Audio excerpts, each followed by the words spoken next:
By the time Miles found the mustard cardigan, my bedroom had stopped looking like a place where a person slept and started looking like a clothing donation center that had lost a fight. He lifted the sweater between two fingers and frowned at it. Penny. I looked up from the floor, where I was kneeling beside an open duffel and trying to condense 3 pairs of socks to occupy the same physical space. Careful, I said. You only call me Penelope when you are about to be rude. He held the cardigan higher. You are going away for 2 nights, not opening a knitwear shop at the edge of civilization. I get cold. You get dramatic. I get cold dramatically. I stood, took the sweater from him, and folded it against my chest like he had insulted a beloved family heirloom. You know this about me. Restaurants keep the air conditioning too high and my hands stop working. Miles dragged both hands down his face, leaving a dark smear of engine grease across one cheek. He had spent the morning fixing his ancient car, which somehow looked worse after every repair. My brother's house is not an ice cave, he said. Everett built the place himself. There is a stove in the main room that could heat a school gym. He burns logs the size of park benches. Great.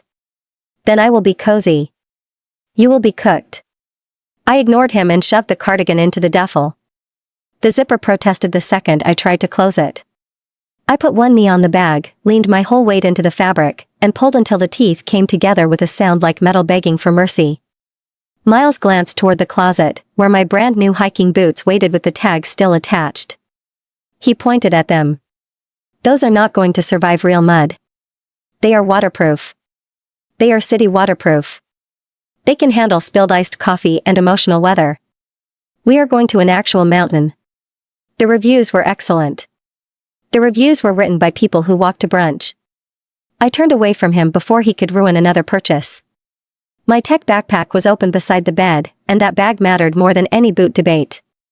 I wrapped the cord for my external hard drive, tucked my laptop charger into a side pocket, and found the strange ergonomic mouse I used when a client had trapped me in revision hell for too many hours. Miles leaned against the doorframe, arms folded over his faded band shirt. Why are you bringing an entire electronics aisle?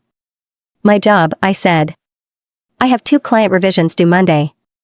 I am going to sit on a pretty porch, drink coffee, and redesign logos while pretending I enjoy fresh air.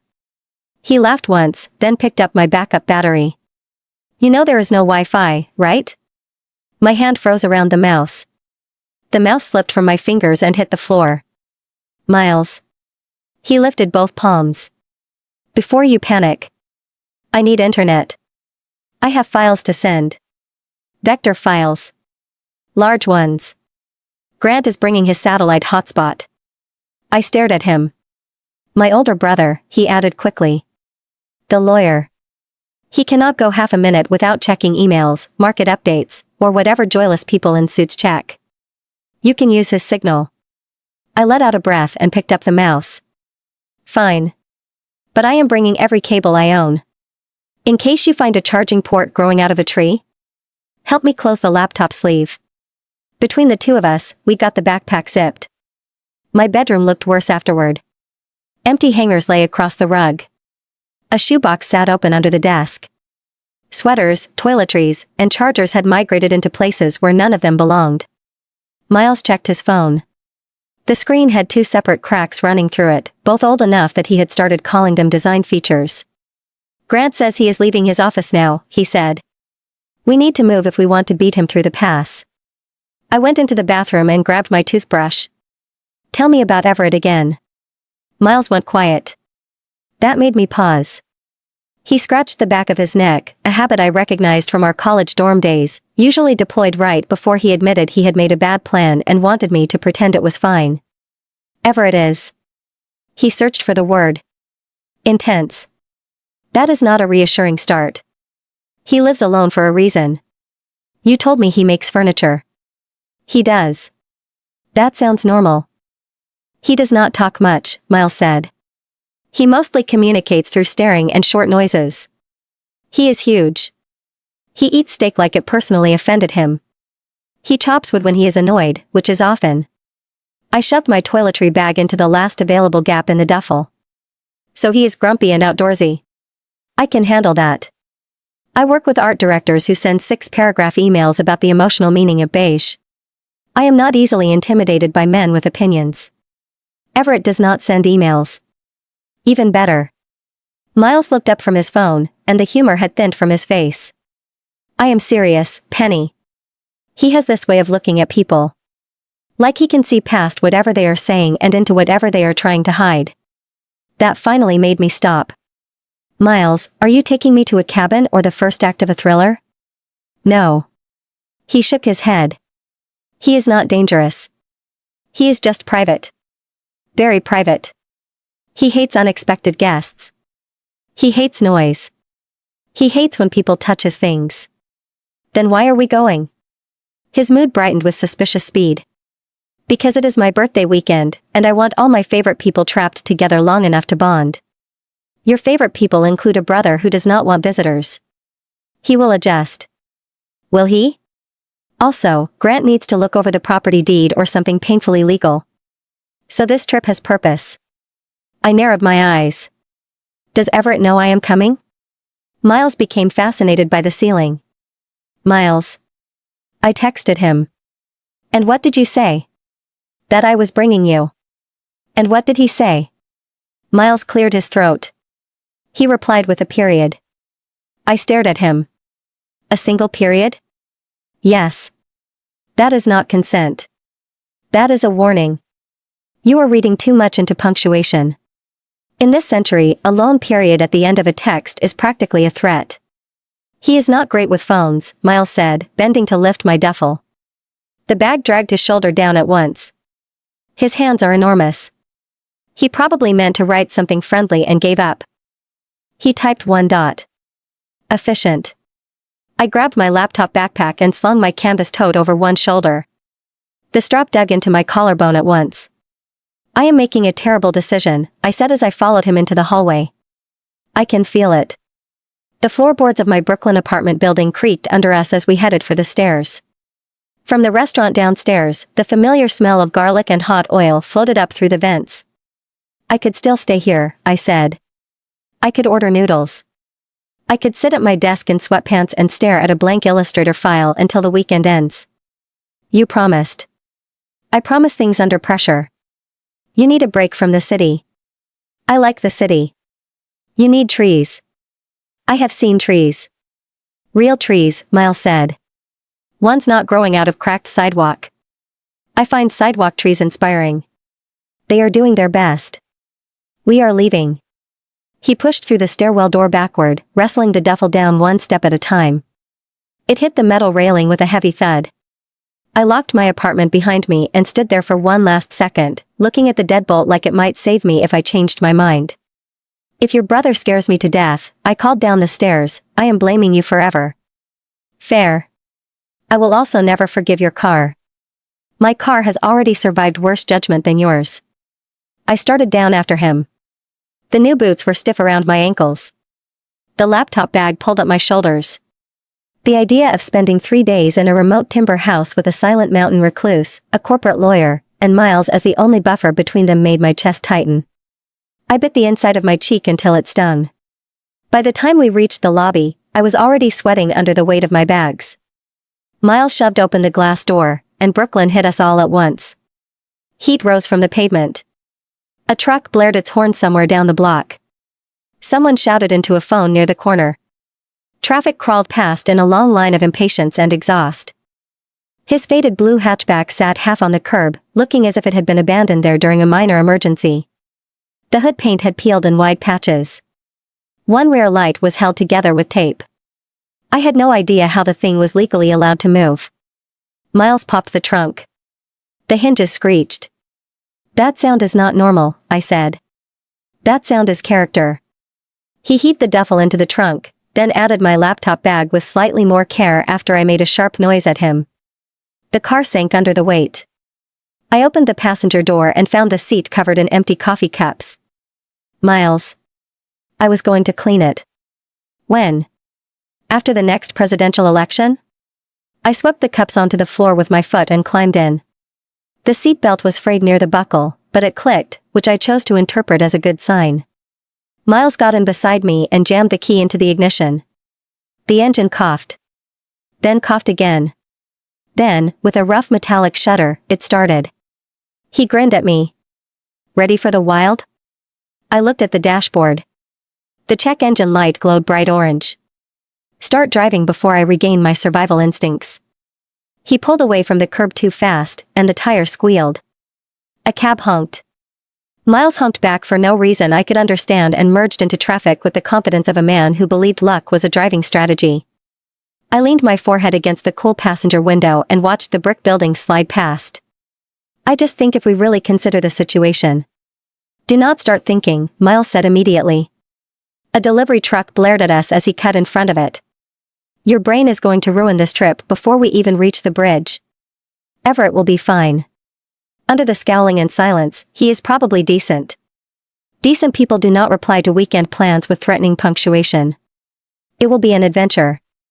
The car slammed into a pothole. My teeth clicked together. My laptop bag slid off the back seat and crashed against my ankles. I closed my eyes and rubbed both temples. Friday evening had barely begun, and I was already exhausted. My heavy laptop bag sat firmly on my toes. I left it there. Bending over to retrieve it would require taking off my seatbelt. That seemed like a terrible idea in this death trap. Miles merged onto the interstate with reckless confidence. The suspension squealed. We drove in total silence for exactly 4 minutes. Then Miles reached for the radio dial. He cranked the volume knob all the way to the right. The blown-out speakers crackled. A frantic pop-punk guitar riff filled the cramped space. The singer screamed about a terrible breakup in a nasally whine. Really? I yelled over the noise. This is your driving soundtrack? It keeps me alert. Miles tapped his thumbs against the steering wheel. He sang along terribly. He missed the high notes by a mile. The city concrete faded away. Highway overpasses turned into dense tree lines. The sun baked the car roof. The broken AC vents pushed out lukewarm air smelling vaguely of wet dog. Sweat gathered at the back of my neck. I peeled my bare thighs off the cheap fabric seat. I stared at the neon orange check engine light on the dashboard. It blinked twice. Then it stayed solid. That light is judging us, I said. It always does that. Miles waved a hand dismissively. The sensor is just broken. Probably. My mechanic said to ignore it. Your mechanic works out of a tent behind a bowling alley. He has great rates. We sang loudly for the next hour. We shouted lyrics out the open windows to scare the passing delivery trucks. My throat felt raw. I needed cold water. I also needed to stretch my legs before my kneecaps locked permanently. Pull over soon, I demanded. My bladder is going to explode. There is a place up ahead. About 2 miles. The place up ahead was a gravel lot attached to a rusted metal building. A faded wooden sign read Rusty S Fuel and Feed. A single gas pump stood out front. It looked old enough to dispense leaded gasoline. A giant fiberglass catfish hung above the front door. Half its paint was peeling off in large gray flakes. Miles parked the car next to a pile of stacked firewood. The engine shuddered violently. Then it died with a sad hiss. White steam curled up from the edges of the hood. That seems bad, I pointed at the smoke. It just needs a minute to breathe. Miles unbuckled his seatbelt. Go use the bathroom. I will buy snacks. Do not touch anything in the bathroom. Actually, do not even breathe in there. I stepped out of the car. My new boots crunched loudly on the loose gravel. The air up here felt different. The city humidity was gone. Pine needles and engine oil scented the breeze. I walked toward the metal building. The heavy screen door slammed shut behind me. The interior smelled like stale tobacco. A massive wall of beef jerky greeted me. The cashier sat behind a scratched plexiglass shield. He did not look up from his crossword puzzle. I found the restroom in the back corner. Miles was right. I held my breath the entire time. I washed my hands with pink powdered soap that felt like crushed rocks. When I came back out, Miles was standing in the snack aisle. He held 2 bags of sour gummy worms. He was staring hard at his phone. The cracked screen illuminated his nose. His eyebrows were pulled tightly together. What is wrong? I asked. I grabbed a plastic bottle of cold water from the humming refrigerator case. Miles jumped. He shoved the phone into his front pocket quickly. He missed the pocket and dropped the device onto the linoleum floor. It smacked loudly against the tile. Nothing. Miles scooped up the phone. Nothing is wrong. Grant just texted. Your lawyer brother? I unscrewed the water cap. I took a long drink. Is he at the cabin yet? No. He is stuck in traffic near the state line. Miles picked up a terrifyingly large meat stick wrapped in clear plastic. He wants to know if we brought the contract. What contract? Miles froze. He stared at the giant meat stick. The property deed stuff. It is legal nonsense. I told you about it. Grant needs Everett to sign papers. I narrowed my eyes. My right eye twitched slightly. I get very suspicious when people avoid eye contact. Miles is a terrible liar. His left ear turns bright red when he makes things up. Right now, his ear looked like a ripe tomato. Miles. I crossed my arms. The cold water bottle pressed against my chest. You are lying. You get that weird pitch in your voice. I am not lying. Look at this. He shoved the gross meat stick in my face. Do you think this is actually beef? The label just says meat product. That is horrifying. Stop deflecting. I pushed his hand away. Why are we really going up to this hidden cabin? You and Grant are planning something. I am going to end up in the middle of a weird family feud. I hate family feuds. People always yell. We are not planning anything. Miles grabbed 3 bags of sour cream potato chips. He walked quickly toward the register. We just want to see our brother. We want you to relax. Stop being so paranoid. I followed him to the front. I placed my water bottle on the scratched counter. The cashier rang us up slowly. He charged us an offensive amount of money for the junk food. Miles paid with a crumpled $20 bill. He shoved the change into his pocket without counting it. We walked back out to the gravel lot. Luckily, the car hood was no longer smoking. Miles patted the hot metal affectionately. She is good to go, he declared. I got back into the passenger seat. I arranged the assorted snacks on my lap. Miles started the engine. It cranked slowly. It caught on the 3rd try. He threw it into reverse and the bald tire spun in the loose gravel before finally catching traction. We pulled back onto the 2-lane highway. The road narrowed immediately. The pine trees grew taller on both sides. They formed a dark green canopy overhead. The late afternoon sunlight flickered through the branches in quick flashes. My phone buzzed in my back pocket. I pulled it out. No service, I read the top corner of the screen. I told you. Miles ripped open a bag of chips with his teeth. He spit a piece of silver foil wrapper onto his lap. Total dead zone. You are off the grid now. No frantic clients. No logo revisions. Just nature. I stuffed my phone into the center cup holder. A deep knot formed in my stomach. The trees pressed closer to the cracked asphalt. The shadows stretched longer across the road. We were driving into a literal void. So. I opened the gummy worms. If Everett is a giant hermit, what does he do all day? Just chop wood and stare at blank walls? He works with his hands. Miles chewed loudly. He builds things.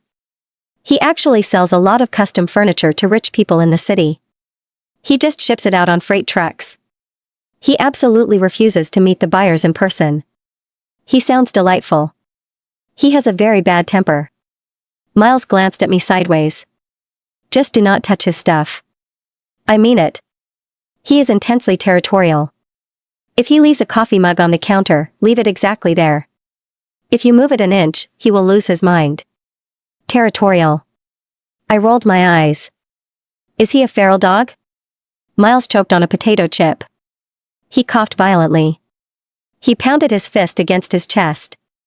Tears formed in the corners of his eyes. Are you dying? I asked. I am fine. Miles wheezed. He took a massive gulp off me water. Just a dry chip. Do not call him a dog. Ever. He hates dogs. Fine. No dogs. I ate a green gummy worm. It tasted like battery acid and sugar. Does he have a girlfriend? A wife? Someone to soften the rough edges? Everett? Miles snorted. Definitely not. He has been single forever. He says he is waiting for the right vibe. He is weird about soulmates. He thinks you just know when you meet them. I laughed out loud. The grumpy mountain hermit believes in soulmates? That is the funniest thing you have said all day. How does a hermit meet his soulmate if he doesn't leave the house? Yeah, well.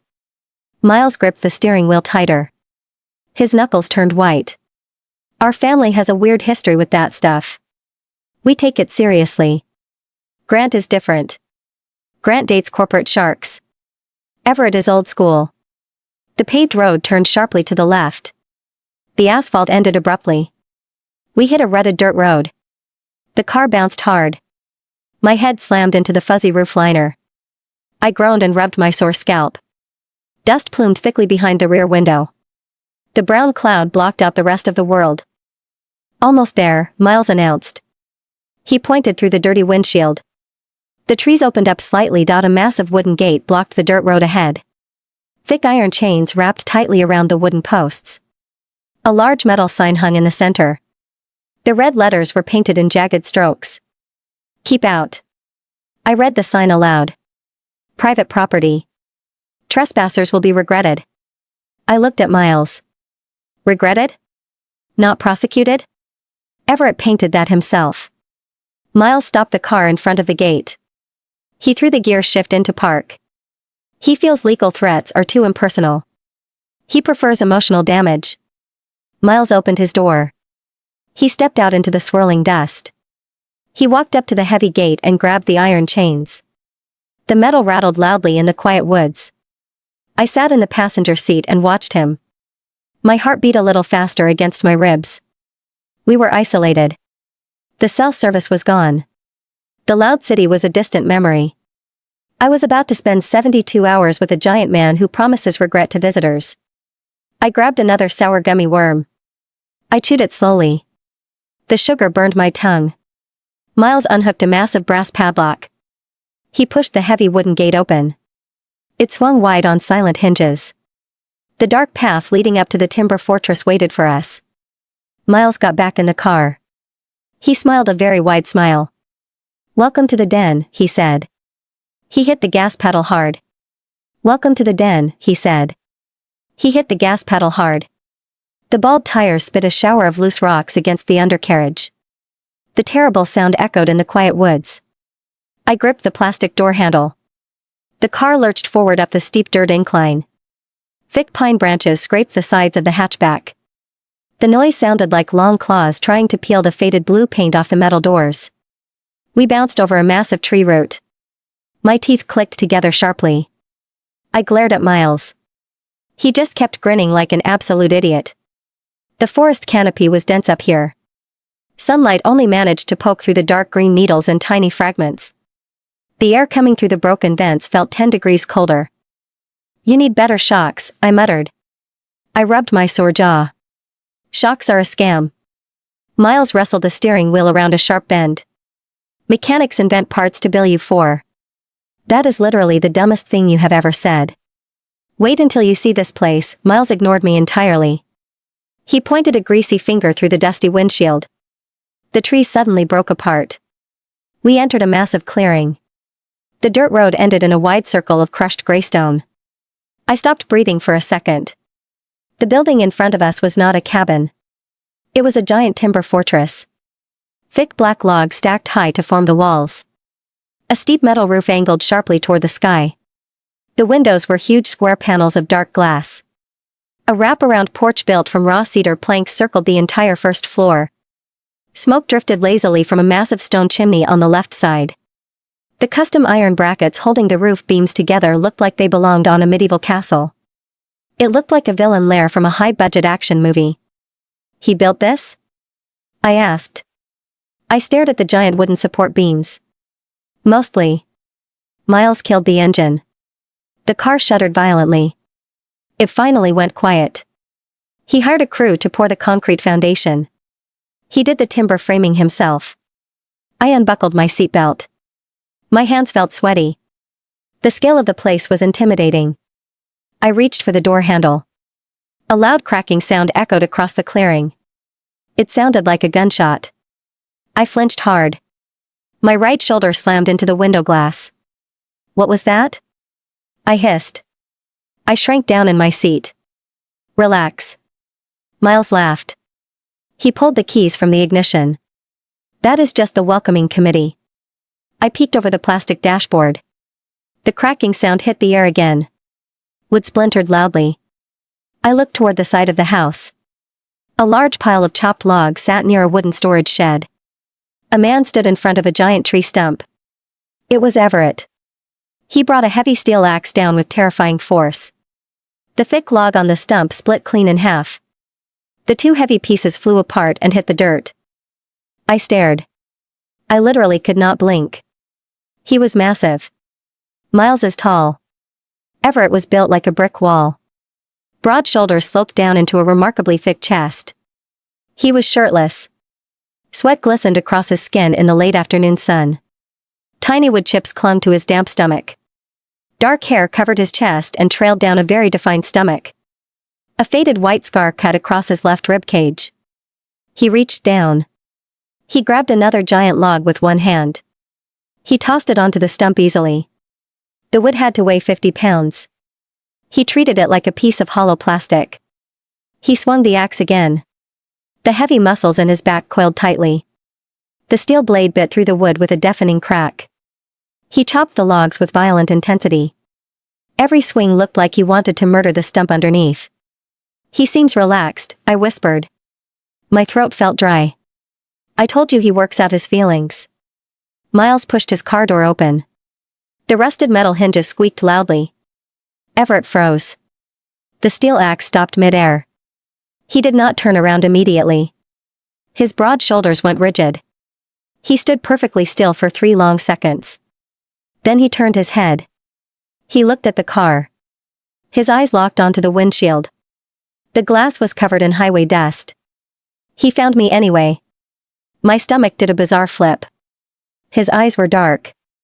The distance between us was at least 40 feet. I could still feel the heavy physical weight of his stare pressing against my chest. His square jaw clenched tight. A thick vein pulsed rapidly on the side of his neck. Hey man! Miles yelled out. He waved his arm high in the air. I brought pizza-flavored chips. Everett ignored his brother completely. He kept staring right at my face through the dirty glass. His chest heaved up and down with heavy breaths. The air around him suddenly felt different. He looked wild. The civilized lumberjack aesthetic vanished entirely. He looked like a cornered animal realizing a stranger just walked into his cave. I swallowed hard. My fingers curled tight into my palms. My fingernails dug deeply into my skin. I felt a bizarre prickle of heat travel up the back of my neck. I could not look away from him. It felt physically impossible to break the eye contact.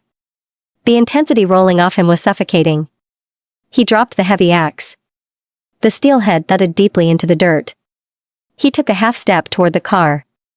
His nostrils flared wide. He looked like he was trying to catch a specific scent on the breeze. His massive hands balled into giant fists at his sides. Miles. I whispered frantically.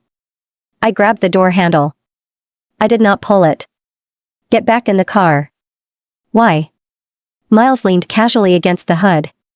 He stretched his arms over his head. He is just being weird. Give him a second.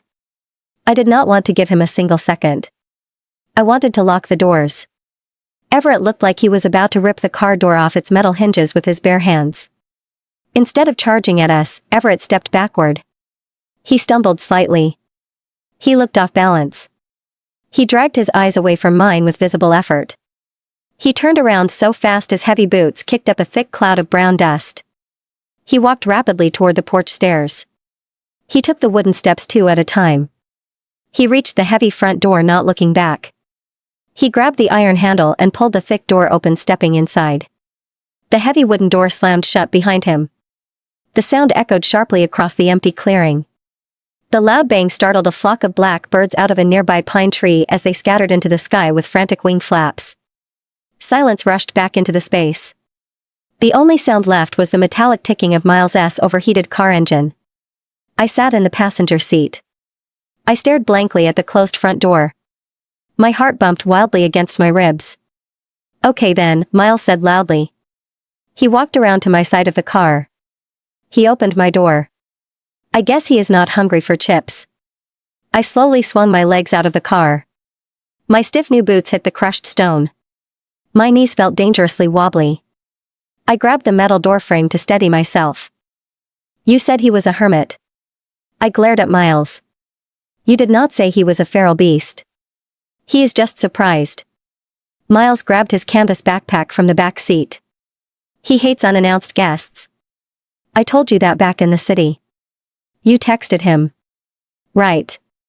Miles slammed the back door shut. He probably thought I was joking. He knows my car is barely functional. "Come on. Grab your heavy laptop bag. Let us go break into my brother's house." I turned back toward the fortress. The dark glass windows offered zero clues about what was happening inside. The heavy wood door looked like it belonged on a bank vault. "I am not walking in there," I stated firmly. I crossed my arms tightly over my chest. "He just ran away from me." "He looked at me like I was a literal alien." "He looked at you like he forgot how to breathe," Miles corrected. "He was holding a massive axe. And he dropped it." Miles pointed a finger at the steel tool sitting in the dirt. "See? Safe. If he wanted to murder us, he would have kept the weapon. Your logic is deeply flawed." "Listen." Miles stepped closer. He bumped his shoulder against mine. "Grant will be here in an hour. We just have to survive until the lawyer arrives. Then Grant can handle the grunting and the staring. Just come inside." "I don't even want to go near that." "You need to use the bathroom anyway," Miles cut me off smoothly. "You drank that entire bottle of water you got at the gas station." He was right about the bathroom. I sighed heavily. The mountain air was definitely cooler. The bizarre tension made my skin feel too hot. I leaned into the car and grabbed my canvas tote bag. I slung the thick strap over my shoulder. It dug into my collarbone immediately. "If he throws a chair at my head, I am stealing this car and driving back to the city." I pointed at the dusty hatchback. "Fair deal." Miles walked toward the trunk. "Help me with the sweater mountain." We wrestled my oversized duffel bag out of the trunk. Miles carried it by the top nylon handles. He grunted with every step. We walked across the crushed stone toward the porch. The raw cedar planks creaked loudly under our boots. I kept my eyes fixed on the heavy iron door handle. Everett was in there. The giant grumpy man with the terrifying stare was currently hiding from me. We reached the top of the stairs. Miles dropped the heavy duffel bag onto the porch boards. The wood groaned under the weight. He reached out and twisted the iron door handle. The handle did not move. Miles twisted it again. He pushed his shoulder hard against the thick wood. The door remained solid. "He locked it," I said flatly. "Your brother locked us out in the wilderness." "Hold on." Miles pounded his fist against the wood. "Everett. Open the door." Nothing happened. "Everett." Miles yelled louder. "I know you are standing right there. I can hear you breathing." I pressed my ear closer to the crack in the wooden doorframe. I listened carefully. Miles was right. I could hear heavy, ragged breaths coming from the other side of the wood.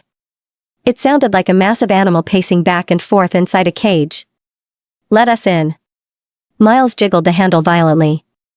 "It is my birthday weekend. You cannot lock me out." "Maybe we should wait for Grant in the car," I suggested quietly. The heavy breathing on the other side of the door was making my hands shake again. "No way." Miles stepped back. He reached into his front pocket. He pulled out a shiny silver key. He dangled it right in front of my face. "He forgets I have emergency access." "Do not use that," I warned him. He locked it for a specific reason. "I am tired." Miles shoved the key into the heavy iron lock. "I am thirsty. I want to sit on a couch." The lock clicked loudly. The metallic sound echoed on the empty porch. Miles grabbed the handle. He twisted it down. The heavy door swung open. The dark interior of the cabin waited for us. I did not want to step inside. The heavy wooden door hung open like a giant trap. My feet remained planted firmly on the raw cedar porch boards. Miles shoved my shoulder hard from behind. "Stop stalling," Miles complained. "My arms are going numb." I stumbled over the thick raised threshold. My stiff new hiking boots clattered loudly against the wide hardwood planks. Miles followed right behind me. He kicked the heavy door shut with the heel of his shoe. The metal latch clicked into place. The air inside felt different from the chilly mountain breeze outside. It was warm. A wall of heat hit my face instantly. The space smelled like fresh-cut pine logs and sharp wood smoke. I clutched the thick strap of my canvas tote bag tightly. My fingernails dug deep into the tough fabric. I looked around the massive living space. A giant stone fireplace took up the entire left wall. The gray rocks were the size of small cars. Bulky leather furniture sat in a tight circle around a heavy oak coffee table. The place looked clean. It lacked the usual dust of a bachelor pad. "Everett?" Miles called out. His voice bounced off the high vaulted ceiling beams. No answer came back. I shifted my heavy laptop bagger on my shoulder. Maybe he ran off into the woods. He looked pretty motivated to escape. "He is in the kitchen." Miles pointed a greasy finger toward an arched doorway. "I can hear the refrigerator humming." "That does not mean a person is standing next to it. That is their job to hum. They do that regardless. Just come on." Miles walked past a massive brown leather armchair. I followed closely behind him. I kept my eyes peeled for flying axes. We turned the corner into an enormous, open-concept kitchen. Everett was standing right there. He had his back to us. Both his massive hands gripped the edge of a black granite island counter. His broad shoulders were pulled up high near his ears. He was breathing fast. His entire back expanded and contracted in rapid, jerky motions. It sounded like he just ran a marathon up a vertical cliff face. He was still shirtless. The man desperately needed a sweater. The temperature in the room was high, but looking at his bare back made my own skin prickle with cold nervous energy. "Hey." Miles dropped his heavy canvas backpack right onto the clean floor tiles. "You left the axe outside." Everett did not turn around. His large knuckles were bright white against the dark stone counter. He lowered his head further between his shoulders. A very low, vibrating sound started in his chest. It sounded exactly like my dad's old truck engine failing to start in the dead of winter. I stared at his wide back. This was the most uncomfortable introduction of my entire life. I deal with awkward, terrible people every single week. Freelance graphic design is 80% managing weird personalities. But those guys just clear their throats a lot on video calls. They do not hyperventilate over a kitchen island. "Everett," Miles said again. He took 2 steps closer to the island. "Breathe. You look ridiculous." Everett snapped his head up. He spun around fast. I physically took a large step backward. My boot caught the edge of a woven floor runner. I almost fell over. His dark eyes locked onto my face instantly. They looked wild. The brown color was so deep it registered as pitch black in the dim kitchen light. His square jaw was clenched shut. A thick muscle twitched visibly under the skin near his ear. "This is Penelope," Miles announced casually. He pointed at me with a thumb. "I told you I was bringing her. You sent me a text message acknowledging you read it. Remember, my friend, met her waiting tables a few years ago. I've talked about her a lot before." Everett stared at me. He opened his mouth slightly. He closed it again. He did not say a single word. "Hi," I croaked out. My voice cracked into a humiliating squeak. I sounded like a terrified child. I cleared my throat loudly and tried again. "It is very nice to meet you. You have a very large house." Everett blinked twice. His massive chest heaved with another ragged breath. The low, rumbling growl started in his chest again. It was definitely a grunt. A very long and deeply hostile grunt. He stepped away from the granite counter. He moved backward toward a giant stainless steel refrigerator. He kept his dark eyes pinned on my face. He looked like he wanted to rip the refrigerator door open and climb inside the crisper drawer to hide from me. "Ignore him." Miles rolled his eyes toward the ceiling. He forgets how to interact with normal society. He spends too much time yelling at squirrels. Everett shot a terrifying glare at his younger brother. The low rumble in his chest grew significantly louder. I looked back and forth between the two men. Miles looked perfectly relaxed. He leaned against a wooden bar stool. Everett looked ready to snap the granite island in half with his bare hands.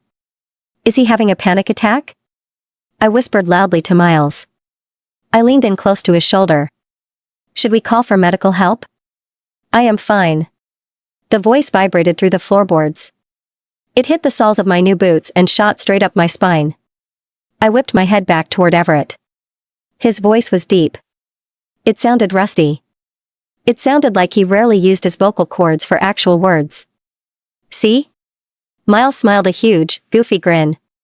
He speaks. Progress. You. Everett pointed a massive, blunt finger at Miles. Outside. Now. I just got inside. Miles crossed his arms over his faded band t-shirt. I am not going back out there. Plus, I need to tell you about the text Grant just sent. Everett squeezed his eyes shut for 2 long seconds. He pinched the bridge of his nose with a giant thumb and forefinger. He looked exhausted. Miles dug into his front pocket. He pulled out his phone. The cracked screen lit up his chin. He started typing rapidly with both thumbs. What are you doing? I asked. Communicating, Miles replied. A second later, a loud buzzing sound vibrated against the black stone counter. Everett jumped. His eyes snapped open. He looked down at a bulky black smartphone sitting next to a wooden bowl full of green apples. He glared at the screen. He looked back up at Miles. Read it, Miles demanded out loud. Everett reached out slowly. He picked up the phone. His giant hand engulfed the device. He stared at the bright screen. His heavy eyebrows pulled together tightly into a deep scowl. You are acting insane, Miles narrated his own text message loudly. Stop glaring at her. You look like a serial killer. Miles. I hissed. I grabbed his arm. Stop doing that. He is standing right there. Everett did not type anything back. He just squeezed the phone in his fist. The hard plastic case actually creaked loudly under the extreme pressure. Put a shirt on, Miles continued reading his sent messages. You are embarrassing me. I bit the inside of my cheek hard. I tasted faint copper blood instantly. Miles was going to get us both murdered in this kitchen. You do not text insults to a giant lumberjack while standing 3 feet away from him. Everett slowly raised his eyes. He looked at me again. The intense, terrified energy remained visible in his posture. He swallowed hard. His Adam's apple bobbed sharply in his thick throat. I need. Everett paused. He took another deep, ragged breath. He stared at a spot on the wall right above my head. A shirt. Yeah, you do, Miles agreed immediately. Go put clothes on. Then we can talk about Grant. Everett turned around. He walked out of the kitchen with huge, heavy steps. He practically sprinted down a long hallway connecting to the main living room. A solid wood door slammed shut loudly at the far end of the hall. I let out a massive breath. My lungs burned. What is actually wrong with him? I dropped my heavy tote bag onto a wooden stool. He looked at me like I was carrying an infectious disease. He is fine. Miles grabbed a green apple from the wooden bowl. He bit into it with a loud crunch. I told you. He hates visitors. He just needs 10 minutes to adjust to a new face in his cave. He was hyperventilating, Miles. He was literally gasping for air. It is the altitude. Miles chewed with his mouth slightly open. We are very high up here. The air is extremely thin. We are at 2,000 feet. I pointed an angry finger out the kitchen window toward the tree line. People do not get altitude sickness in the foothills of a small mountain range. Well, he is a sensitive guy. I rubbed my temples with both thumbs. A massive headache formed right behind my eyes. This entire trip was a terrible mistake. I should have stayed in Brooklyn. I could be eating spicy noodles on my tiny balcony right now. Instead, I was trapped in a giant wood box with a man who communicates through heavy breathing and aggressive text messages. Miles's phone buzzed in his hand again. He looked down at the cracked screen. "Grant is 10 minutes away," Miles announced. He tossed the half-eaten apple into the stainless steel sink. "He just passed the old gas station down the highway." "Thank God," I muttered. I grabbed my bags off the floor. "Maybe the lawyer can translate grunt language for us." "Grant is way worse." Miles laughed a short, sharp laugh. "He just talks right over everyone. He never stops talking. You will be begging for Everett's silence by tomorrow morning." I looked down the long, empty hallway. The heavy wooden door at the end remained firmly shut. Everett was hiding behind it. I felt a weird twist deep in my stomach. The guy was huge. He was built like a professional wrestler. Yet he ran away from a 5'4" graphic designer. "I am going to unpack my laptop," I said. "And eat it out of this kitchen. Show me the guest room before your older brother gets here and starts taking depositions." "Sure." Miles pointed toward the stairs near the front door. "You are on the second floor. First door on the left." I lugged my heavy bags toward the wooden staircase. The steps were made from massive half-logs. They felt solid under my boots. I started climbing slowly. "Hey Penelope," Miles called out from the kitchen. I stopped on the fourth step. I looked back over my shoulder. "What now?" "Don't touch any of the blankets in your room," Miles warned me. "Everett is very weird about his blankets. He folds them a specific way." I rolled my eyes. I kept climbing the stairs. The hermit had a lot of strange rules. I fully intended to ignore every single one of them. I reached the second floor landing and dropped my bags on the wooden floor with a loud thud.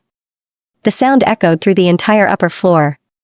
Down the hall, the heavy master bedroom door opened just a tiny crack. Two dark eyes stared out at me from the shadows. I froze in place. The door clicked shut immediately. The door clicked shut immediately. I stared at the dark wood paneling of his bedroom door. A giant man was literally peeking at me from the shadows like a frightened toddler. I shook my head in utter disbelief. I grabbed the thick nylon handles of my canvas duffel bag again and dragged the heavy bag across the smooth floorboards. I pushed open the first door on the left. The guest room felt too large. A massive square window dominated the far wall. It offered a direct view of the dense pine trees we just drove through. A huge bed sat right in the middle of the space. The wooden frame looked hand-carved from thick logs. It matched the walls perfectly. A rustic woven rug covered the center of the floor. I dropped my bags near the footboard. My shoulders ached fiercely from carrying the heavy laptop equipment. I desperately needed to lie down for 5 minutes. I walked around to the side of the bed and threw my entire body backward onto the white quilt. I bounced exactly 0 inches as my spine cracked loudly in 2 different places.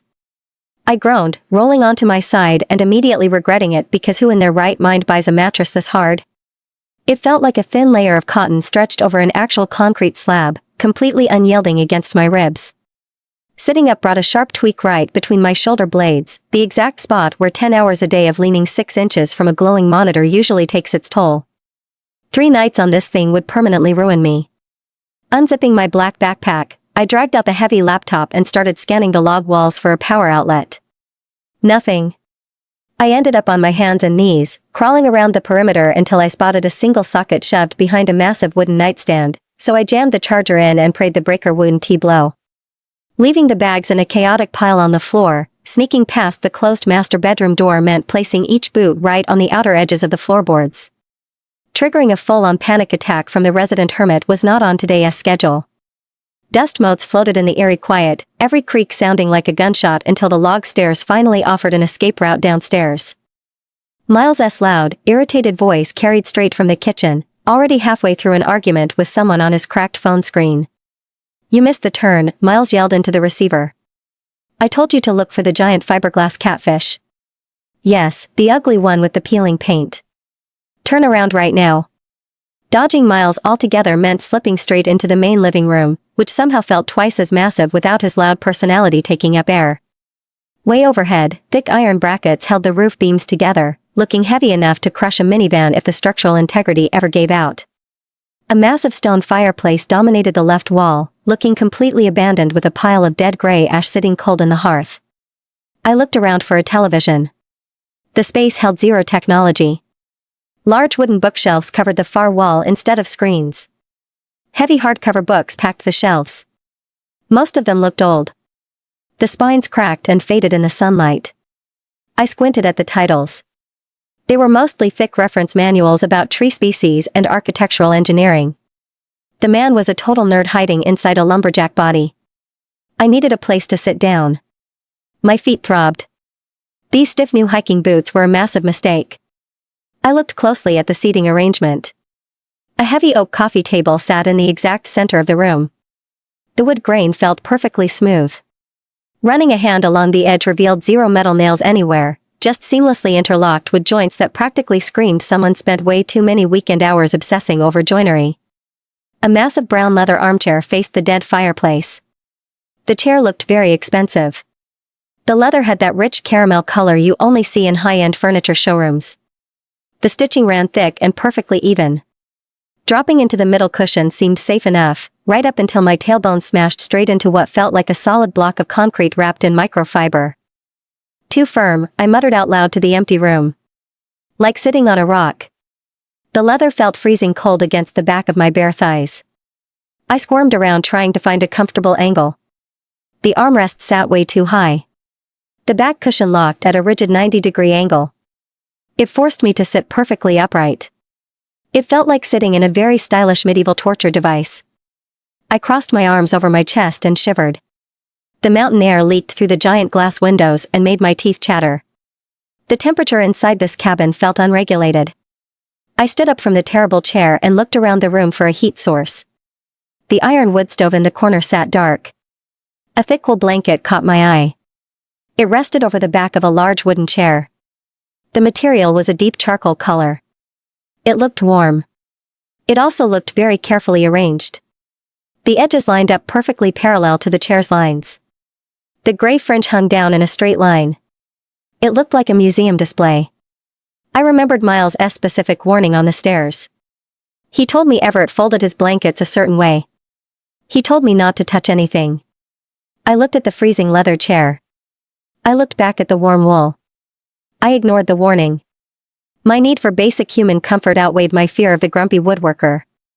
I reached out and grabbed the wool and pulled it roughly off the chair back. The heavy material unspooled into my hands. It felt thick and heavily textured. I shook it out completely. The perfect fold lines disappeared instantly. The fringe tangled together into a messy knot. I wrapped the giant blanket around my shoulders. It swallowed my upper body whole. The heavy weight settled over my back like a protective shell as I pulled the rough edges tight across my chest. I buried my nose in the thick fabric. The wool smelled strongly of cedar wood. A faint trace of sharp wood smoke lingered in the fibers. It smelled exactly like the kitchen did when we first walked in. It smelled like Everett. The scent was distinct. It was opposite from the stale city air I breathed every single day. It smelled wild. I walked back to the terrible leather armchair. I sat down carefully. The thick wool provided a decent buffer against the freezing seat cushion. I pulled my knees up to my chest. I tucked my stiff boots under the bottom edge of the wool and closed my eyes. The warmth finally started returning to my frozen fingers. My heart rate slowed down for the first time since we parked the car. "What are you doing?" I snapped my eyes open. Miles stood in the arched doorway of the kitchen. He held his phone in one hand. He pointed his other hand at my chest. His mouth hung open slightly. "I am sitting," I replied calmly. I pulled the blanket tighter around my chin. "Your brother owns the worst furniture on the entire planet. I am trying to survive the indoor climate." Miles walked quickly into the living room. His faded sneakers squeaked loudly on the hardwood floorboards. He stopped right in front of the coffee table. He stared at the charcoal material wrapped around my shoulders. His eyes looked extremely wide. "You took his blanket." Miles sounded genuinely panicked. His voice pitched up an entire octave. I was freezing. "I specifically told you not to touch the blankets." Miles grabbed the back of his neck and squeezed hard. "That is his absolute favorite one. He imported that wool from Scotland. He uses it every single night. Then he should turn the heat on for his guests. Take it off right now." Miles reached a hand out toward me. "We can fold it back before he comes downstairs." If we line up the fringe exactly right, he might not notice. I leaned far away from his reaching hand. No. I claimed it. It is mine now. Penelope. Miles dropped his hand to his side. You are acting unhinged. You cannot just steal a custom Scottish wool blanket from a feral woodworker. He is already pacing holes in the floorboards upstairs. Do you want him to actually throw an axe at my car? I will fight him for it. I tucked my chin deeper into the collar. I am perfectly willing to engage in physical combat over basic human right to not freeze. He does not negotiate, Miles warned me.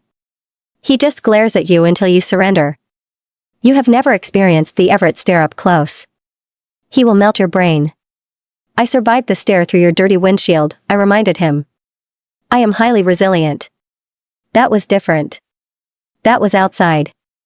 Miles paced back and forth in front of the coffee table. Inside the cabin, his rules are absolute. You are violating a core rule of the den. Stop calling it a den. It is a living room. You do not understand. Miles rubbed his eyes. He is weird about his stuff.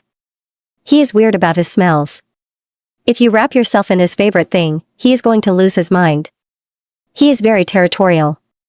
He can come down here and ask for it back, I challenged. If he can manage to speak a full sentence without hyperventilating, I will consider returning his precious wool. Miles opened his mouth to argue. He pointed a sharp finger at my face. A loud, obnoxious car horn blasted through the glass windows. The sound echoed wildly across the empty dirt clearing outside. Miles whipped his head toward the front door. Grant is here. I squeezed the gray wool tighter around my neck. The loud car horn blasted a second time. It shattered the quiet mountain air. Miles sprinted across the hardwood floor. He threw the heavy front door open. Cold wind blew straight into the living room. Move your junk pile, a sharp voice commanded from the porch. I leaned forward to get a better view. A man stepped over the raised threshold. He looked nothing like Miles. He looked nothing like Everett. This guy belonged in a glass corner office overlooking Manhattan. He wore a razor-sharp charcoal gray suit. The fabric probably cost more than my entire apartment lease. His white dress shirt was heavily starched. A thin silver watch glinted brightly on his left wrist.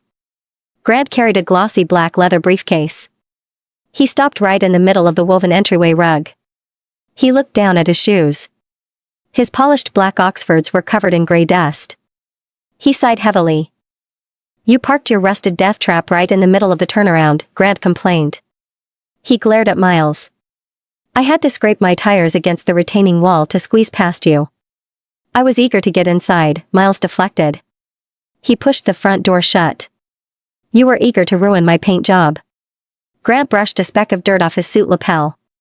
He finally looked up from his ruined shoes. His sharp eyes scanned the massive living room. They skipped over the stone fireplace.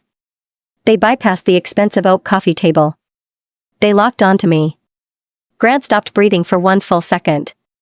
He froze completely. I sat very still. The thick gray blanket engulfed my entire upper body. I probably looked like a very anxious wool burrito. Miles, Grant said quietly.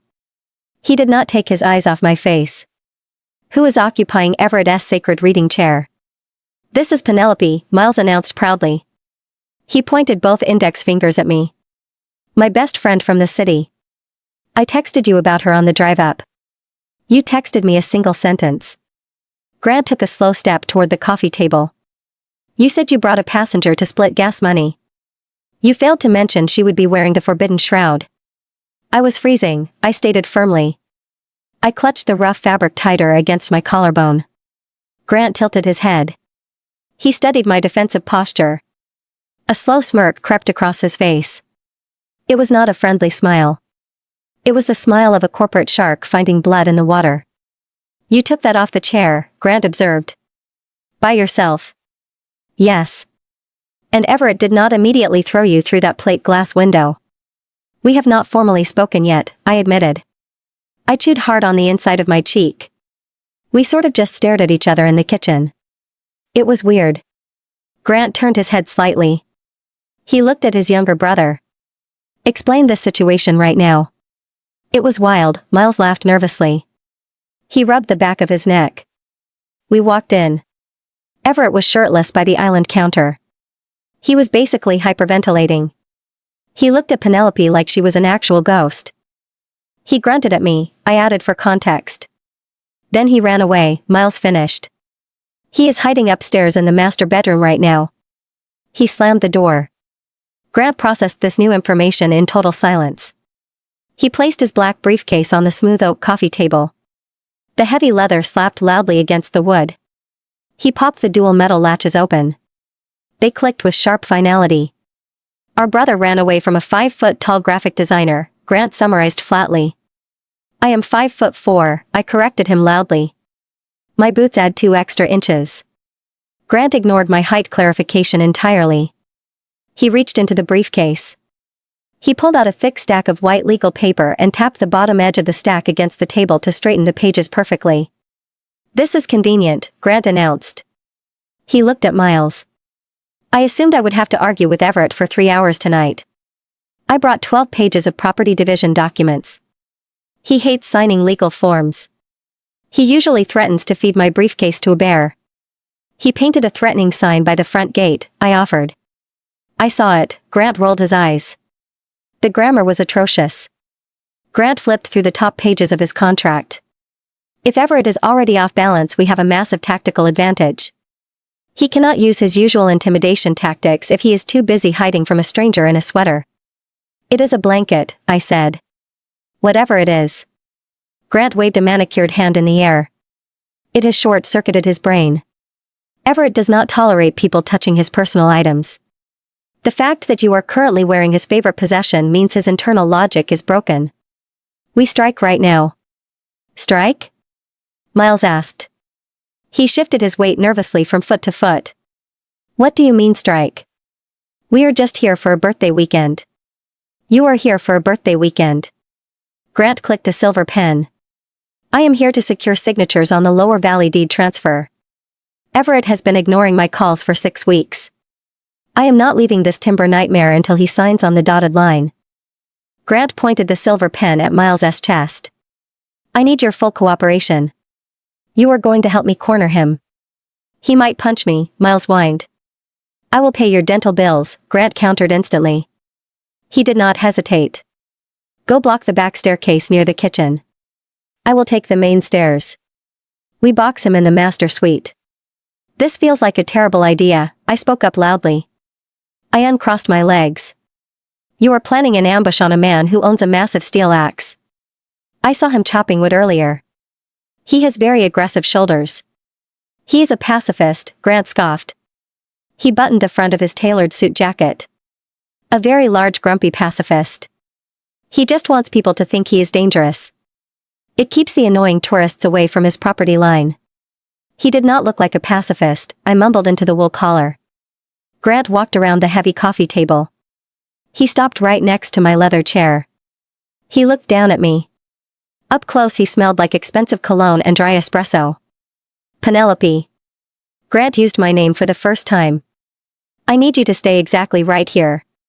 Do not take that blanket off. Do not move to a different chair. Just keep existing in his space. I am not a prop for your legal negotiations. I glared up at him. Of course you are not. Grant smiled that shark smile again. You are a very valued guest. You are also the best distraction I have ever seen.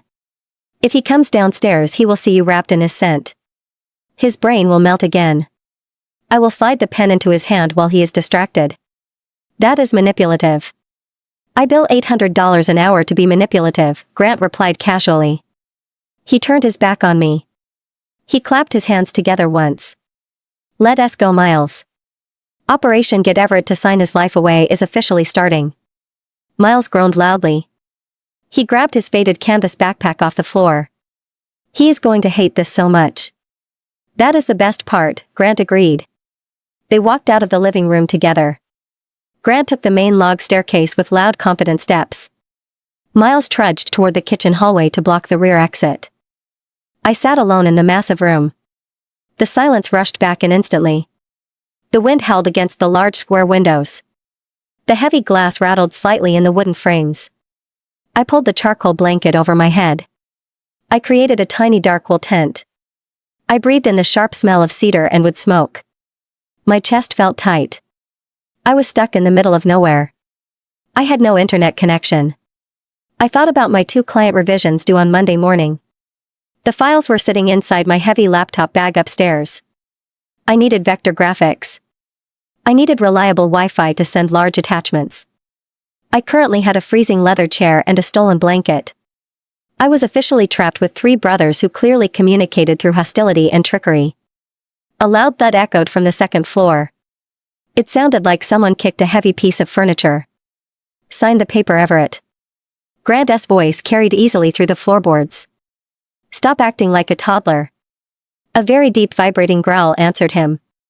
It was definitely Everett.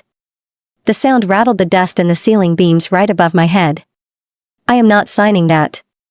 Everett's voice was a low thunderclap. It rumbled straight down the wooden support columns.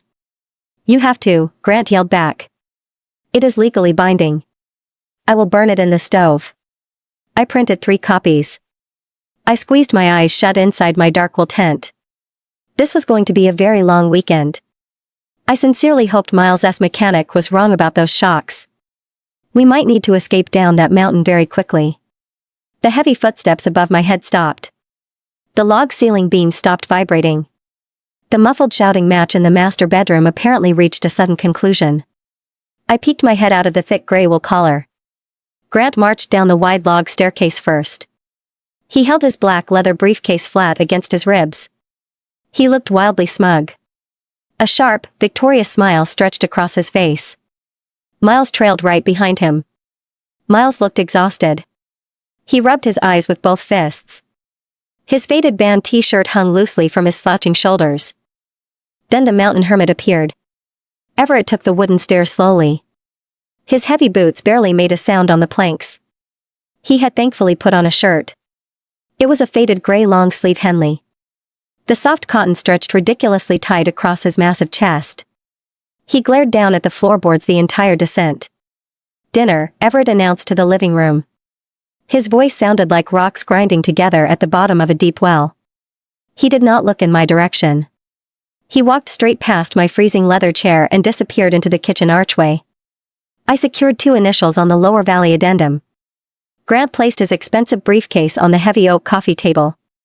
He is being stubborn about the water rights. I will break him down by dessert. I just want food. Miles groaned loudly. He grabbed his stomach.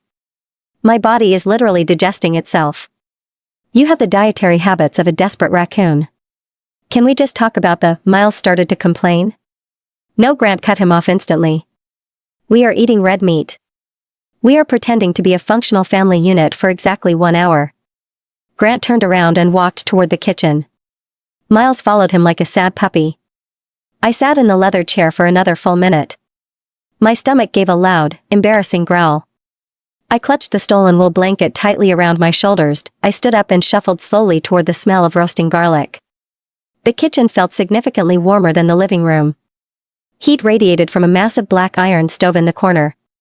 Everett stood in front of the giant stainless steel refrigerator. He had pulled out a heavy cast iron skillet.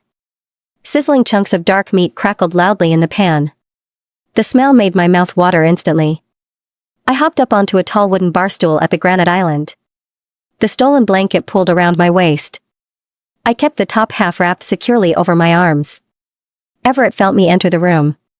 His broad shoulders went rigid under the gray Henley. He kept his back turned toward the island.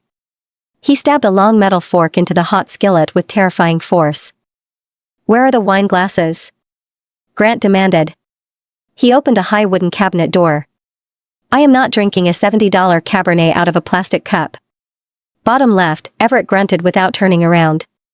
Crouching down to open the lower cabinet, Grant yanked out 4 thick mason jars, holding them at arm's length like they contained toxic waste. A heavy sigh escaped him right before he set them on the black granite counter and fished a bottle of dark red wine straight out of his suit jacket pocket.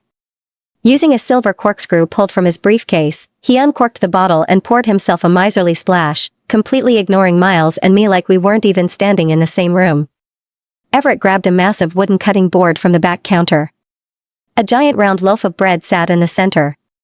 The crust looked dark. It looked practically burnt on the top ridges. Everett turned around slowly.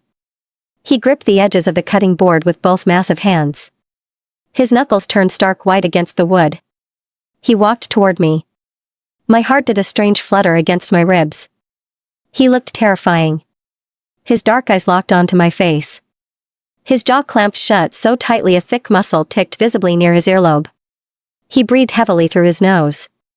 His chest expanded with rapid, jerky movements. He looked like he was marching into an actual war zone instead of serving dinner. He stopped in front of my bar stool. The granite counter separated us. He shoved the heavy wooden board forward. The wood scraped loudly against the stone. "Bread," Everett commanded. It sounded exactly like a legal threat. He glared down at me. His thick eyebrows pulled together into a furious scowl. The intense eye contact made the tiny hairs on my arms stand up. I felt trapped under his stare. I looked down at the offering. I reached out from under my gray wool shield.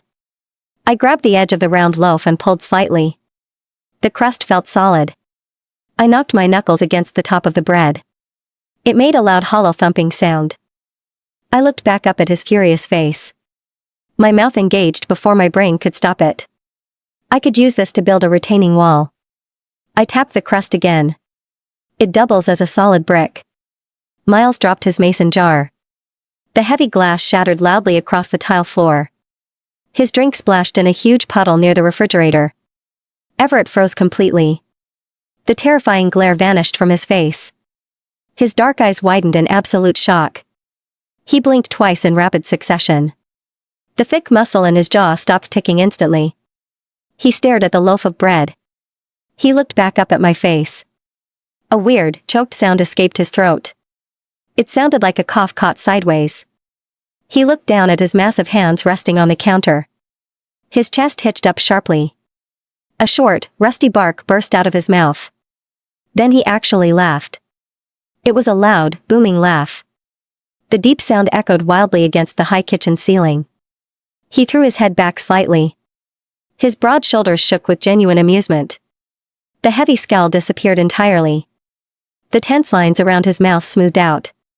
A deep dimple appeared on his left cheek. I stared at him. I literally stopped breathing. The scary mountain beast was gone. He just looked like a giant, handsome guy with terrible baking skills. Grant slowly lowered his wine jar to the counter. He stared at Everett with his mouth hanging slightly open. "Are you laughing?" Grant asked in total disbelief. "Have you actually lost your mind?" Everett ignored Grant completely. He kept his eyes locked on me. The intense hostility was replaced by a bright, warm energy. He grabbed a long serrated knife from a wooden block. He sawed forcefully into the dense bread. It took massive physical effort to cut through the bottom crust. The wild yeast is very unpredictable. Everett handed me a thick slice on a small ceramic plate. I forgot to feed the starter on Tuesday. It ruined the internal gas bubbles. The crumb structure collapsed completely. He spoke an entire paragraph. He used complete sentences. Miles looked like he might pass out from shock right into the puddle of spilled wine. I picked up the heavy slice of sourdough. I took a tentative bite. It required serious jaw strength to chew the crust. The inside tasted surprisingly amazing. Sharp, tangy flavor hit my tongue instantly. "The flavor is actually great," I told him honestly. "You just need a chainsaw to slice it." Everett smiled. A massive, genuine smile spread across his face. It reached all the way up to his dark eyes. A dark red flush crept up the thick column of his neck. He reached back and rubbed the base of his skull with a giant hand. "I will adjust the hydration ratio next time," he promised quietly. "Clean up that glass," Grant ordered Miles. He pointed at the floor. "You are ruining the aesthetic." Miles scrambled to grab paper towels from a roll near the sink. He dropped to his knees and started soaking up the red puddle. He kept glancing up at Everett like his older brother might suddenly turn into a monster. Everett turned back to the stove. He scooped huge portions of the roasted meat and potatoes onto 3 large ceramic plates. He walked back to the island. He placed the fullest plate in front of me. "Thank you," I said. Everett nodded once. He leaned forward slightly. He paused right in front of my face. His nostrils flared wide. He took a very deep, slow breath. He inhaled the air right above my collarbone.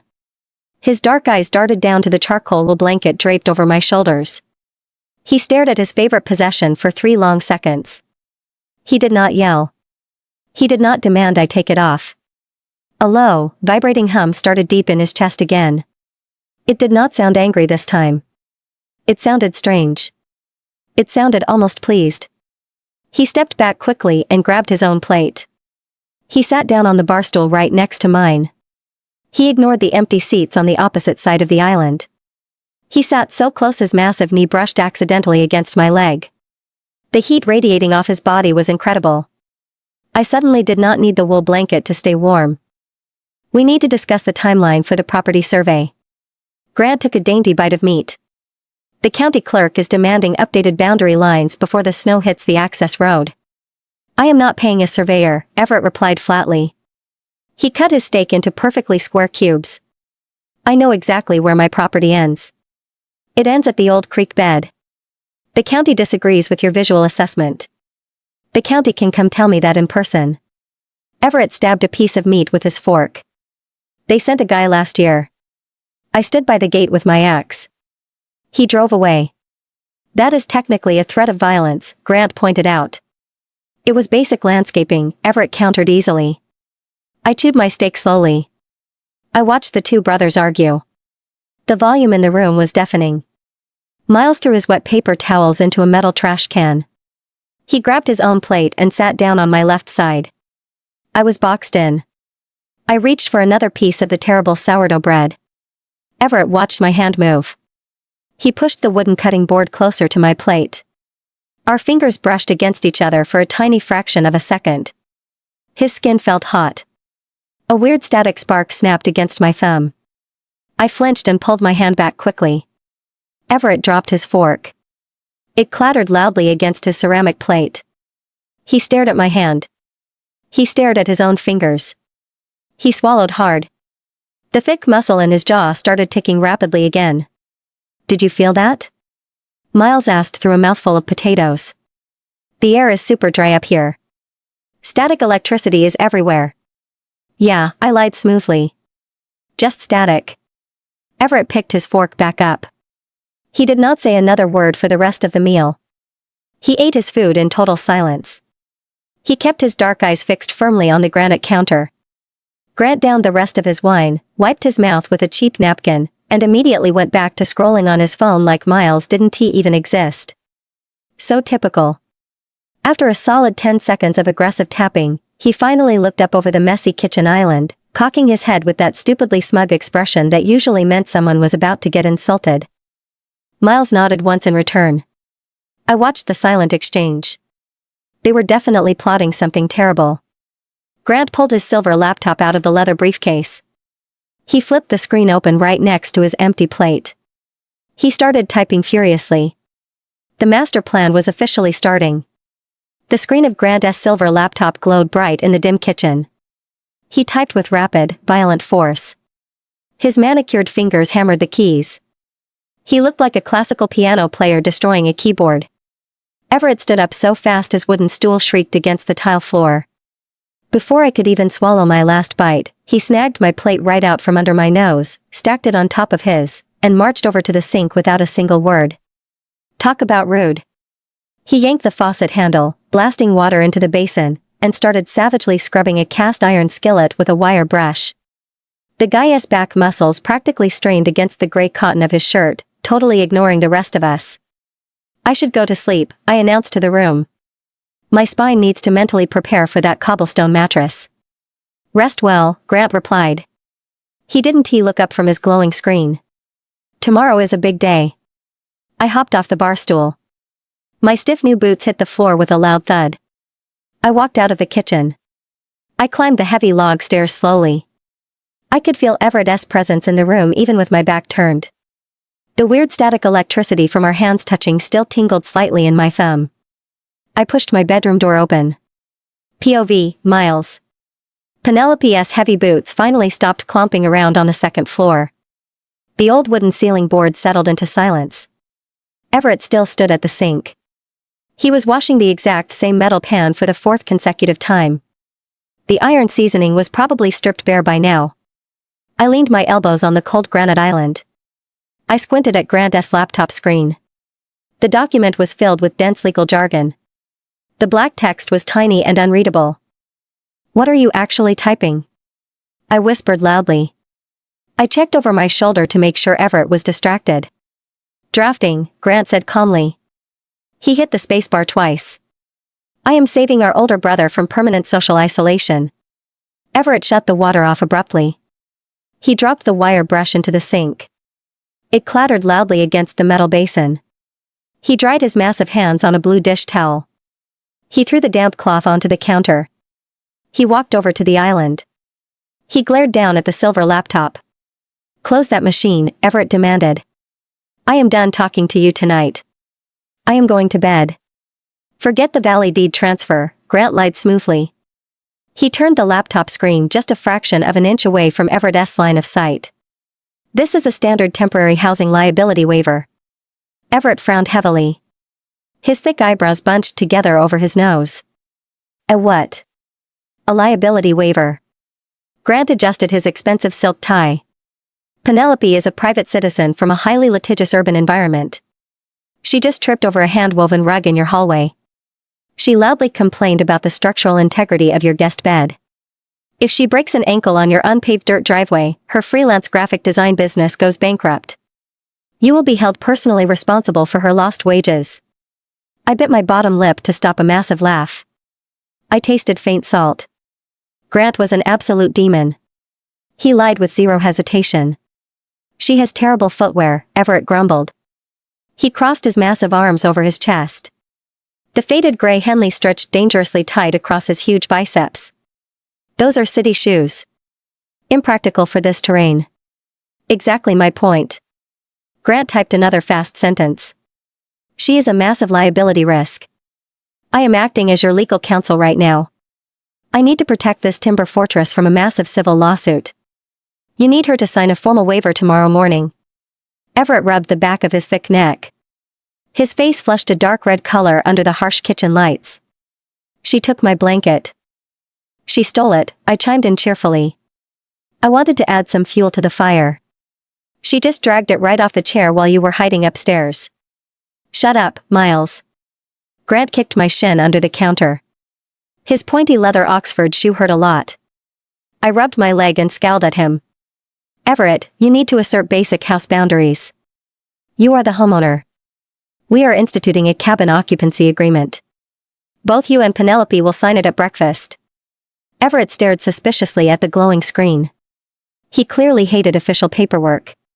He usually ignored anything typed in a formal font.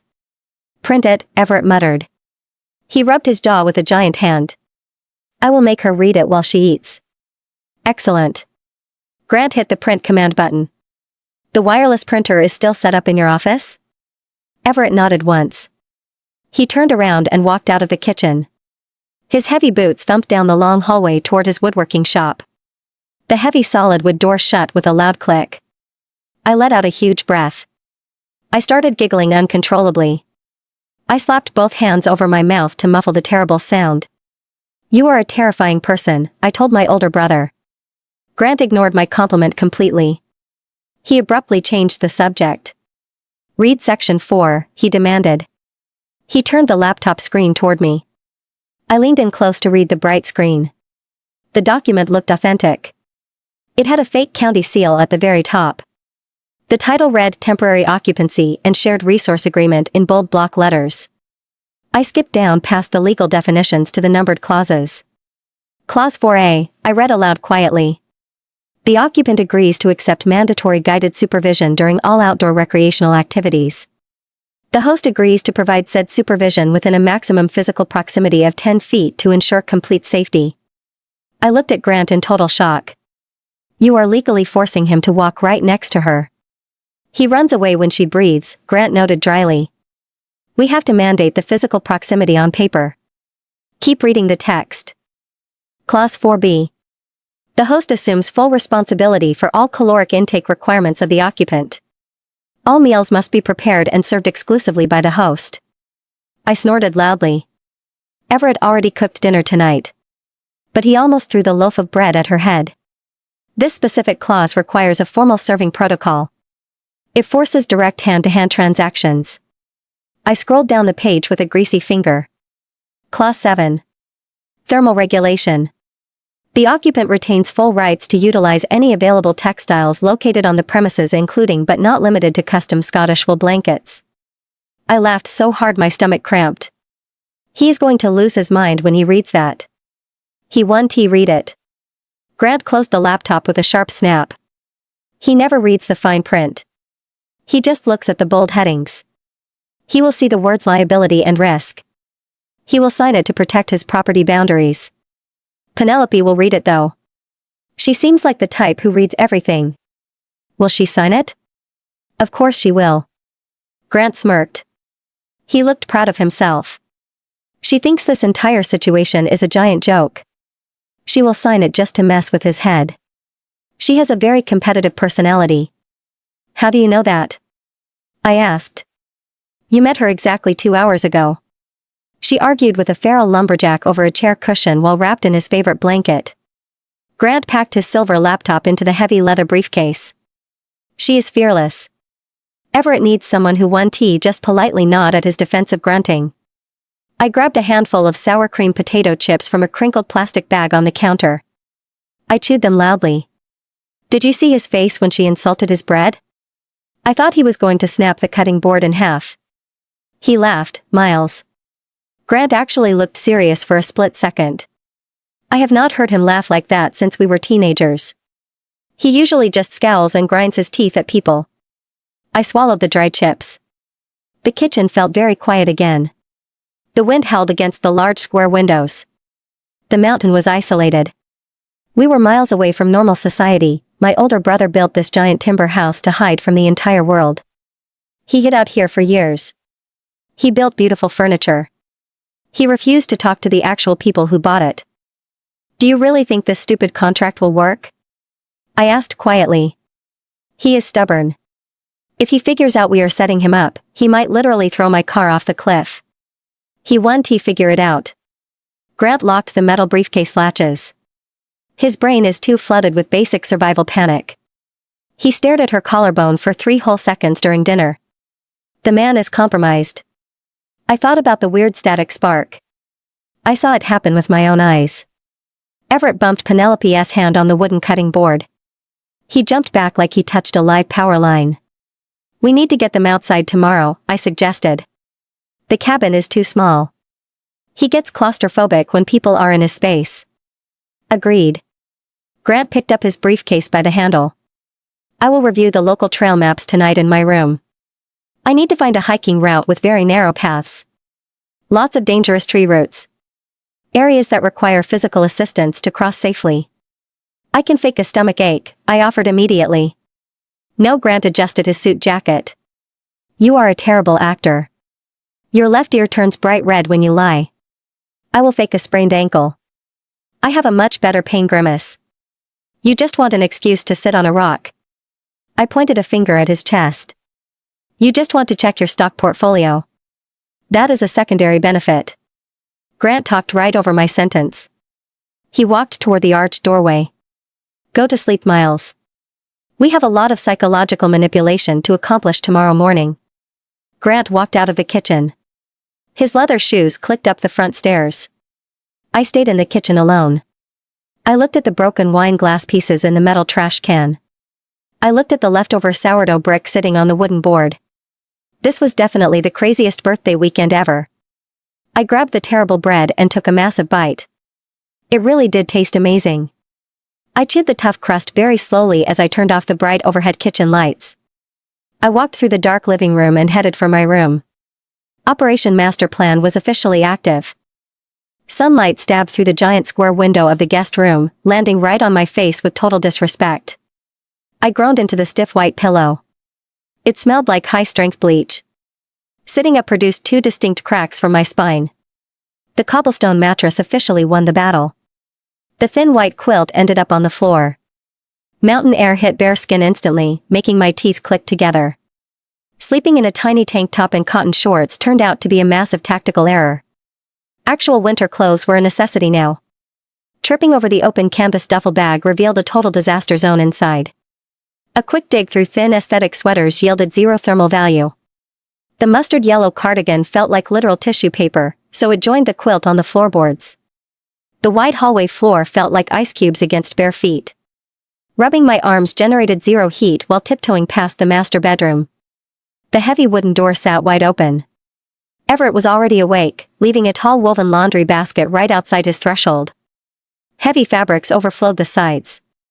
A giant red and black plaid flannel shirt sat right on top. The material looked thick and practically heated. Miles gave me extremely specific warnings about touching Everett's personal items, claiming his brother was wildly territorial. Those warnings meant nothing. Basic human survival always outweighs polite houseguest etiquette. Reaching down, I snatched the giant shirt off the pile and slipped my arms into massive sleeves. Heavy fabric swallowed me entirely. The bottom hem hit right above my knees while the sleeves hung past my fingertips. Rolling the thick cuffs up 4 separate times finally freed my hands. Burying my nose in the collar brought a strong scent of sharp pine sap and wood smoke. It smelled exactly like the giant man chopping wood yesterday afternoon, causing my stomach to flip in a weird way. That physical reaction got ignored completely. Every step down the log staircase creaked under my weight. Reaching the ground floor revealed Miles, dead to the world. He slept face down on the terrible leather couch, one foot dangling off the cushions, snoring into a gray throw pillow. Fresh coffee drifted from the kitchen archway, pulling me forward. Everett stood facing the black stove with a thick white ceramic mug in his right hand. Worn-out blue denim jeans and a simple black t-shirt hugged wide shoulders while he poured dark liquid from a glass carafe. "Is there enough coffee for a freezing hostage?" Everett jumped, spinning around fast. His eyes hit my face, then dropped to the oversized red and black flannel. His hand opened. The white ceramic mug slipped right through thick fingers, plummeting toward the ground before hitting the tile floor. It exploded into sharp white pieces. Hot dark coffee splashed onto heavy leather work boots. He just stared, ignoring the boiling liquid soaking his shoes. His gaze tracked from the top button of the flannel straight down to my bare knees. A thick muscle in his jaw flexed hard. "You," he said, swallowing. "You are wearing my work shirt." I was cold. Crossing my arms tight over my chest felt defensive. "My sweaters are useless out here. You keep this entire fortress at 40 degrees. "It is 62 degrees, Everett rumbled. "You went into my laundry basket." The basket was sitting in the hallway. Public domain. He took a slow step forward, heavy boots crunching on broken ceramic. That wild look from yesterday afternoon returned to his eyes. He looked intense, like a giant predator cornering an annoying mouse. "That shirt," Everett pointed a finger at my chest before dropping his hand. "I wore that yesterday." "I know. It smells like pine trees." "Are you actually going to demand?" A loud groan cut through the kitchen. Miles stumbled into the archway in a wrinkled band t-shirt, rubbing his eyes with both fists. He blinked sleepily at the puddle of coffee, then looked up. His mouth fell open. "Are you insane?" Miles yelled, pointing at the flannel. "I told you stop touching his." "I needed layers." I glared back. "Your brother refuses to turn on the heat. That has his scent on it." Miles stepped over the broken ceramic. "He is going to lose his mind." "Everett, tell her." "Do not." Everett cut him off, stopping mid-sentence before starting again. "Do not tell her to take it off." Miles stared in absolute shock. "What do you mean?" "Leave her alone," Everett grumbled, turning his back completely. He grabbed paper towels from the counter and crouched on his heels to wipe up the puddle. Heavy back muscles shifted under the black t-shirt. "You are letting her wear it." Miles sounded horrified. "Yes." Everett wiped the wet tiles hard. A victorious smile hit my face while I patted the soft plaid fabric. "See? He is fine with sharing. You just exaggerate his anger issues." Miles opened his mouth to argue, but the front door slammed. "Morning team," Grant announced, marching in. The oldest brother looked completely out of place in heavily starched dark jeans, a pristine white button-down, and a black leather briefcase. He looked like a billionaire pretending to enjoy a camping trip. Grant stopped, taking in the scene instantly: the mess on the floor, Everett crouching defensively, and the giant flannel. A sharp smile flashed across his face. Excellent wardrobe choice. It really brings out the panic in his eyes. Shut up, Everett growled from the floor, shoving wet paper towels into the trash. I printed the document. Grant ignored him, popping the metal latches on his briefcase. The loud click echoed in the room as he pulled out a stack of paper and slapped it onto the granite counter. What document? The cabin occupancy agreement. Grant clicked a silver pen, holding it out. Everett raised concerns about your safety on the property. He wanted a formal liability waiver. Everett stood up fast, glaring at his brother. I didn't ask for that. You agreed to it last night right after washing the same skillet 4 times. Grant tapped the printed page. Sign the bottom line, Penelope. It covers basic injury liability and mandatory supervision. The bold title at the top read temporary occupancy and shared resource agreement. You drafted a legal contract for a weekend visit? Everett insists on strict property boundaries, Grant lied effortlessly. He fears you might trip over a root and sue. Everett rubbed the back of his neck, his face turning a darker shade of red. He clearly hated the paperwork and the lawyer talk. I'm not suing anyone. Then sign it, Grant challenged, pushing the pen forward. Unless you plan on breaking rules. Competitive instincts kicked in. Losing arguments to corporate lawyers before 9 in the morning was not on the agenda. Flipping to the signature page took 2 seconds. Wait. Everett took a step forward, reaching out. Do not. Why not? The pen hovered over the paper. Are there weird clauses in here? Am I signing away a kidney? Grant is lying. He always. Clause 4 mandates close physical supervision during outdoor activities, Grant interrupted, smirking at Everett. Just keeping the city girl safe from local wildlife.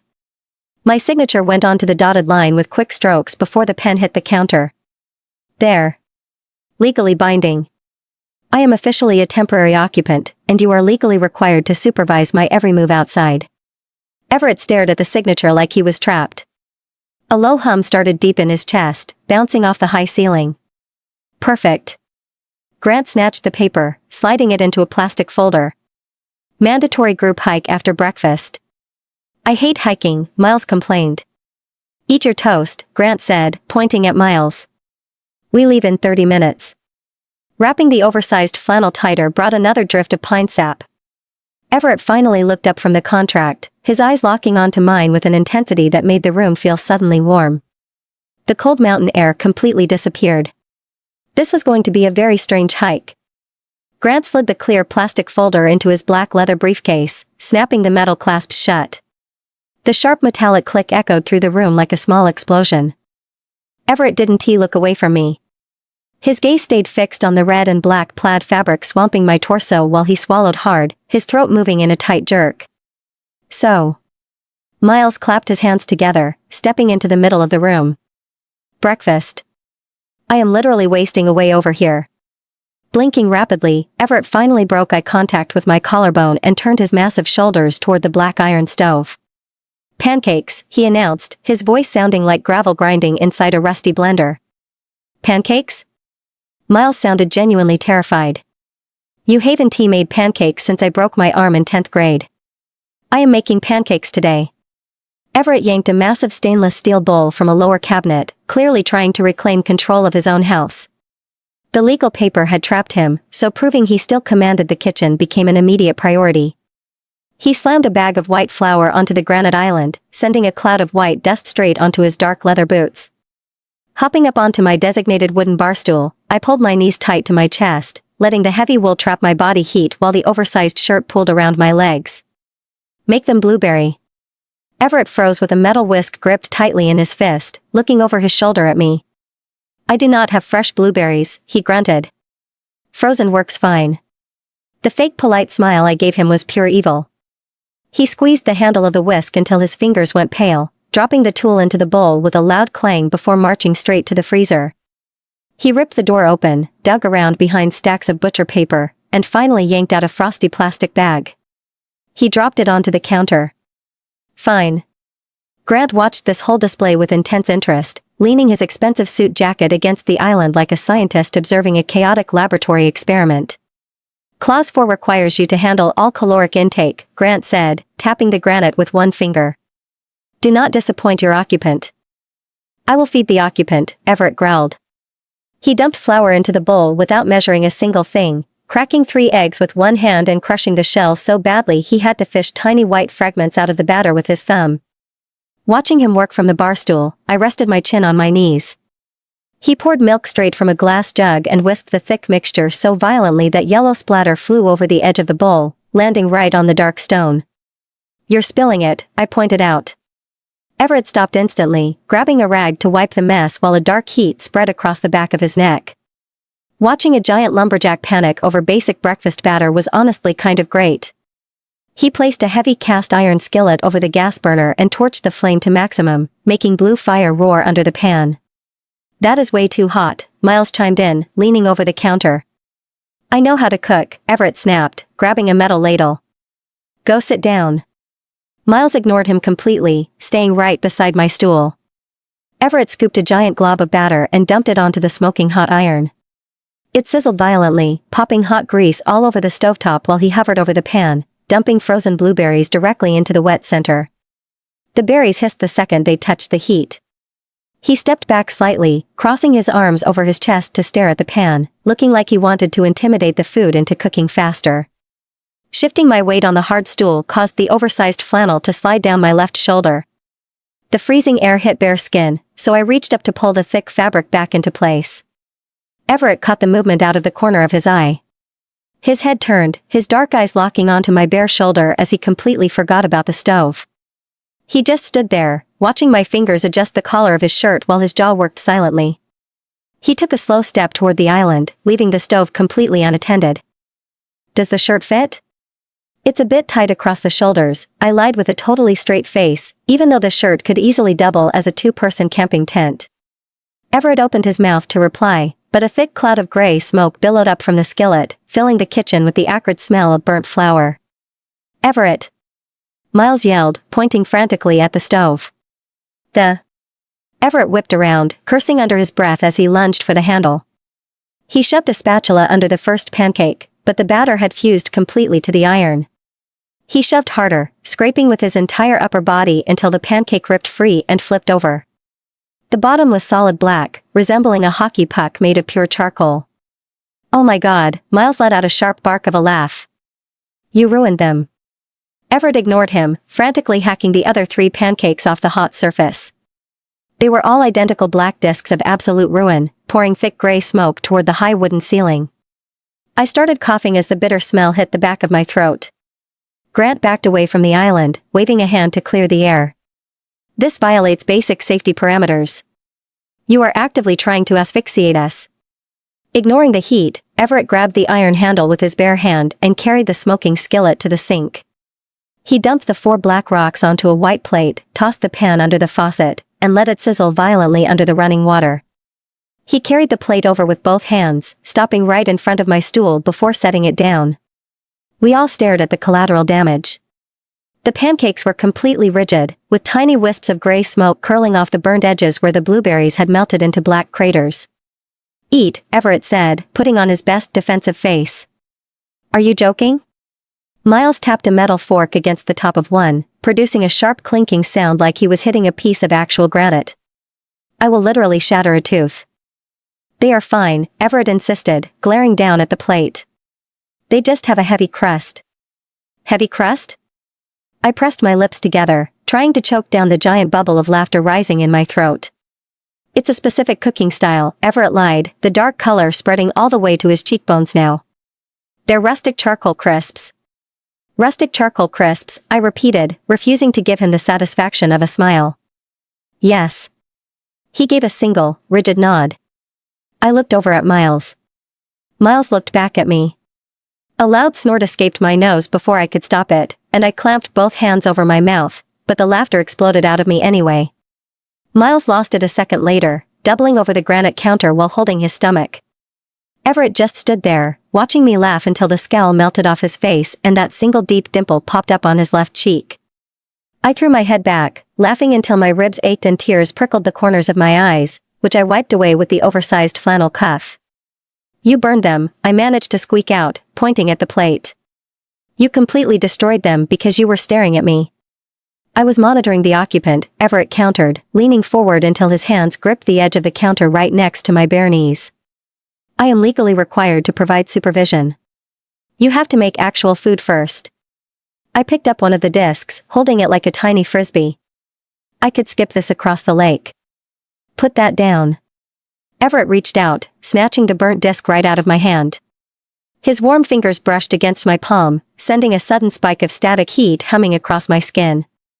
I gasped, pulling my hand back, while Everett dropped the black disc onto the plate with a clatter. He took a fast step backward, staring down at his own palm like it had just burned him. Did you guys just? Miles stopped laughing, looking back and forth between us. Static, Everett mumbled, shoving his hands deep into his front jeans pockets and refusing to meet my eyes. I'll make oatmeal. I loathe oatmeal, Grant announced from the other side of the room. Then starve. Everett turned his back on the entire room, marching straight toward the pantry. Watching his wide shoulders move, my palm still tingled, feeling like tiny needles dancing across the skin. He dragged a heavy cardboard box of oats out of the dark pantry, grabbed a metal pot, and filled it with cold water, his movements rigid and completely off balance. Grant walked around the island, stopping right next to my stool. The food situation is clearly compromised, Grant said, checking his watch. We eat the oats, then we execute the hike. I don't have proper shoes, I told him, pointing down at the stiff, unworn boots sitting by the door. You'll manage. Grant flashed his fake corporate smile. Everett knows the trails. He'll carry you if necessary. Everett dropped a metal spoon into the pot, splashing water all over the stove, but he kept his back turned. I am not carrying anyone. The contract dictates absolute safety, Grant reminded him, tapping his briefcase. Looking out the giant kitchen window, the dense pine forest looked wild and tangled on the steep mountain slopes. Going out into the actual wilderness with these three felt like a terrible idea, especially with whatever tortuous route Grant was clearly planning in his head. Everett kept stirring the thick oatmeal violently without turning around. The burnt pancake sat right in front of me on the ceramic plate, smelling like a complete disaster. Breaking off a tiny piece of the black crust, I popped it into my mouth and chewed loudly. It tasted like straight campfire ash. Delicious, I called out to his back. Everett froze, gripping the edge of the stove so hard his knuckles gave out, a low rumble starting deep in his chest. I swallowed the ash and smiled. I was definitely ready for this hike. I swallowed the ash and smiled a huge, dirt-covered grin right at his massive back. Everett froze completely, his giant hands gripping the edge of the black stove while a low, vibrating rumble started deep in his chest. Sounded like a tractor trying to turn over in dead winter. He refused to turn around, just stood there breathing heavy, which didn't help when the pot of oatmeal suddenly boiled over. Thick white foam spilled right down the sides of the hot metal pot, hitting the open gas flame with a nasty hiss. Turn it off. Miles pointed a useless finger at the sludge. You're ruining second breakfast. Everett snapped out of it, twisting the gas knob down to 0 before grabbing a wooden spoon to aggressively beat the gray sludge back into submission. His shoulders slumped about 2 inches. Without a word, he scooped the terrible mush into 4 ceramic bowls, slinging them onto the kitchen island while keeping his eyes locked strictly on the floorboards. A bowl landed in front of my face, looking suspiciously like wet cement. Grant pushed his portion away immediately, pulling a huge folded paper map out of his leather briefcase and flattening the sharp creases across the black granite with his manicured hands. We need a specific route, Grant announced, tapping a blue circle on the paper using his silver pen. I selected the Weeping Basin waterfall.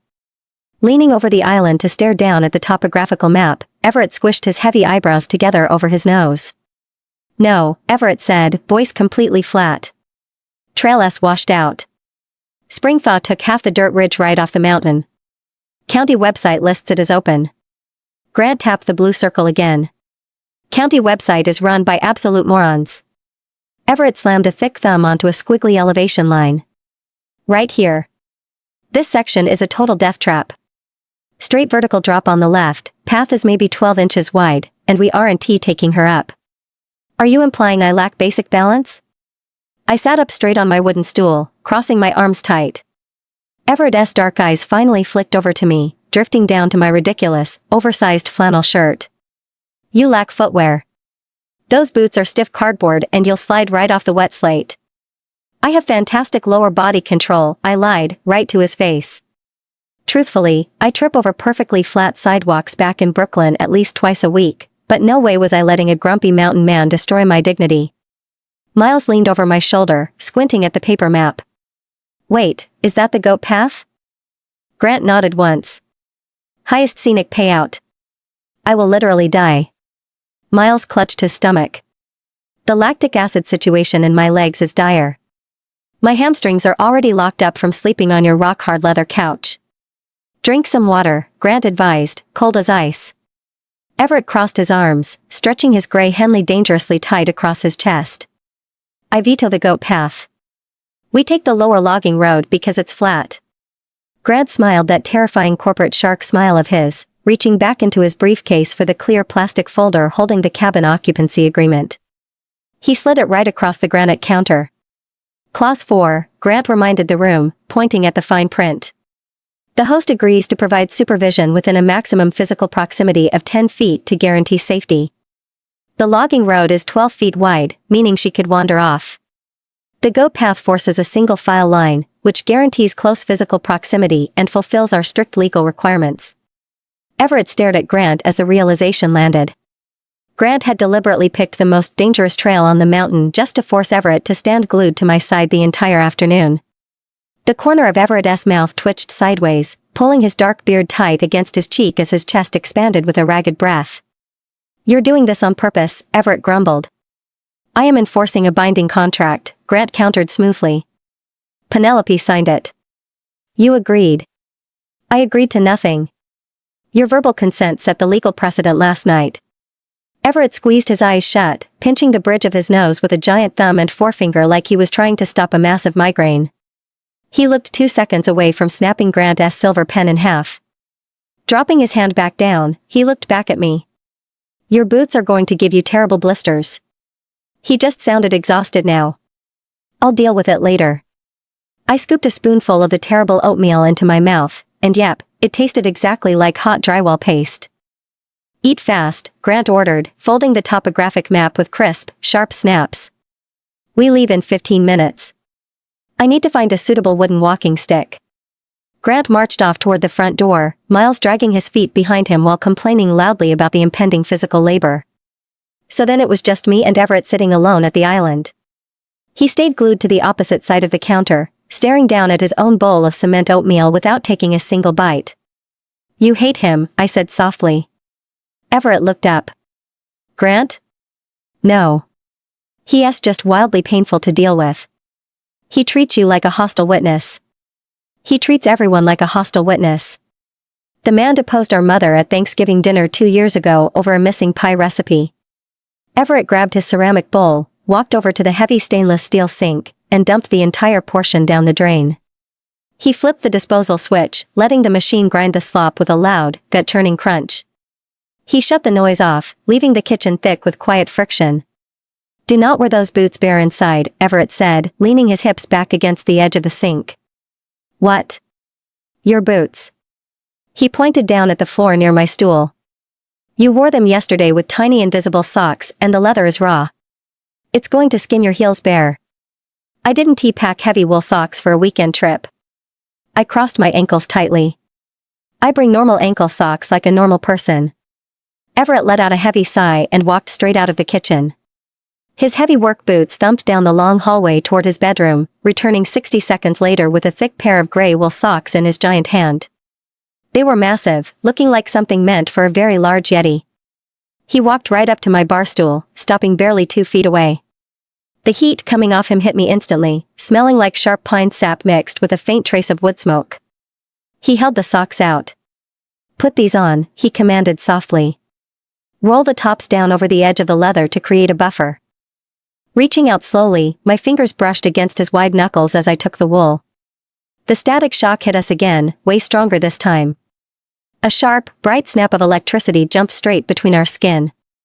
I gasped, yanking my hand back as the heavy socks tumbled into my lap.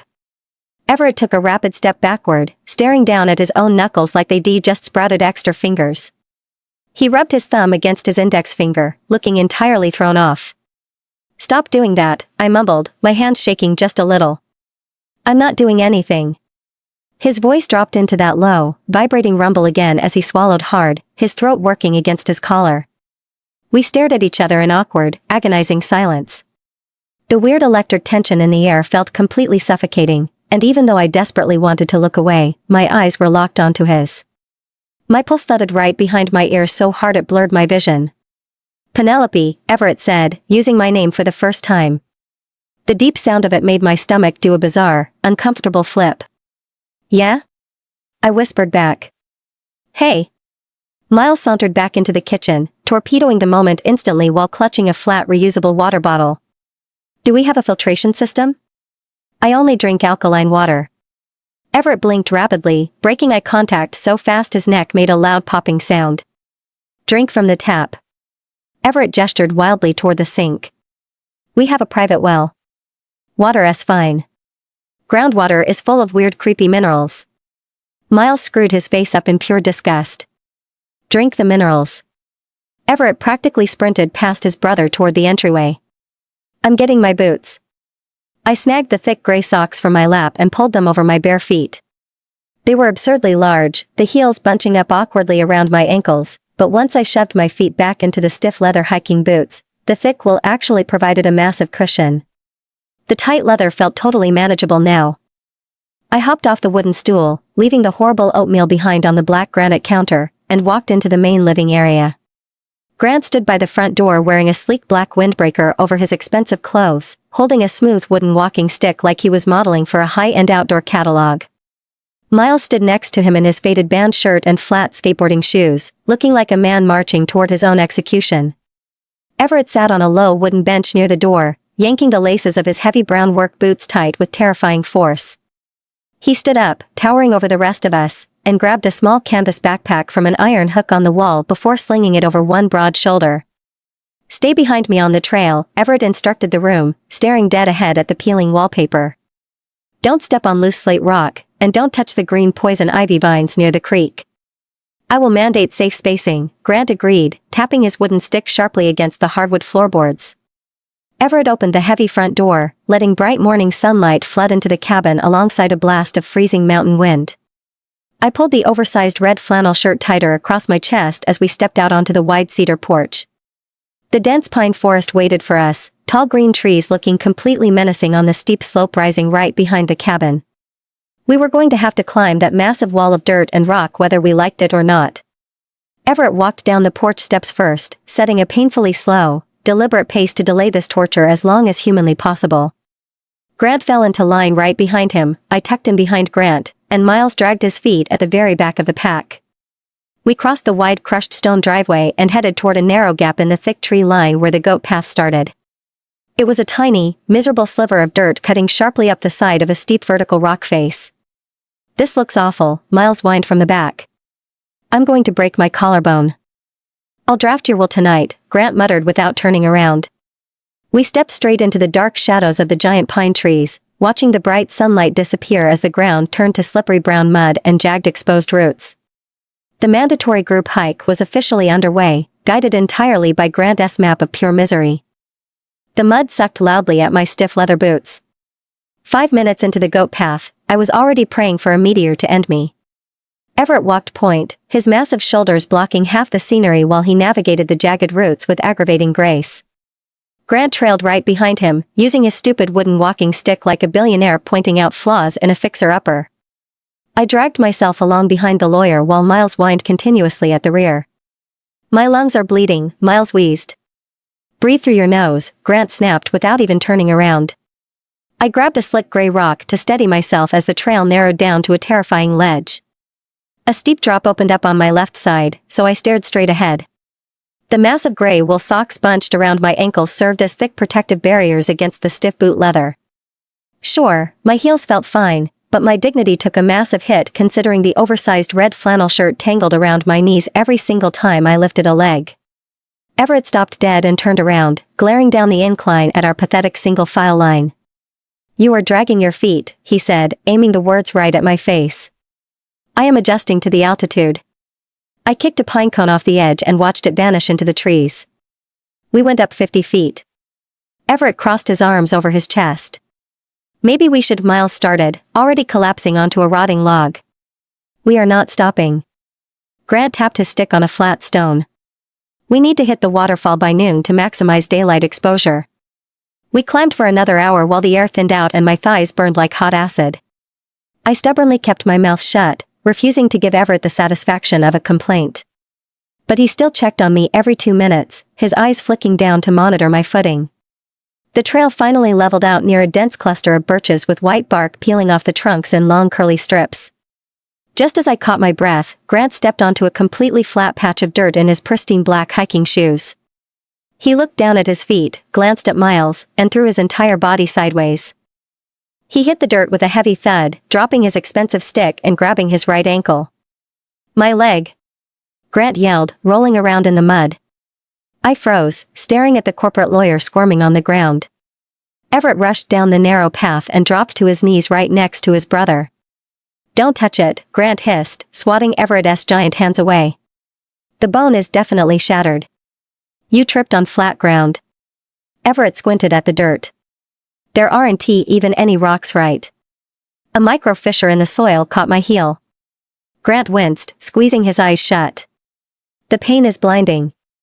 Miles shuffled up behind me and leaned over my shoulder. Wow. That looks serious. It is a compound fracture, Grant groaned loudly, clutching his shin. A compound fracture means the bone pokes through the skin. Everett pointed at Grant's perfectly intact black pants. Your legs aren't even ripped. Internal compound fracture. Grant waved a manicured hand dismissively. The terminology is irrelevant because I am incapacitated. Everett stood up slowly, wiping brown dirt off his blue jeans while staring down at Grant with heavy suspicion. Fine, Everett grumbled. Get on my back, I will carry you down. Grant went completely rigid. He clearly missed that possibility in his calculations. Actually, no, Grant backpedaled fast. The jarring motion will cause permanent nerve damage. I need to remain stationary, so Miles will stay here with me to monitor my pulse.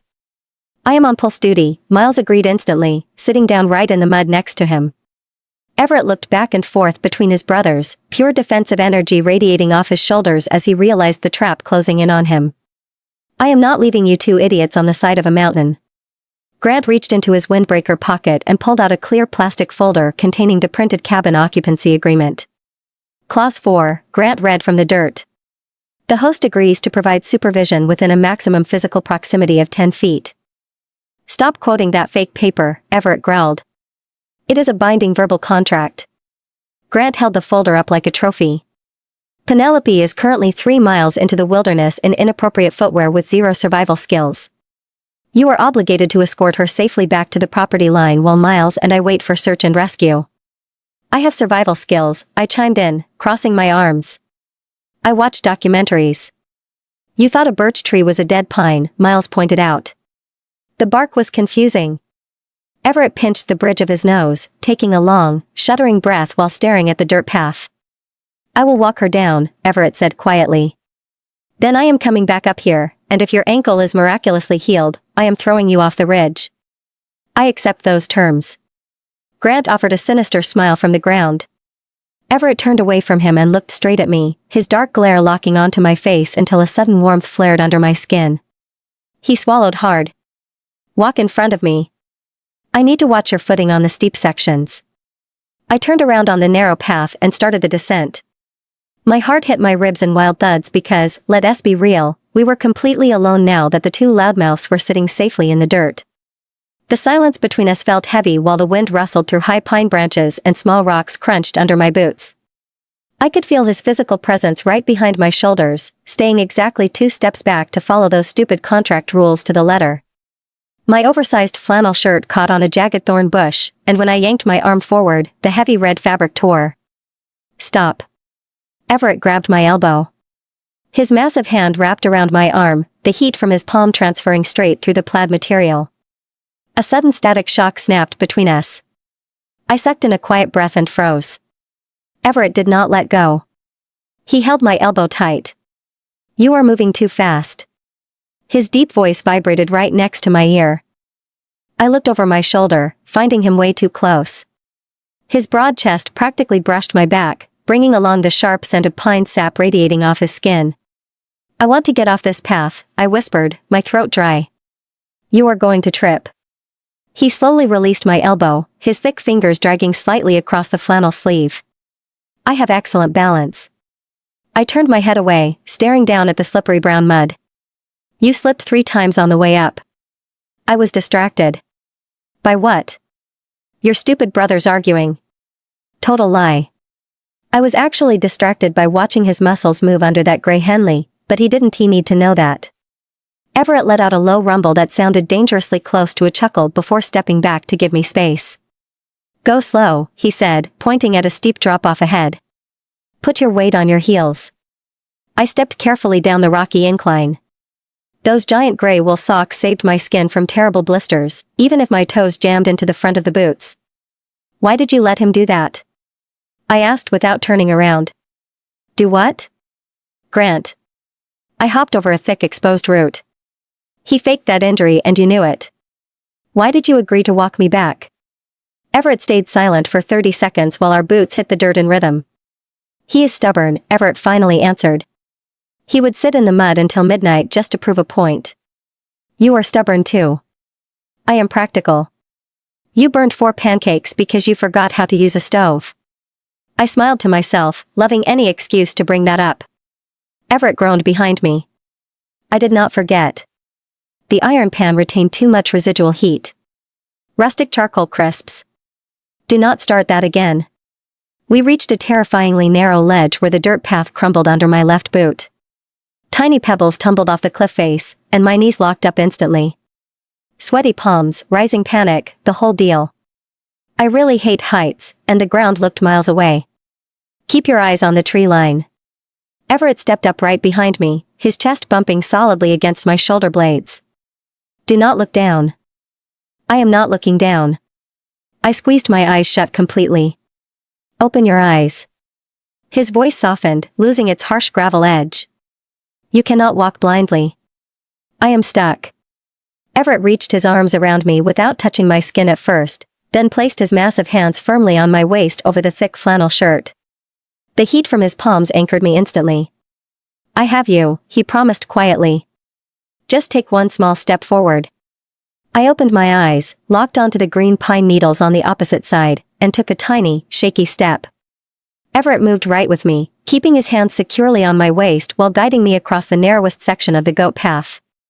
His chest pressed lightly against my back the entire time, sending a weird wave of tension straight down my spine. The second we hit solid flat ground again, he pulled his hands away and took a fast step backward. The sudden rush of cold mountain wind made me instantly miss the heavy warmth of his body. "Thank you," I said awkwardly, smoothing the front of my wrinkled shirt. "You are safe." He cleared his throat loudly, staring up at the sky. "We should keep moving because those clouds are getting dark." I looked up to see heavy gray clouds rolling fast over the mountain peaks. The bright sunlight vanished, and the temperature plummeted 10 degrees in seconds. We were still 2 miles away from the timber fortress, and our quiet little walk just got significantly more complicated. Heavy gray clouds rolled over the mountain peaks fast, turning the sky the exact shade of a bruised plum. Thunder rattled the pine needles directly above our heads, making the whole forest vibrate. I tilted my head back just in time for a single drop of freezing water to smack me right between the eyes. "We need to move faster." Everett stepped closer, his deep voice barely carrying over the rising wind. "The storm is going to break early. I am moving as fast as these ridiculous boots allow." I wiped the ice-cold water off my forehead with the back of my hand, almost tripping over my own hem in the process. "Keep your weight centered." Everett backed up 3 full paces, strictly resuming his legally mandated following distance. We picked our way down the slippery dirt path while the silence returned like a heavy blanket. That weird static electricity from his touch still hummed in my elbow joint, completely short-circuiting my brain. "Look, I deal with awkward silence by filling it with utter garbage, okay? It is a terrible coping mechanism, but once the floodgates open, nobody can stop it." "So." I hopped over a jagged rock. "My main freelance client is being an absolute nightmare right now." Everett didn't reply, just kept crunching heavily along behind me and crushing dry twigs into powder. "His name is Trevor," I told the pine trees. He runs a boutique dog grooming startup in Manhattan and requested a logo redesign last Tuesday. Specifically, he asked for a warm blue color palette. A yellow jacket wasp buzzed near my right ear, but before I could flinch or scream, a massive hand swatted the air right next to my head. The bug vanished into thin air while Everett kept his stride without missing a beat. Thanks. I glanced over my shoulder. Anyway, warm blue does not exist. Blue is a cool color on the spectrum, so making it warm just turns it purple. I tried explaining basic color theory on a video call, and he completely lost his mind. The wind howled louder as the temperature dropped another 5 degrees, sending a gray squirrel darting across the dirt path right in front of my boots. A low rumble erupted from Everett's chest, sounding less like a human clearing his throat and more like a territorial bear warning the rodent to back off. Stopping dead in my tracks, I turned around to face him. Did you just growl at a rodent? Everett looked instantly embarrassed, a dark red flush climbing right up his thick neck. He shoved both hands deep into his denim pockets, glaring into the dark bushes where the squirrel had vanished. It startled you. It weighs 2 pounds. I was fine. Keep walking, Penelope. He cut me off before I could launch into a full speech, gesturing down the trail. The temperature is dropping fast. Turning back around, I restarted my rant immediately because my nervous energy desperately required a verbal outlet. Trevor told me purple is too aggressive for dog grooming. I kicked a loose pinecone down the trail. He claims dogs will feel visually threatened by the branding, even though dogs are colorblind. Everett swatted another flying bug away from my shoulder while his heavy boots crunched on the gravel. I sent him 14 different shades of teal as a total compromise.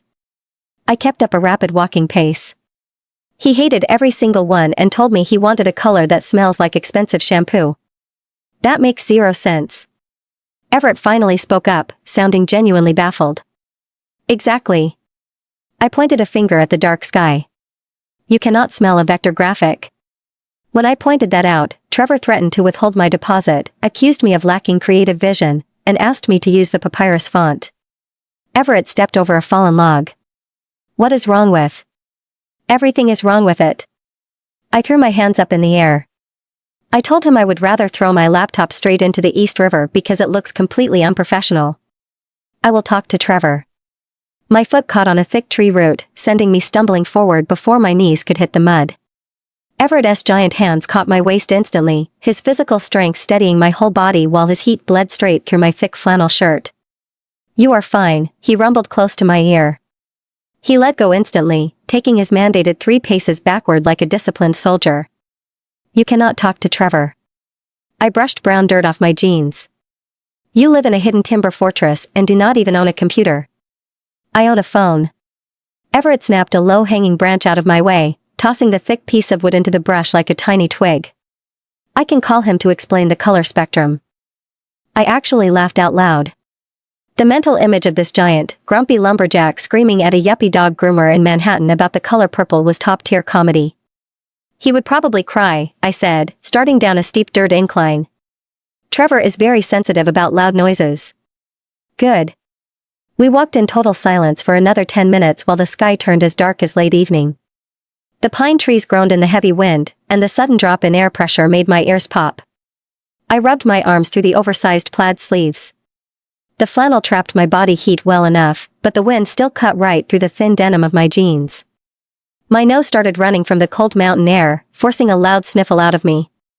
Another squirrel rustled in a pile of dry brown leaves right by my left boot. Everett let out a second terrifying growl that vibrated straight through the soles of my boots. Breaking his 3-pace boundary, he planted his massive body right between me and the leaves, glaring down at the tiny woodland creature. Everett. I placed my hand flat against his wide back. It is a squirrel collecting nuts. It is not going to attack my ankles. His muscles felt like solid stone under his gray Henley as he breathed heavily through his nose, refusing to step away from the pile of leaves. They carry diseases, he mumbled defensively. You live in the actual woods. You cannot growl at every single animal we pass. I can try. His wide shoulders finally relaxed as he stepped away from the bushes, staring down at my hand resting on his back. Pulling my fingers away quickly, I felt that weird static electricity snap against my palm again. We both pretended not to notice. Are you hungry? Everett asked, studying my face closely. No total lie. My stomach felt empty considering I had only eaten one bite of his cement like oatmeal for breakfast. I am fine. You are pale. I am always pale because I work inside a dark apartment in Brooklyn. Everett frowned, his dark eyebrows pulling together. You need actual food. The burnt pancakes were a failure. I thought they were rustic charcoal crisps. I offered a tiny smirk. He rolled his eyes, but a tiny hint of a smile tugged at the corner of his mouth, showing off a deep dimple for 2 seconds before he hid it away again. I will cook real meat tonight.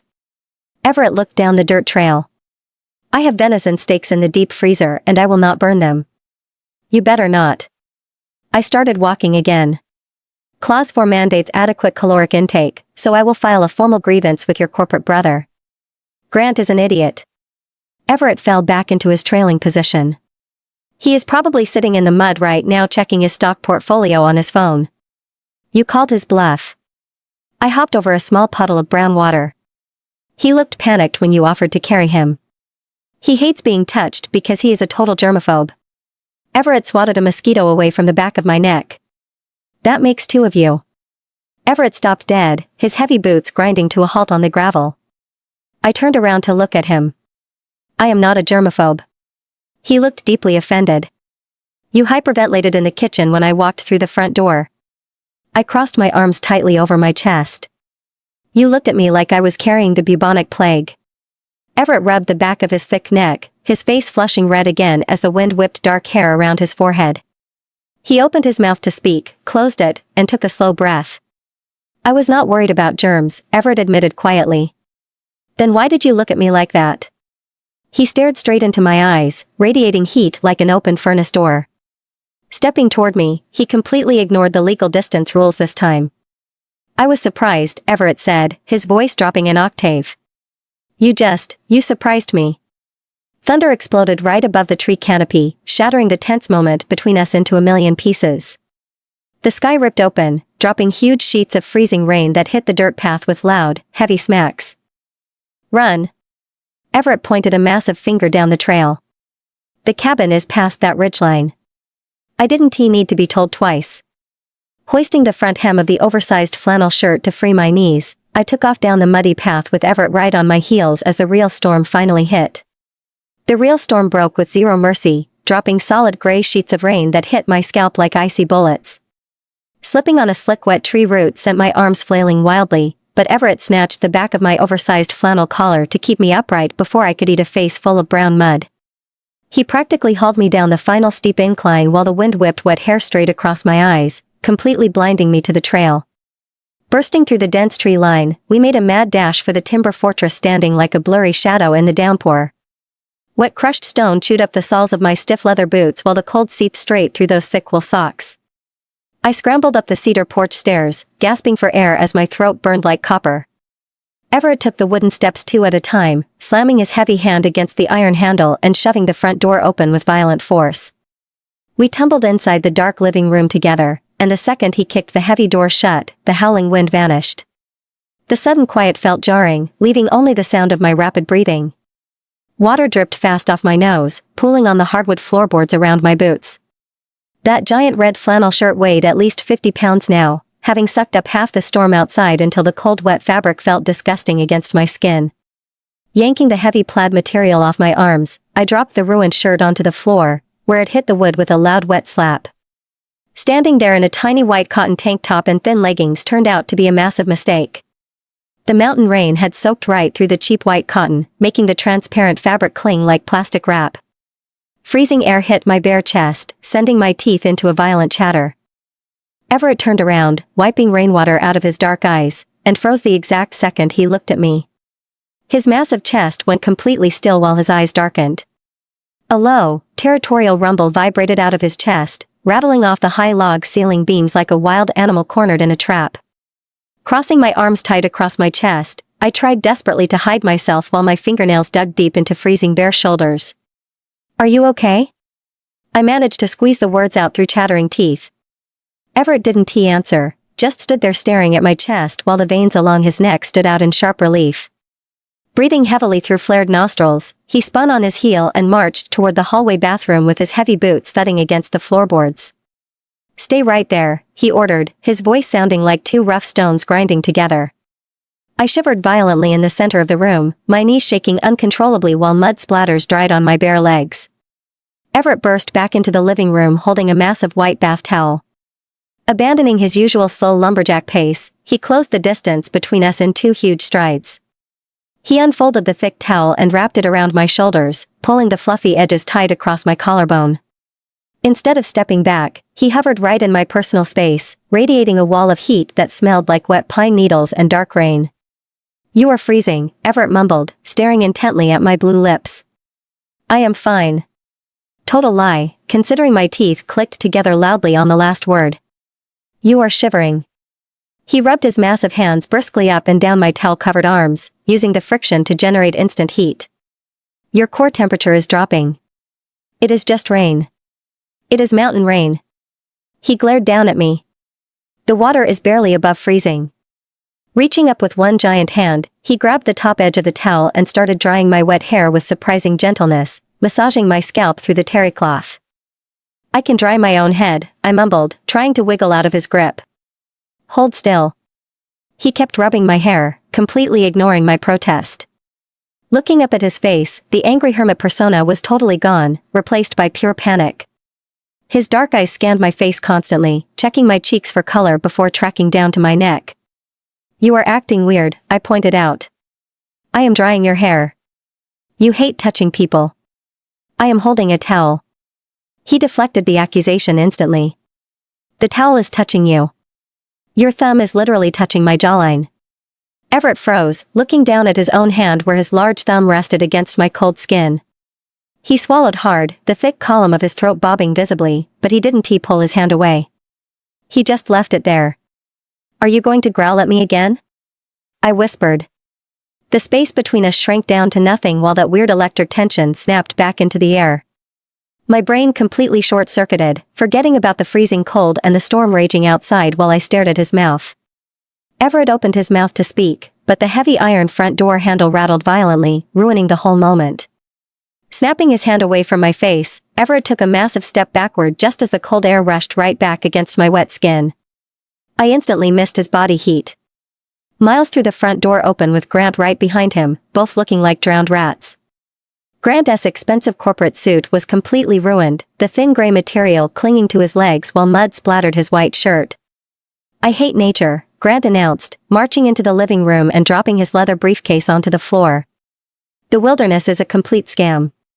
Miles shut the heavy door, leaning his weight against the wood. "I think I pulled a hamstring." "Your leg is fine." Grant glared at him. "You jogged the last half-mile." Everett crossed his arms tight over his chest, glaring at his brothers as the overprotective panic vanished and the grumpy mountain beast returned. "You tracked mud on my floor," Everett growled. "I will buy you a new floor." Grant kicked off his ruined leather shoes. "I need a hot shower and strong alcohol." I clutched the white towel tightly around my neck while watching the chaotic trio. Miles looked completely wrecked, Grant looked ready to sue the mountain, and Everett kept sneaking quick glances at me to check if I was still shivering. Grant caught the look instantly because, of course, the lawyer never missed a single detail. He flashed a terrifying shark smile. "Well," Grant said, wringing freezing water out of his suit jacket sleeve. "At least you properly supervised the occupant. Clause 4 is satisfied." "Shut up, Grant." Everett turned his back on us and walked toward the kitchen. "I am building a fire." He grabbed 3 large logs from a metal bin, tossed them into the stone fireplace, and crumpled up old newspapers. Striking a wooden match against the hearth, the flame flared bright orange in the dark room before catching the dry paper. Heat flooded the living room almost instantly. Walking closer to the fireplace, I stood near the leather armchair and stretched my hands out toward the bright flames. Everett stayed on his knees near the hearth, grabbing an iron poker to stab the burning logs with unnecessary force until orange sparks flew up the stone chimney. "You are going to break the wood," I noted. He ignored me, continuing his violent assault on the fire. Grant stepped up behind me, leaning in way too close. "He is agitated," Grant whispered, keeping his voice low. "You broke him." "I did not break anyone." I took a step away from him. "It just rained on us." "He brought you a towel." Grant pointed at my fluffy white shield. Everett never brings anyone a towel. He usually tells Miles to drip dry on the porch. I was freezing. You were freezing in a see-through shirt, Grant corrected with a smirk. His primitive brain is short-circuiting. You are delusional. I am highly observant. Grant walked toward the log staircase. I am taking the first shower while Miles freezes down here. Grant vanished upstairs while Miles groaned, collapsing onto the leather couch and pulling a dry gray pillow over his wet head. Standing by the fire, I watched Everett finally get to his feet and place the iron poker back on the hearth. The bright firelight highlighted the sharp angles of his square jaw as he looked over at me. Go change your clothes, Everett said softly. Put on a dry sweater. My sweaters are useless. Put two on. He pointed toward the stairs. I will make tea. Nodding slowly, I kept the towel wrapped tightly around my body and walked toward the stairs. Passing the spot where I had dropped the wet flannel shirt earlier, I noticed the hardwood floor was completely empty. Looking back at the kitchen archway, Everett held the soaking wet plaid shirt in his giant hand, squeezing water out of the fabric. He looked down at it, brought the wet collar slowly up to his nose, and took a deep breath.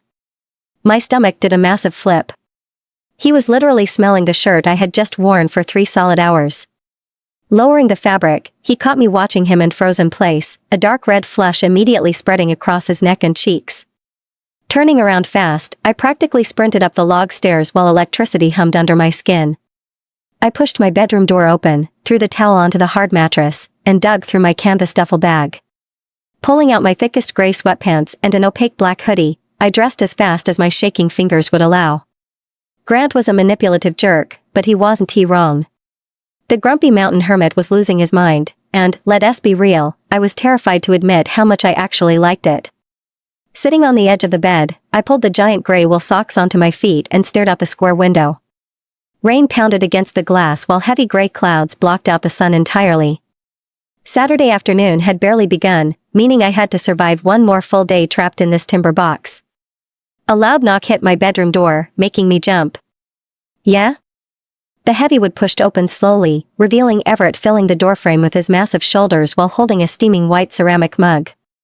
Tea, he announced. He stepped into the room, set the hot mug on the wooden nightstand, and glanced at my black hoodie before nodding in approval. Thanks. I reached for the warm mug. He turned to leave, but stopped right at the doorway with his hand resting on the wooden frame. The power might go out, Everett warned, looking back over his shoulder. The wind is knocking down trees near the main road. I have backup batteries for my laptop. Good. He tapped his thick fingers against the wood. We are trapped inside for the rest of the day. Trapped. I repeated the word, holding the warm mug close. Sounds like a blast. He stared at me for a long second, that deep dimple flashing on his cheek again. We will see, he mumbled, pulling the door shut behind him. Holding the hot ceramic mug against my chest, the scent of sweet chamomile filled the room. So here I was, officially trapped indoors with a feral lumberjack, a devious lawyer, and an exhausted idiot who was also my best friend, maybe. Taking a slow sip of the hot tea, I realized things were definitely about to get worse. The power flickered twice before dying completely, pitching the overhead lights into total darkness while the kitchen fridge let out one final electronic sigh and gave up. Shadow engulfed the massive timber fortress, broken only by orange flames dancing inside the stone fireplace. Wind howled against the glass, whipping rain sideways like someone was throwing buckets of gravel at the windows. Sitting on the gray sofa with my knees pulled up to my chin, my black hoodie kept me warm enough, though the electricity in my veins still buzzed from Everett standing way too close in the hallway earlier. Miles groaned from his wooden armchair, staring at a dead phone screen with cracked glass reflecting his miserable face. The battery is at 4%, Miles announced like he was reporting a national tragedy. We are officially cut off from civilization without text messages or takeout apps. You survived for 20 years before smartphones existed, I reminded him. That was different because it was the 90s. Miles tossed his phone onto the coffee table. My modern survival instincts rely on Wikipedia. Grant walked out of the kitchen carrying a dusty cardboard box taped together with yellowed Scotch tape, dropping it onto the heavy oak coffee table with a loud thud. We need a distraction, Grant declared, looking far too relaxed for a man trapped inside a mountain storm in a starched white shirt with the sleeves rolled up. What is that? I pointed at the box. Monopoly. Grant popped the cardboard lid off and pulled out a folded paper board covered in colorful properties. Everett bought this back in '98, played it once with our cousins, and almost flipped the dining room table through a wall.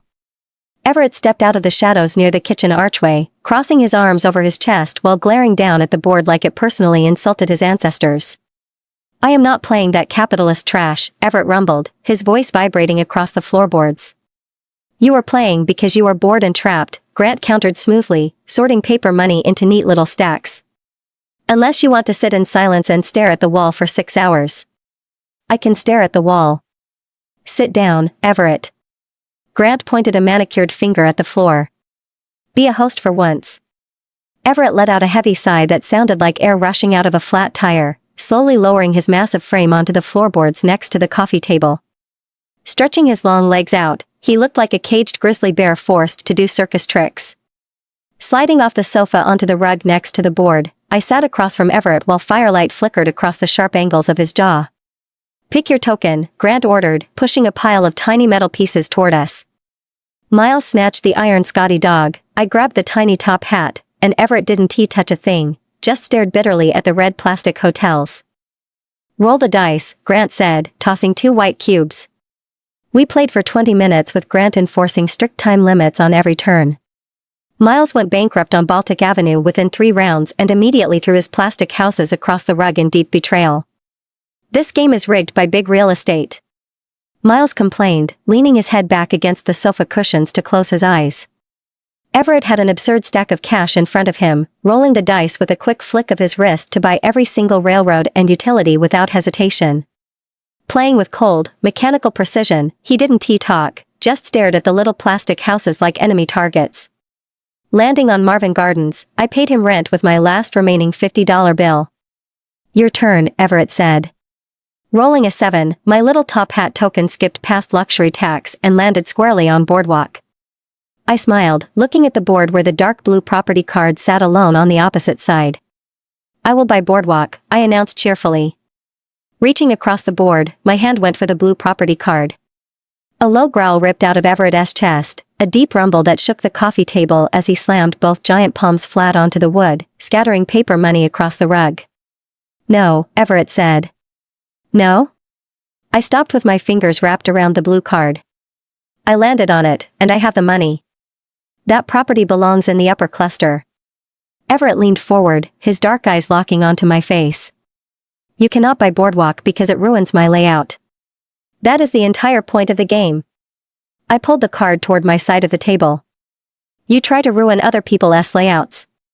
Everett reached his hand across the board until his fingers brushed against mine, sending a bright static spark between us that we both tried to ignore. He gripped the edge of the card, refusing to let go. "Take Park Place," Everett commanded, his voice dropping lower. "Leave Boardwalk alone. You already own Park Place." I tugged the card, but he held on with iron strength. "If I take Boardwalk, I control the entire dark blue set and can build hotels. You will bankrupt me." "That is called winning, Everett." Grant sat back on his heels, watching us fight over the cardboard rectangle with a massive smug grin spreading across his face. He didn't say a word, just soaked in the chaos of his own making. "You are being completely unreasonable over fake paper money," I told him. "I am protecting my portfolio," Everett growled. "It is a board game. This game destroys families." Everett stared at me without blinking, his chest heaving under his black t-shirt like he was defending his actual home from a home invasion. "Let go of the card," I challenged, pulling harder. Everett pulled back with equal force until the blue cardboard started bending right down the middle. "You are going to rip it," Miles yelled from the sofa without opening his eyes. "Everett, stop destroying vintage board games." Everett released his grip so fast I almost fell backward onto the rug. He leaned back, crossed his arms over his chest, and scowled at the fireplace while the flames reflected in his eyes. "Take it," Everett muttered, sounding like a sulking toddler. Placing the bent blue card carefully in front of me, I smoothed out the center crease with my thumb and looked over at him. The giant mountain man sat rigid, glaring at the cardboard, the game, and basically the entire room. "Your move," I whispered. Everett picked up the white dice, shook them hard in his giant fist, and rolled a 12. His token landed on free parking, and he refused to buy another thing for the rest of the game. Grant leaned over the board and quietly declared himself the winner based on total cash assets before packing the plastic houses back into the dented box. That was exhilarating, Grant announced, popping the cardboard lid shut. Who wants to talk about actual property deeds now? Shut up, Grant, Everett growled at the fire. The cardboard box snapped shut with a dull thud as Grant slid the vintage lid down, looking exceedingly pleased with himself after claiming victory over a game played with fake paper money and plastic hotels. Miles groaned from the sofa, staring at the ceiling like he was calculating the remaining hours of his life. Everett stayed flat on the wooden floor with his long legs stretched across the rug, refusing to move a single muscle while staring at the empty space where Boardwalk used to sit. His broad shoulders remained completely tense under his black t-shirt. The match is technically unfinished, I pointed out, tapping my fingers against the edge of the board. We never resolved the utility district dispute. Grant paused, holding the dented Monopoly box against his chest while narrowing his eyes at me. The game concluded because I held the liquidity advantage. You hoarded orange properties and preyed on the weak, I shot back, gesturing over at Miles. He never stood a chance against your corporate monopoly tactics. Capitalism rewards the ruthless, Grant declared, turning to walk toward the kitchen. I am getting tap water since the indoor plumbing is the only functional aspect of this timber box. Miles stayed sprawled on the sofa like a discarded piece of laundry, while Everett finally shifted his weight, exhaling a long breath that rattled through the quiet room. We should finish, Everett mumbled, his rusty voice sounding totally defeated. You want to keep playing? I raised an eyebrow at him. After you tried to rip Boardwalk in half with your bare hands? Everett looked up from the floor, his dark gaze locking onto my face while firelight flickered across his cheekbones and a deep dimple twitched near his mouth. I did not try to rip it, Everett lied. You held onto it like a rabid raccoon. I am protective of my investments. Pushing himself off the floor in one fluid motion, his massive frame towered over the coffee table before he reached down and snatched the cardboard box right out of Grant's hands as the lawyer walked back in. What are you doing? Grant asked, blinking behind his expensive glasses. We are restarting. Everett dumped the contents of the box right back onto the oak table, scattering plastic houses across the wood and letting paper money flutter like falling leaves. Grant stared at his younger brother, a slow, knowing smirk spreading across his face before he slowly lowered his arms. Exchanging a brief, conspiratorial glance with Miles, who opened one eye from the sofa to give a tiny nod, Grant backed away from the table smoothly. Fine, Grant said. Play on. I am going to check if the backup generator has a secret Wi-Fi router hidden inside the engine housing. Grant vanished down the hallway toward the master suite, leaving Miles to close his eyes and resume playing dead. Sitting cross-legged on the rug, I looked over at Everett as he sat back down across from me. He moved his long legs out of the way and set up the board with terrifying speed, stacking yellow bills and sorting deed cards into neat little piles. Your roll, Everett said. Picking up the dice, I shook them in my hand and tossed them onto the board, rolling a 5 and a 2. My metal top hat skipped past jail, landing squarely on Connecticut Avenue. I will buy it, I said, handing him $200 in fake paper currency. Everett took the money without even looking at the cash, keeping his eyes locked on me instead. His square jaw was tight, and the heavy muscles in his forearms flexed as he rested his elbows on his knees. You have a strategy, Everett observed. My strategy involves acquiring properties and hoping nobody lands on them, I replied. That is a terrible strategy. It works out fine in the long run. Not against 4 railroads, Everett cut in, picking up the white cubes. He rolled an 8, landing his token on free parking. Skipping any purchases, he just looked at his remaining property portfolio while holding a massive stack of deed cards in his left hand. Holding all 4 railroads along with every orange and red property on the board, he was basically a real estate titan. I rolled again, landing straight on his orange district and instantly owing him $600 in rent. Pay up, Everett rumbled. Counting out my remaining money, I handed him 3 $50 bills and 100, watching my cash pile dwindle down to almost nothing. A single crumpled $1 bill sat by itself on the rug. Everett looked down at my tiny pile of cash, glanced at his own massive fortress of wealth, and then looked back up at my face. His eyes softened, cracking that intimidating mountain hermit expression. This is ridiculous, Everett muttered under his breath. What is ridiculous? You have no liquidity. Everett shook his head, rapidly sifting through his giant stack of deed cards with thick fingers. You cannot win from this position because you are mathematically eliminated. People make comebacks all the time. Not against 4 railroads and 3 red hotels. Everett pushed his entire stack of property cards into the center of the board, shoving every single deed, railroad, utility, and hotel right toward my side of the table. I stared at the mountain of property cards sliding across the wood. Then Everett reached into his wallet, pulled out a single crumpled $1 bill sitting in his pocket, and held it out toward me between his thumb and forefinger. "I am trading everything," Everett announced, his voice dead serious. "All my assets and all my hotels for your single dollar bill." I sat completely still, looking at the mountain of deeds and then at the single dollar bill in his giant hand. "Everett," I said slowly. "Take the trade." "Are you trying to forfeit?" "I am making a strategic business pivot." Shaking my head, a loud laugh escaped me. Look, the man was brilliant at woodworking, building custom furniture that rich people paid thousands of dollars to own, and framing timber houses with his bare hands, but he clearly had zero grasp of basic financial transactions. "You are terrible at math," I told him, reaching out to pat his massive shoulder patronizingly. My palm pressed against the soft cotton of his black t-shirt, and the heat radiating off his skin burned right through my hand. Everett froze, stopping his breathing entirely while staring down at my hand resting on his shoulder. "You just traded a multi-million-dollar real estate empire for a single fake dollar," I explained gently, like I was talking to a very confused golden retriever. "That is not a strategic pivot, it is a complete financial disaster." Everett didn't move a muscle, his dark gaze flicking up from his shoulder to meet mine as a static spark snapped between us like a tiny bolt of lightning jumping straight from his skin into my palm. I pulled my hand back fast. "I know what I did," Everett growled softly. "You clearly do not." I picked up the single dollar bill and tossed it onto his side of the board. "I am not taking your properties out of pity, so play the game properly." "I am not pitying you." Everett's chest heaved as he leaned closer across the coffee table, filling my space with the sharp pine scent of his skin. "I am trying to give you the board." "Why?" Everett swallowed hard, the thick column of his throat bobbing as he looked away from my eyes to stare down at the little plastic houses scattered across the table. "Because you were going to lose," he mumbled. "That is how games work, Everett. Someone wins and someone loses." I couldn't help the smile spreading across my face because, let us be real, the absurdity of a 6'4" lumberjack intentionally tanking a board game to make me feel better was overwhelming.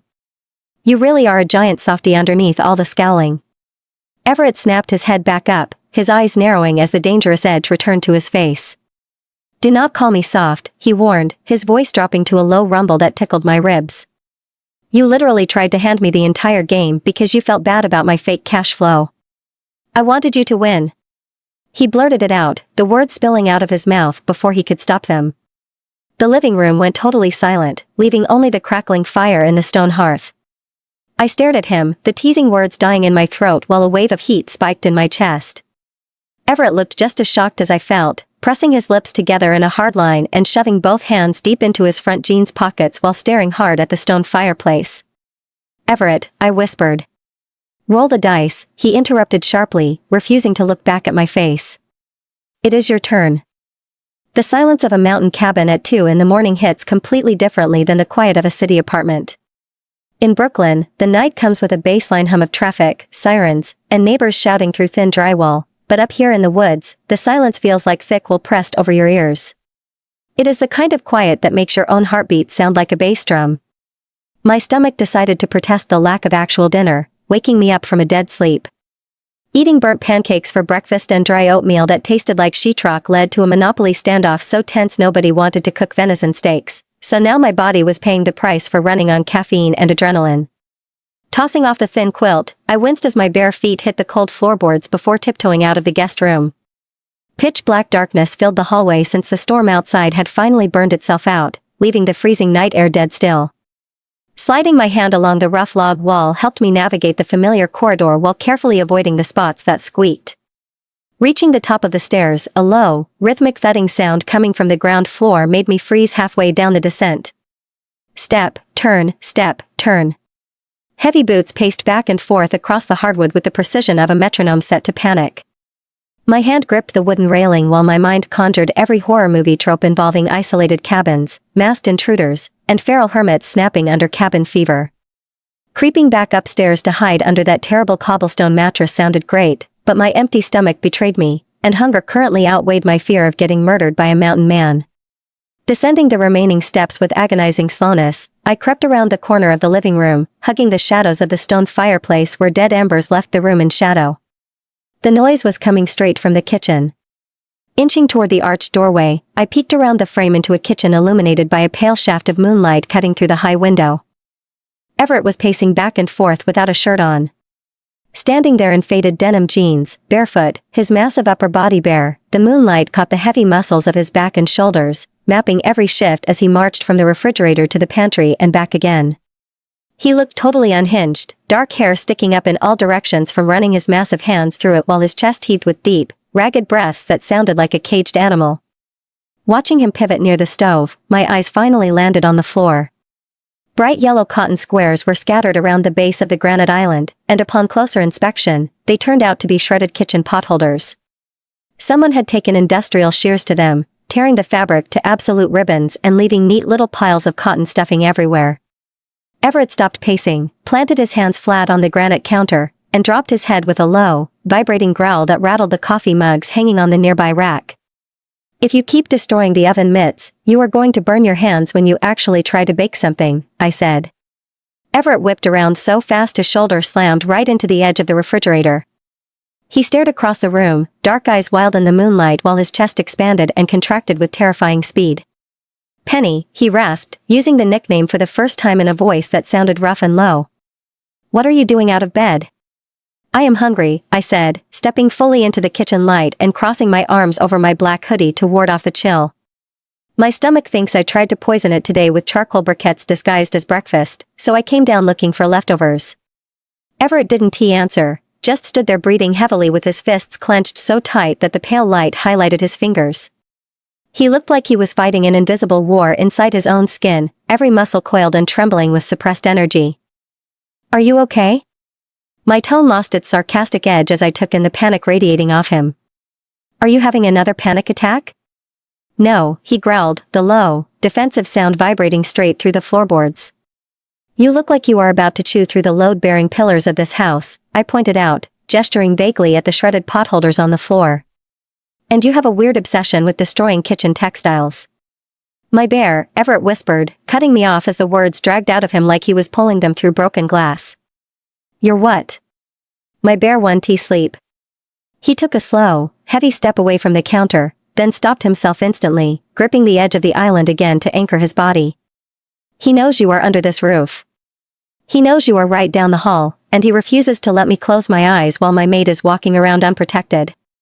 The word hung in the cold kitchen air between us. "Mate." My brain stalled out while I stared at him, my mouth opening slightly without forming any intelligent words. Replaying his sentence, I tried to process the sheer weight of it.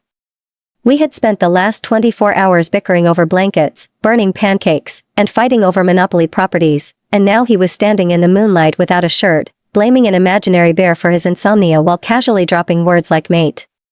"Everett," I said carefully, testing the syllables on my tongue. "Are you telling me you are a literal shifter?"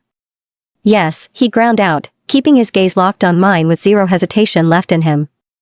The panic stripped away all his defenses, leaving no attempt to hide behind his usual grunting and door slamming. "We are shifters. All of us. Miles, Grant, me. We live out here because civilization is too loud, too crowded, and too full of noise that drives the animal crazy." "Right." I nodded slowly, pacing my own thoughts to match his erratic breathing. "Okay. Shifters. Fine. That explains the extreme territorial weirdness over the armchair and the blanket."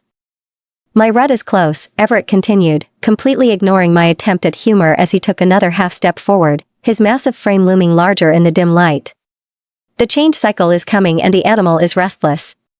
He has been restless since the second you stepped out of Miles's rusted car smelling like rain and pine needles. That is why I slammed the door yesterday. That is why I hid in the kitchen. I am barely holding it together as it is."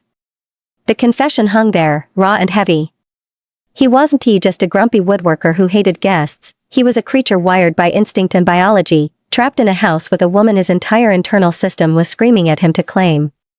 He had spent the last day trying to police every single inch of distance between us just to keep from losing his mind. And shredding the oven mitts helps with the stress? I asked softly, pointing down at the yellow fabric scraps.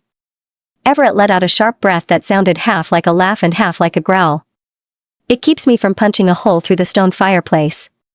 The bear needs to tear something apart, so he settles for cheap cotton. Well, I said, taking a slow step toward him across the cold tile. At least you are environmentally conscious about your destructive coping mechanisms.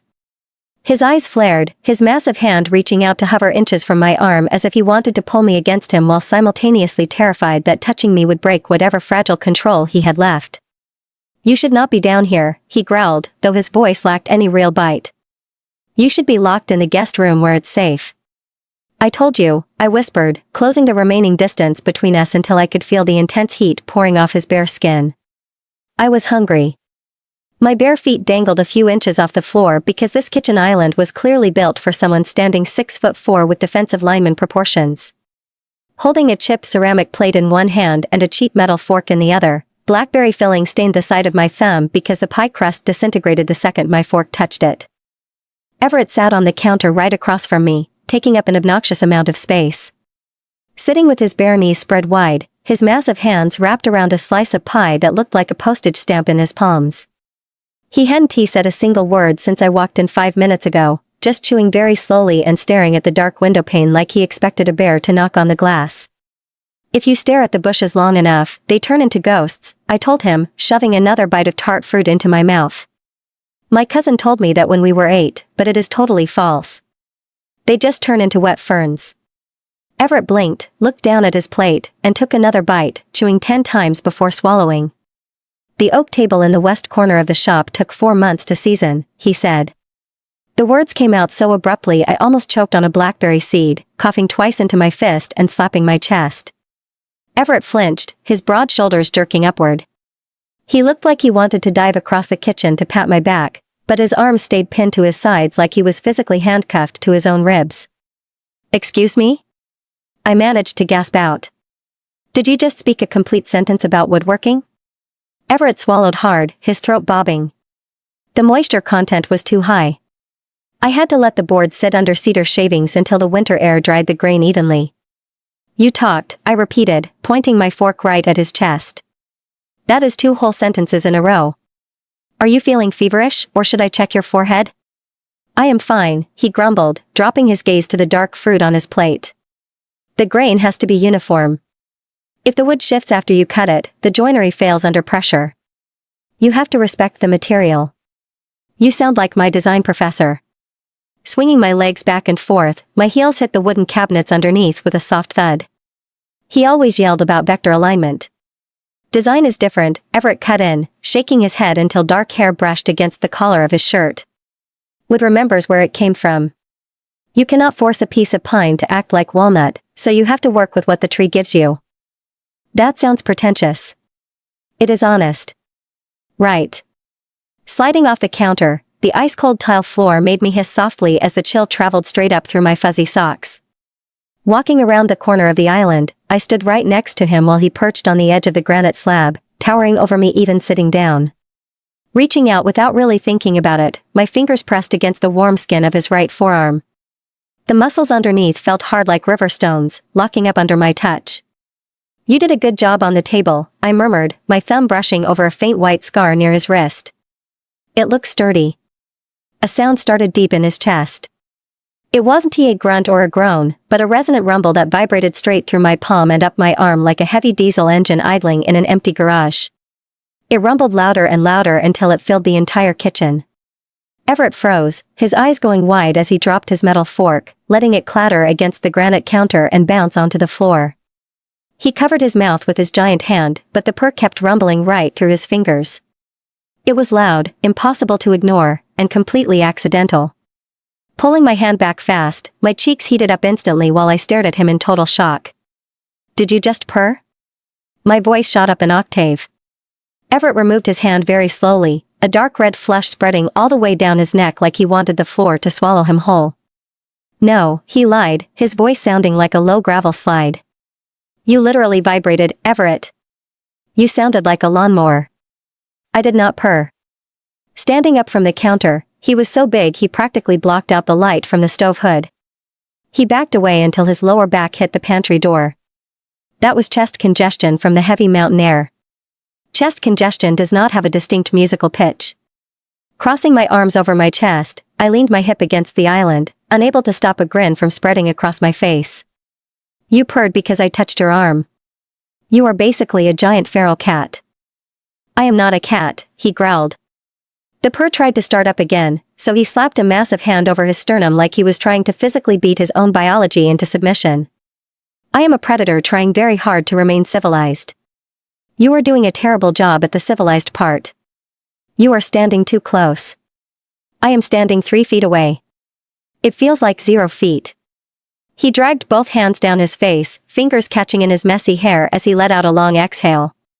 Every time you walk into a room, my skin feels too tight for my bones.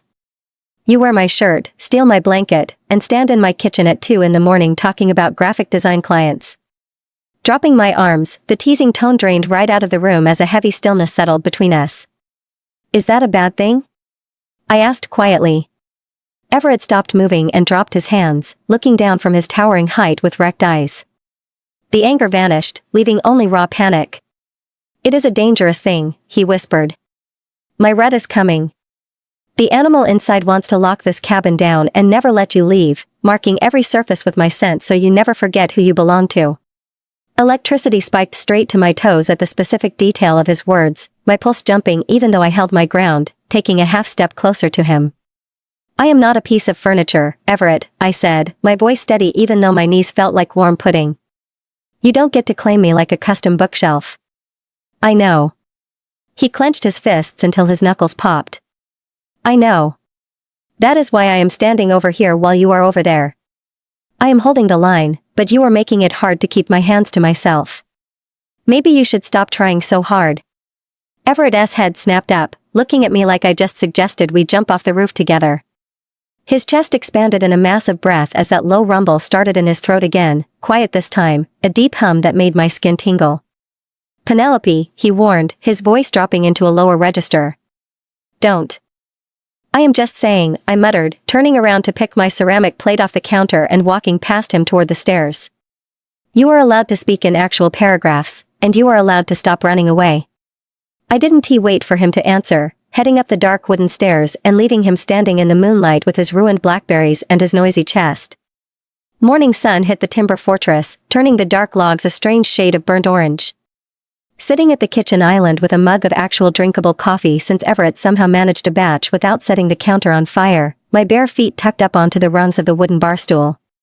For once, my own clothes were back on, meaning a gray sweatshirt with a tiny bleach stain near the pocket and leggings that had seen significantly better days. The house was quiet, which usually felt unnatural around here. Normally the morning brought Everett pacing across the second-floor landing or slamming cabinet doors while trying to avoid eye contact, but today a low murmur of voices drifted in from outside. Sliding off the stool, I walked over to the kitchen window to peer past the pane. Down near the wood-splitting station, right beside the massive cedar tool shed with the heavy sliding door, a bizarre little meeting was taking place. Grant stood with his arms crossed, wearing his fancy suit jacket out in the dirt, though his sleeves were still rolled up from yesterday. Miles stood next to him, shifting his weight like an impatient teenager outside a convenience store. Standing in front of them, looking massive and miserable, was Everett. They had clearly dragged him out there. Everett's shoulders were hunched up toward his ears while his jaw locked tight enough to turn his skin translucent. My best friend and a corporate lawyer were currently attempting to give a mountain shifter lessons on basic interpersonal communication. Cracking the kitchen window open to let the crisp air in, Grant's voice sliced right through the morning breeze. You are terrifying her, Grant said, using his courtroom tone, flat, rhythmic, and dripping with condescension. You look like a grizzly bear with a toothache every time she enters the room. I am not terrifying her, Everett grunted back, his voice carrying easily across the clearing, low and defensive. I am giving her personal space. You stared at her for 3 solid minutes yesterday without blinking while holding a rusted shovel, Miles chimed in, waving his hands around. That is not space, Everett. That is serial killer behavior, and you are failing miserably. My nonverbal communication is fine. Everett snapped, taking a half step forward to tower over both of them, though Grant managed to look completely unimpressed. Your nonverbal communication consists of heavy breathing and staring at floorboards, Grant fired back instantly, tapping a manicured finger against his own chest. If you do not start forming full paragraphs of conversational text by noon, I am rewriting the occupancy agreement to mandate hourly tea parties. I hate tea parties, Everett muttered. Then use your words, Grant told him. You are acting like a stray dog that wandered onto a porch and refuses to leave until someone kicks it. She is sitting inside that kitchen right now, probably wondering if you are going to challenge her to a wrestling match over the butter. Biting down hard on the inside of my cheek to keep from laughing out loud, I took a sip of coffee and leaned my hip against the counter, enjoying every single second of this absolute humiliation. Everett deserved a little bit of corporate-style harassment after the week I'd been having. Down in the yard, Everett dragged both hands down his face, pulling his t-shirt tight across his chest and emphasizing the thick muscles running down his arms. I don't know how to talk to her, Everett confessed, the anger draining out of his voice and leaving something so raw it actually made my chest ache a little bit. Every time she looks at me, my brain turns to static. I spent half the night pacing holes in the kitchen floor because my internal clock is shifting while she smells like pine needles and city laundry. If I open my mouth, I am going to say something stupid, or I am going to drag her straight into the woods. Well, definitely skip the dragging part, Miles advised helpfully. Women hate that. It ruins the vibe. You need to take her into the workshop, Grant said, changing tactics fast as his voice dropped to a conspiratorial murmur that carried straight through my open window. You need a hands-on project that forces you to stand close to her without looking like you are about to eat her. A project? Everett repeated flatly. What kind of project? A birdhouse, Grant declared. Or a cutting board. Something small where you can show her how to use a sander. People love sanders.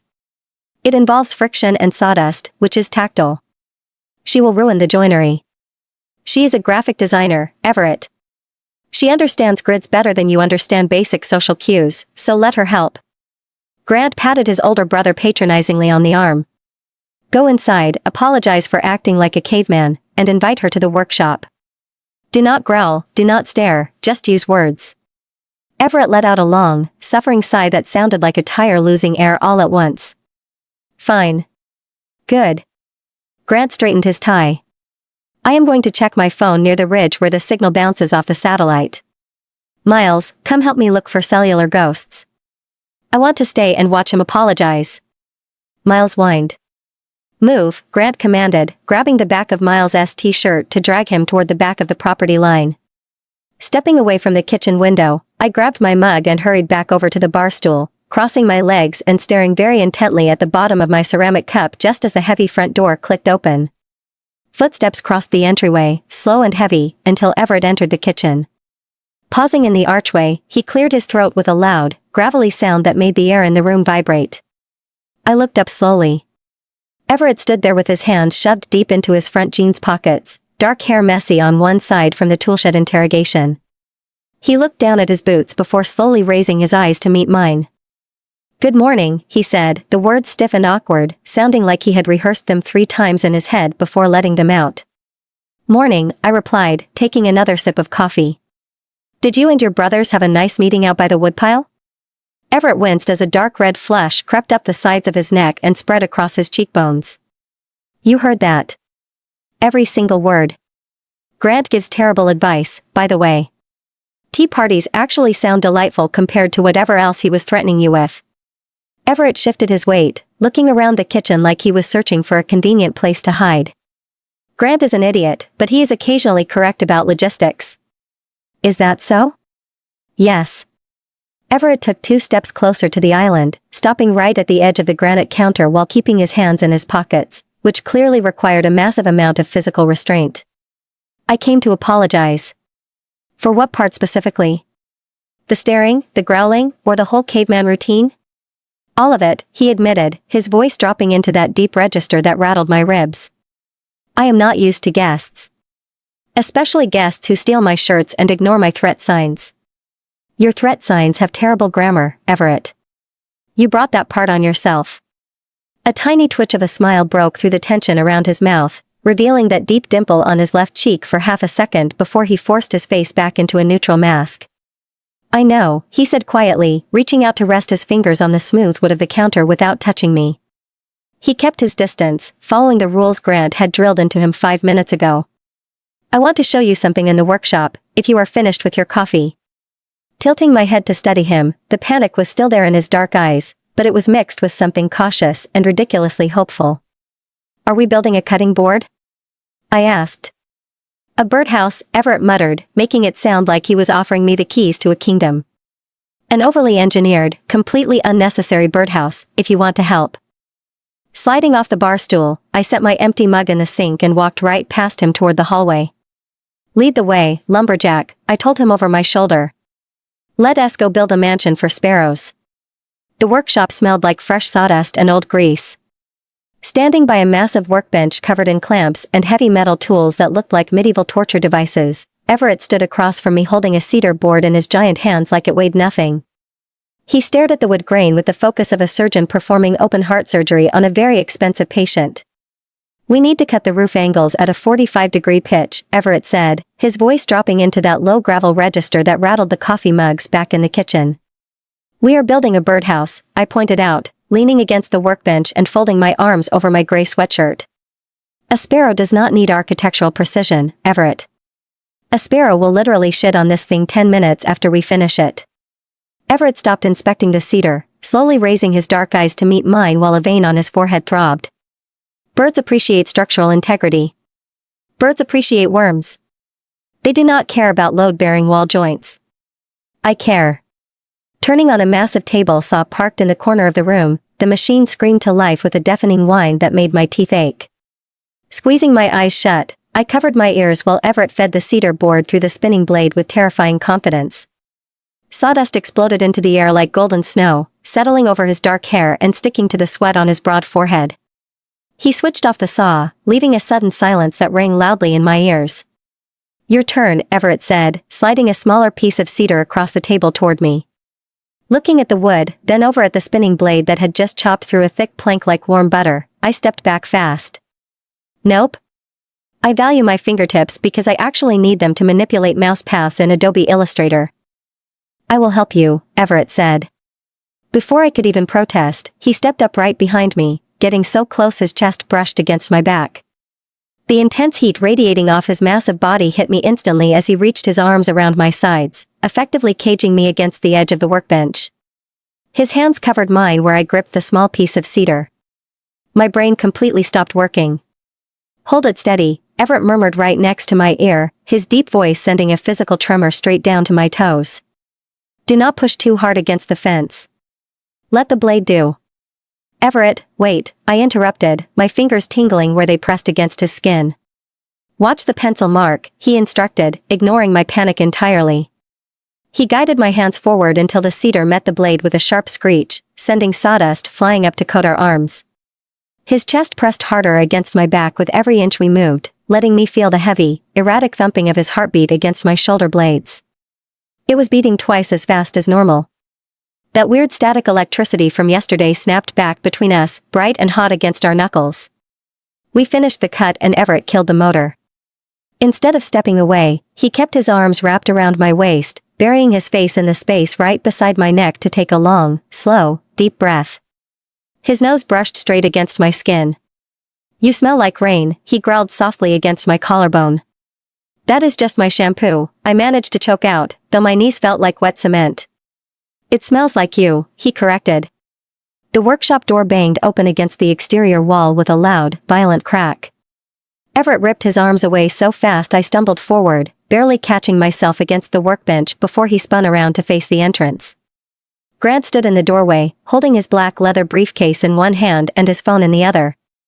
Taking in our flushed faces and the scattered sawdust covering the floor, a deeply obnoxious smirk spread across the lawyer's face. I see the architectural phase is progressing nicely, Grant announced, casually checking his watch. Are we cutting dovetail joints or are we just making out near power tools? Everett let out a terrifying, guttural roar that made the hanging wrenches rattle on the pegboard, but Grant didn't even flinch. He just turned around and walked back out into the yard, muttering something about billing hours for emotional distress. Grant retreated into the crisp mountain air like a villain who had just successfully planted a bomb in the town square. The heavy oak door swung shut behind him with a thud that rattled the jars of rusted screws sitting on the back shelf, leaving me right there in the middle of a sawdust storm trying to catch my breath. Static still tingled against my palms from where Everett's hands had covered mine on the table saw.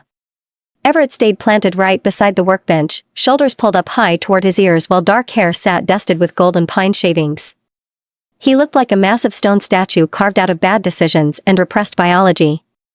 "He is insufferable," Everett muttered, his voice vibrating across the floorboards. "He really is," I agreed, crossing my arms over my gray sweatshirt to shift my weight to my left boot. Honestly amazed you haven't pushed him off the ridge yet, considering it feels like a missed opportunity. "I think about it daily." Everett reached down, picked up a square piece of cedar, and rubbed his thumb over the rough edge, refusing to look at my face. "Do you want to finish the birdhouse roof, or do you want to go back inside and hide from my brother?" "We can finish the birdhouse," I said, stepping back up to the workbench. "Though if we add any more architectural features, the sparrows are going to start demanding indoor plumbing." Everett let out a short huff of air that sounded suspiciously like a laugh before setting the cedar block down between us. He picked up a heavy black electric sander from the shelf, its thick cord coiled like a sleeping snake, and plugged it into an outlet near the base of the wall. "This is the detail sander," Everett explained, holding the tool out toward me while his fingers stayed wrapped around the black plastic handle. "The pad rotates at high speed, so you have to keep it moving constantly or it eats a hole right through the grain." "I know how a sander works, Everett. I went to art school, okay? We had to build our own display pedestals." "Art school." He repeated the words like they were written in a foreign language. "Did they teach you woodworking?" "They taught us how to use laser cutters," I interrupted, stepping in before he could start a whole debate. "It is basically the same thing, except with melting plastic smells." Everett handed over the tool, his skin brushing against mine as I took the handle. The dry air in the workshop combined with the heavy rubber cord and raw wood to create an instant snap of static electricity, sending a bright blue spark jumping straight from his knuckle to my thumb. I hissed, pulling my hand back fast. "Ow." "Static." Everett froze completely without blinking, holding his hand out in mid-air right where our skin had met. His dark eyes went wide as that wild panic returned to his expression. "That was not static," Everett whispered. "It literally crackled, Everett. It bit my thumb. That was the bond." Dropping his hand to his side, he stared like I was holding a live grenade. "The animal feels it every time we touch. He thinks we are supposed to be tangled up together in a pile of blankets somewhere."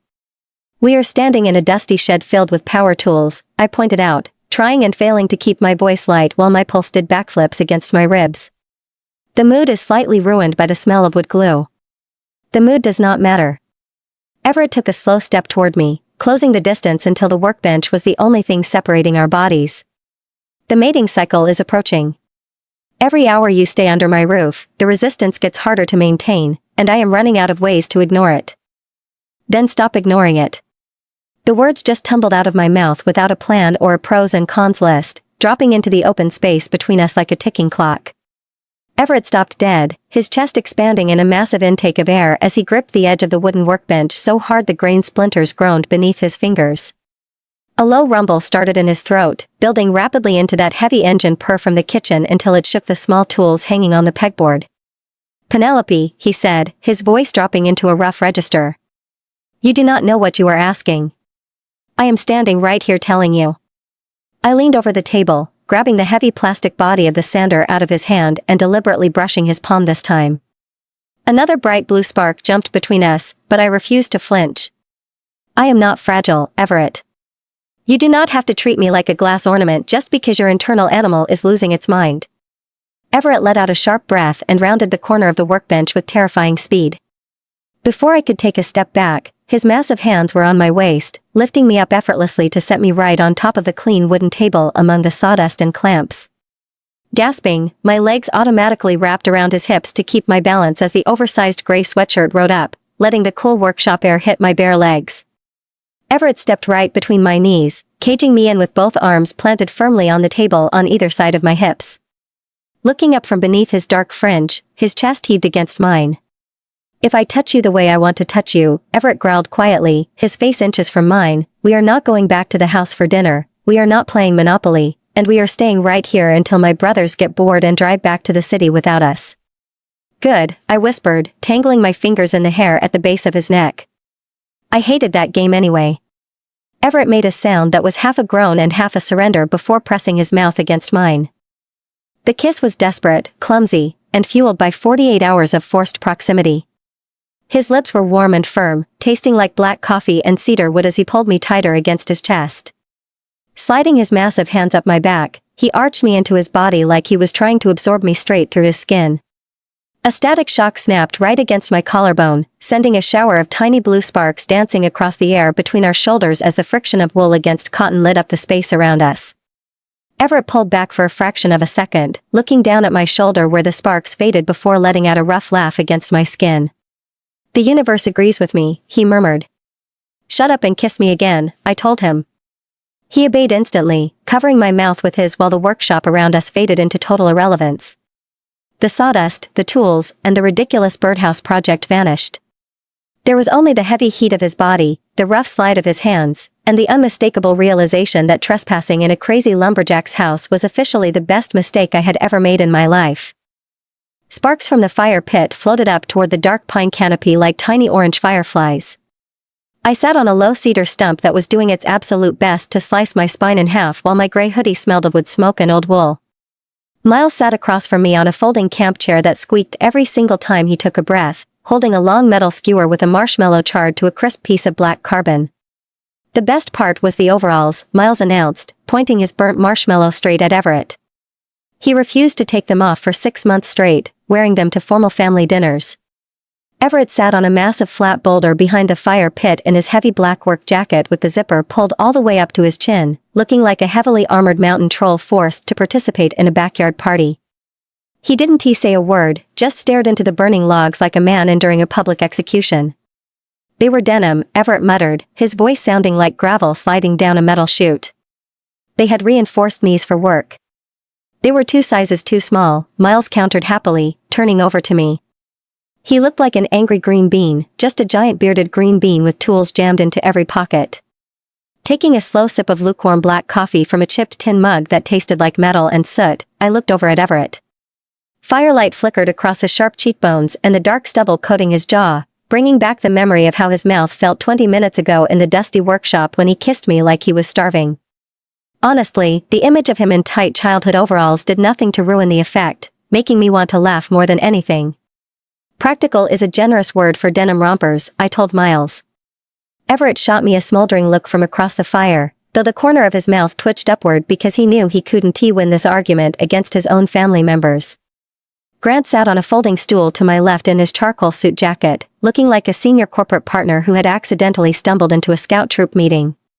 He held a long wooden stick with a marshmallow toasted to a perfect golden brown, using a tiny silver pocket knife to slide the sweet treat off the wood. "Childhood fashion choices aside," Grant said smoothly, adjusting his gold-framed glasses as firelight glinted off the lenses. "We should discuss adult milestones, or the complete lack thereof." Freezing mid-sip, my tin mug dropped an inch, sloshing hot coffee over the rim and burning my knuckles. I wiped my hand on my jeans as slowly as possible. "Milestones?" "Dating history," Grant clarified, popping the marshmallow into his mouth and chewing slowly. He looked far too comfortable interrogating me next to a campfire. "Miles mentioned you spend roughly 80 hours a week staring at vector files in a studio apartment lacking proper ventilation, which implies a very specific lifestyle." "My lifestyle is fine," I snapped, crossing my arms over my chest. "I have actual hobbies like collecting vintage color swatches and organizing desktop folders." "Those are professional coping mechanisms," Grant noted, pointing his knife at me like a tiny scalpel. "Where are the disastrous college romances or the lingering emotional scars from terrible local boyfriends?" Across the fire pit, Everett went completely rigid as the lazy slouch in his shoulders vanished. Dark eyes snapped away from the burning logs to lock straight onto Grant's face, and the air around him suddenly felt 10 degrees hotter. "Leave it alone, Grant," Everett grunted, the warning in his voice heavy enough to crush concrete. Grant ignored his older brother entirely, leaning forward to rest his elbows on his knees. "I was just making conversation. The legal profession requires an understanding of human behavior, and I am fascinated by urban hermits who dedicate their entire 20s to graphic design." "I am 27, I said defensively. "And my dating history is none of your business. If you must know, I went on 2 dates with a guy who talked exclusively about cryptocurrency until I faked an emergency text from my cat." A crypto enthusiast, Grant mused, tapping his chin with the pocket knife. A classic avoidance strategy where you picked someone unappealing so you never had to risk actual vulnerability. I picked someone convenient because I am busy. My face felt hot, and it had nothing to do with the fire. I don't need a corporate litigator psychoanalyzing my love life while I am trying to eat burnt sugar in the woods. She rejected the crypto guy, Miles chimed in helpfully. She told him his haircut looked like an inverted bowl. It really did, I muttered. He had blunt bangs like an Elizabethan pageboy. The fire is dying, Everett interrupted, cutting me off as he stood up from his boulder. The movement was so sudden and massive it made me jump while his heavy black jacket shifted across broad shoulders. Go inside, Grant. We just started the second phase of conversation, Grant protested mildly, not looking the least bit intimidated by the fact that his brother weighed 300 pounds and looked ready to snap a pine tree in half. I was about to ask her if she has ever experienced a proper courtship. Courtship? Everett stepped around the fire pit with terrifying speed, grabbing the back of Grant's folding stool and tipping it forward just enough to force the lawyer onto his feet. Grant stood up with impressive dignity, casually brushing a speck of ash off his gray trousers. Hostility is not a substitute for communication, Grant pointed out, closing his pocket knife with a sharp click. Go inside, Everett repeated, stepping right between Grant and me so his massive body blocked my view of the flames. The scent of pine wood and cold rain clung to his jacket. Miles stood up quickly, dropping his burnt marshmallow into the dirt. Yeah, you know what? I am exhausted. My hamstrings are dead, so let us go watch a movie on my cracked tablet. Grant picked up his empty mug, looked at Everett, then glanced down at me. A smug grin returned to his face for a split second before he turned toward the heavy front door of the cabin, Miles scrambling after him like a duckling following a stressed mother goose. The front door slammed shut with a thud, leaving the porch light flickering once before staying on. We were completely alone by the dying fire. Orange embers popped softly in the dark while the wind rustled the pine needles overhead. Everett stood right in front of me, his boots planted in the dirt while his wide chest rose and fell in deep breaths. They are annoying, Everett said, his voice very quiet now, the gravel edge replaced by a smooth, heavy hum that vibrated straight through the floorboards. They are exhausting, I agreed, letting my arms drop to my sides to look up at him. You didn't have to chase them off. I did. He took one step closer until the toe of his boot bumped gently against the sole of my sneaker. Grant likes to poke at things until they bleed, and he has done it since we were kids. He wanted to see how you would react to being cornered. I wasn't cornered. I can handle your lawyer brother. I know you can. Everett reached out, his hand trembling slightly as he cupped my jaw with his palm, his skin warm and rough against my cheek. You didn't answer his question. Which question? About the courtship. The fire popped behind us, throwing a warm orange glow across his eyes while the intensity in his face made my knees feel like warm pudding. I've never had a proper courtship, I whispered, the words feeling heavy and honest in the dark air. Nobody ever looked at me the way you look at me when I steal your flannel shirts. Everett let out a thick breath and stepped into my space, closing the distance until our bodies pressed together from chest to knee. Dropping his other hand to my waist, he anchored me against him with firm strength. Good, Everett growled softly against my temple, pressing his forehead against mine. Because I am going to ruin you for ordinary men. Everett pressed his forehead against mine, his warm breath fanning across my skin while the fire behind us popped and spat a tiny red cinder into the dirt. Because I am going to ruin you for ordinary men, he whispered. My pulse hummed in my ears as I tried to summon a sarcastic comeback about my disaster of a dating history, but words failed me completely. My lungs just forgot how to pull in air. Everett pulled back just enough to look at my face, reaching out to wrap his fingers around mine with heavy warmth. It's freezing out here, he said, that gravel tone returning to his voice as he sounded mostly human again. Let us go inside before you catch pneumonia. Without waiting for my permission, he led me across the dirt yard toward the heavy wooden door of the cabin. The porch steps creaked under our boots, and he opened the door to let me slip past him into the warm entryway. The main living room was dark, the fire in the stone hearth having burned down to glowing embers. Miles was nowhere in sight, having probably retired to the sofa hours ago with his dead phone. Do you want tea? Everett asked quietly, closing the heavy door behind us until the lock clicked into place with a sharp snap. No, I said, dropping my hands into the pockets of my gray hoodie. I want to go to sleep because my brain is officially fried. All right. Everett nodded, lingering in the entryway a second too long as his dark eyes traced the line of my jaw. Sleep. Turning away, I started toward the stairs with legs that felt like lead weights. The hike, the storm, and whatever chaotic energy Everett radiated had drained my battery completely. I climbed the first 4 steps before realizing I had left my tin mug of lukewarm coffee down on the kitchen counter, or maybe on the arm of the leather chair. Either way, caffeine was a strict requirement for surviving tomorrow morning with Grant. Retracing my steps, I reached the bottom landing just as a muffled voice drifted out from the hallway leading to the master suite. It was Grant, his sharp corporate tone cutting right through the ambient hum of the cabin. Freezing in place, I pressed my back against the rough log wall near the staircase, stepping slowly into the shadows of the hallway entrance.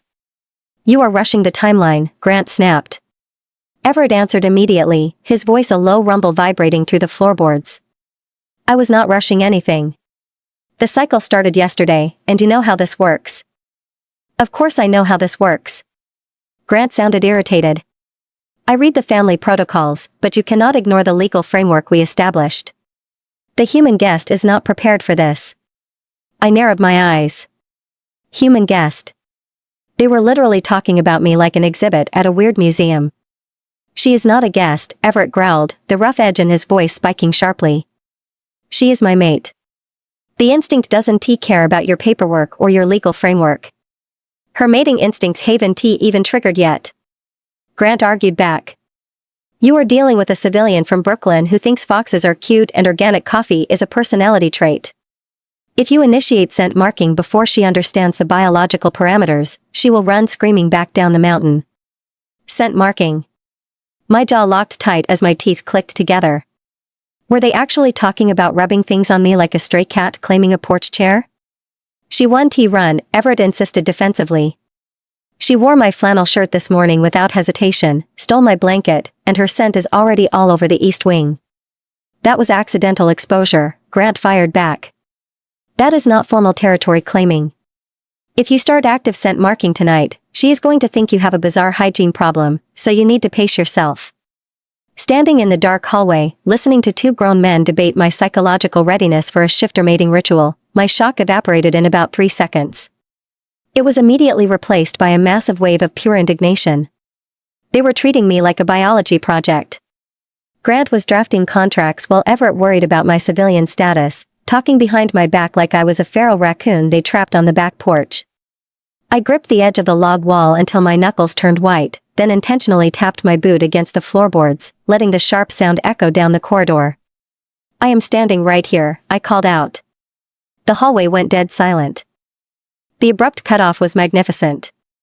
Grant stopped mid-sentence, Everett's deep breathing halted, and the only sound left in the cabin was the pop of a dying ember in the living room fireplace.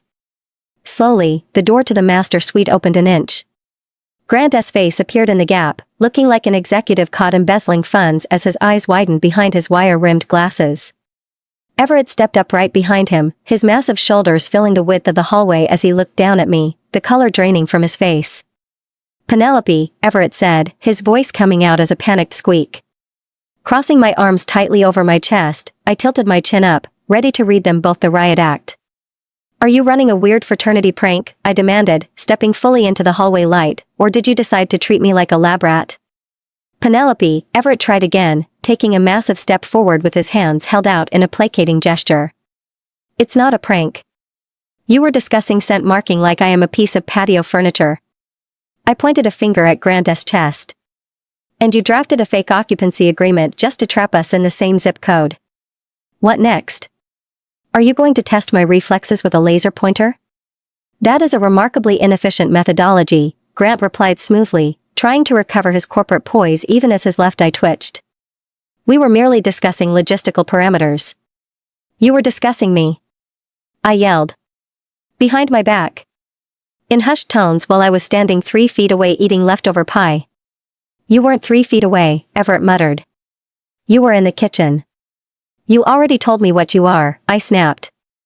"I am not angry about the fur under your skin, I am angry because all 3 of you decided I couldn't be trusted with the truth."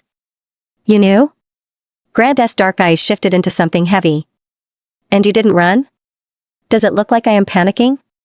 I gestured wildly to my own face. I am furious. I am offended that you thought you needed to hide your furry little secret like I am made of spun sugar. You already knew about the bears? Miles asked, poking his head out of a guest room door in the background. And you stayed? I owe Grant $20. I am dealing with 3 grown men who think they can manage my life like a corporate merger, I snapped. Grant cleared his throat and adjusted his suit jacket. Legally speaking, the merger metaphor is inaccurate. We are operating under emergency wildlife protocols. Shut up, Grant, Everett growled without taking his eyes off my face, that low rumble starting in his chest again. He looked totally miserable. Penelope, listen to me. I am done listening to you talk about me in the third person, I told him, dropping my arms to my sides as I took a step closer to invade his personal space on purpose. If you want to talk about mating instincts, say it to my face. You don't get to consult your lawyer brother like I'm a hostile corporate takeover. Everett swallowed hard, his throat bobbing as his rigid posture drained away, leaving him looking completely defeated. You're right, Everett whispered. Damn right I'm right. I panicked, he admitted, the gravel in his voice sounding pained. I've spent years keeping everyone out of this house, and then you walked out of Miles' car wearing yellow knit sweaters and carrying an ergonomic mouse, completely wrecking my life. I stared at him, the anger in my chest deflating just a little as a sudden warmth replaced it. You think my sweaters are ridiculous, I said, keeping my voice level. They look like sheep costumes, Everett admitted quietly. I love them. Grant groaned loudly and rubbed his temples. I am going back to bed. This is wildly unprofessional. Go to bed, Grant, Everett snapped without breaking eye contact with me. Grant shut the master suite door with a soft click, and Miles quietly retreated into his room, leaving Everett and me alone in the dim light of the log corridor. So, I said quietly, crossing my arms again even though the hostility was mostly gone. Scent marking. Everett flushed a dark red color all the way down his neck, shoving both hands into his front jeans pockets. Grant talks too much. He really does. I took another step closer until my chest almost touched his shirt. Are you going to explain what that actually means, or am I going to have to read another one of your ridiculous legal documents? Reaching out slowly, Everett wrapped his massive hand around my wrist, pulling my hand forward to press my palm flat against the center of his chest. His heart thumped under my fingers in a fast, frantic rhythm.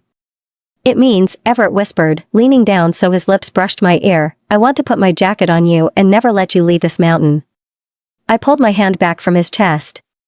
The words might have sounded romantic in his head, but after the conversation I had overheard, they landed like another locked door. That is not your decision, I said. If I stay tonight, tomorrow, or for any part of my life, it will be because I choose it. No instinct, contract, or brother gets to choose for me. Everett went still, then nodded once and stepped back, giving me the space I had asked for. You are right, he said. Ask me anything and I will answer. If you want to leave, I will drive you myself. The anger didn't vanish, but the tightness in my chest eased. Leading him into the living room, I made him sit across from me to demand the whole truth without Grant translating it into legal nonsense. Start talking, I told him, pulling up a small wooden stool to sit right in front of him while he wrapped a charcoal wool blanket around his broad shoulders. Well, Everett began, his voice rough. It started when your client wanted a warm blue logo. Trevor, I interrupted. His name is Trevor, and he insisted that cool blue colors made his clientele feel emotionally alienated. I tried explaining that blue is inherently cool on the spectrum, but he told me I lacked actual branding vision. Everett stared at me without blinking, his dark eyes tracking my hands as I gestured toward the imaginary client. He suggested using Comic Sans for the grooming truck lettering, I continued. I almost threw my mouse through the drywall. You should have done it, Everett said, his voice dropping into that low register that tickled my skin. Drywall is easy to patch, and I have joint compound in the workshop. You are encouraging property damage. I am encouraging artistic integrity. Leaning forward, I rested my elbows on my knees as the air between us shifted into a humming sort of electricity. It had nothing to do with wool friction and everything to do with the fact that a giant shifter had just admitted he spent 2 days panicking over my sweater choices. So, I said quietly, Trevor didn't get his Comic Sans truck because I won the argument by sending 17 emails containing actual color theory articles. Everett shifted his weight in the rigid leather chair, the wood groaning under his frame. He didn't laugh, just watched me with an intensity that made my breath catch in my throat. "You're stubborn," he noted. "You say that like it's a bad thing." "It's not a bad thing." Everett dropped his head back against the leather chair, staring up at the wooden beams as he swallowed hard. "It's terrifying." "Terrifying?" I raised an eyebrow. "Because I argued with a dog groomer over typography?" "Terrifying because you don't back down." Everett looked down at me, the brooding mountain hermit mask slipping away to leave something raw behind. "Every other person who wanders up this mountain takes one look at my face, hears one grunt, and runs back down the road thinking I am dangerous." "You are sort of dangerous, Everett." "You growled at a squirrel." "That squirrel had a hostile aura." A tiny snort escaped my nose, and I covered my mouth with my hand. "I didn't want you here," Everett blurted out. The words landed like a physical blow. Dropping my hand, my spine went rigid. "Oh," I whispered, the word feeling brittle. "Well, thanks for making that clear." "No, wait."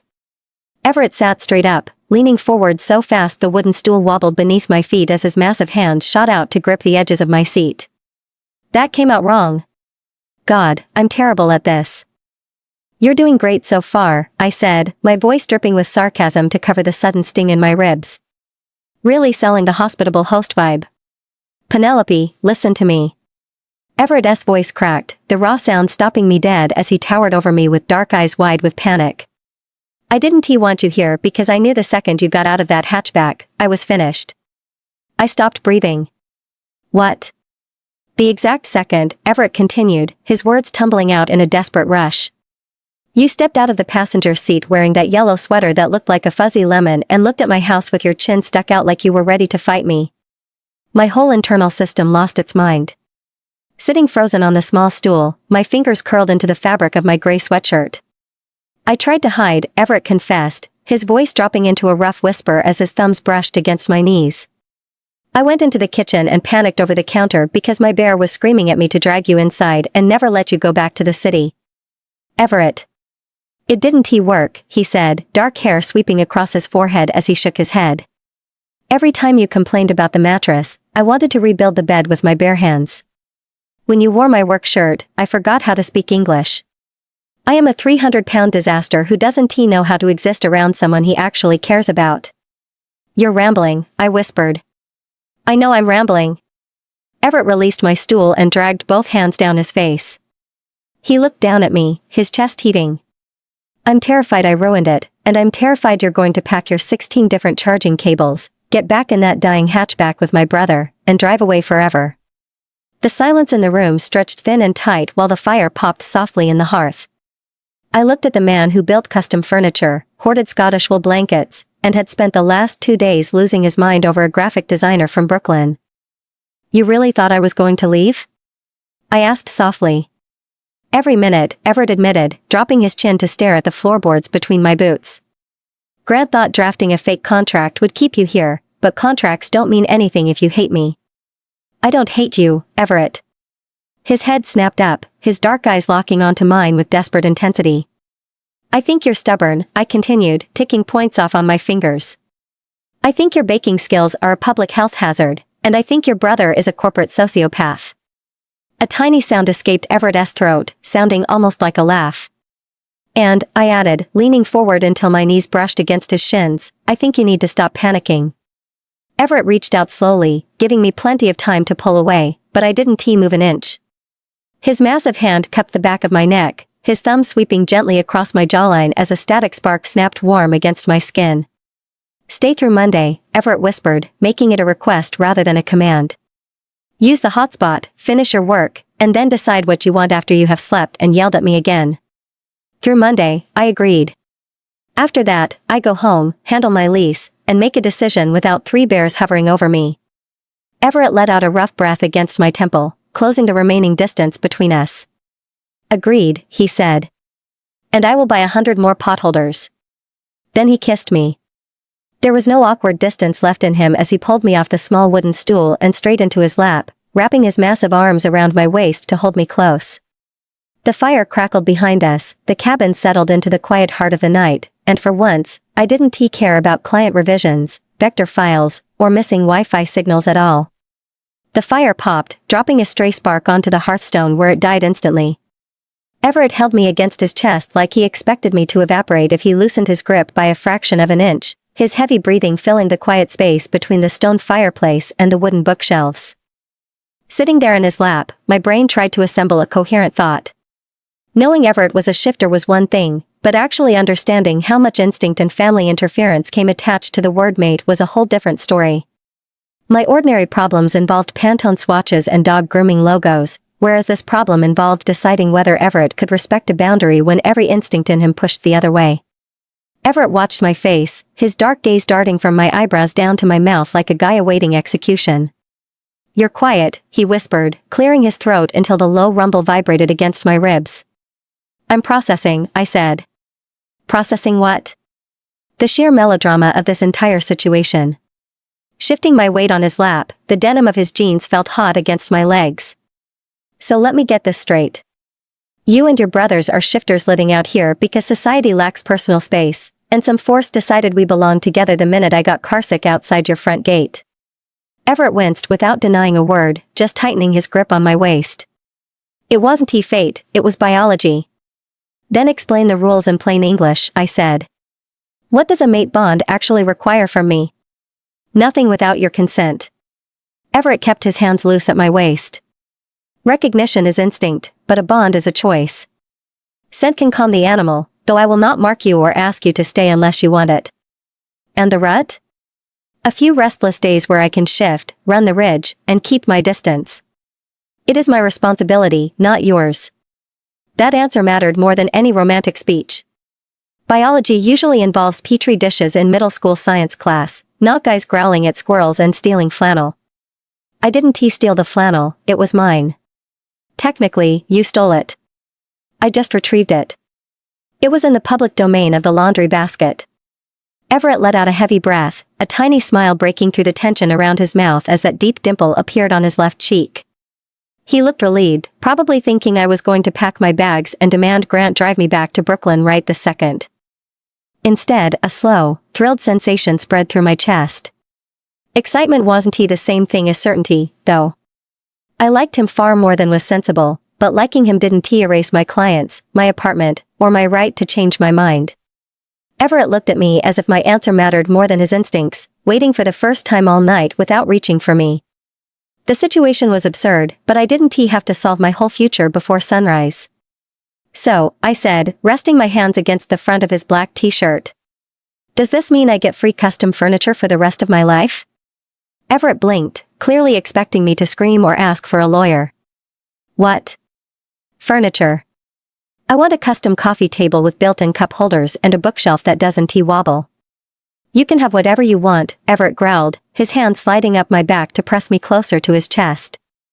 A static spark snapped against my shoulder blade, but we both ignored it since it just felt like background noise now.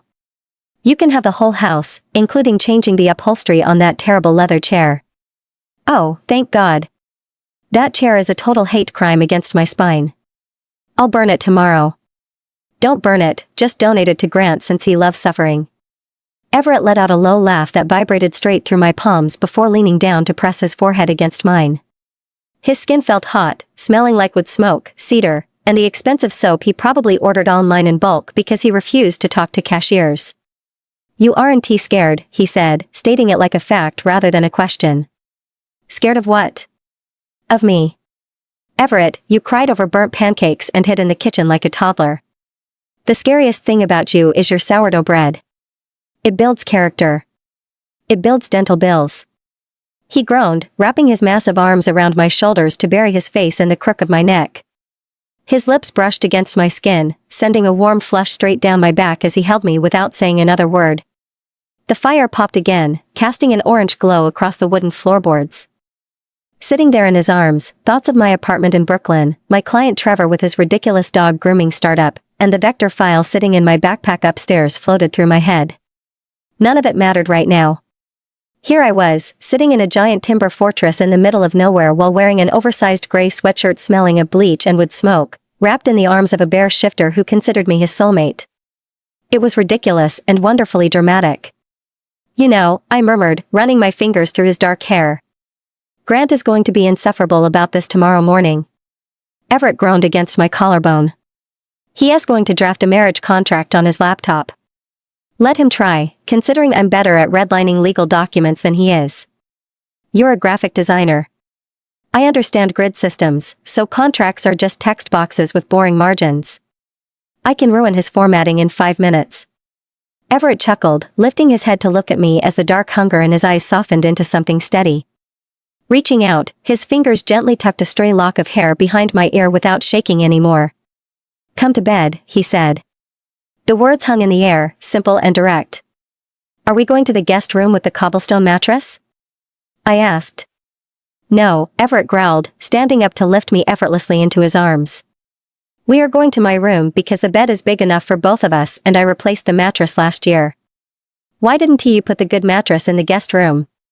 Because I didn't plan on having guests, Everett cut in, carrying me straight down the hallway toward the master suite.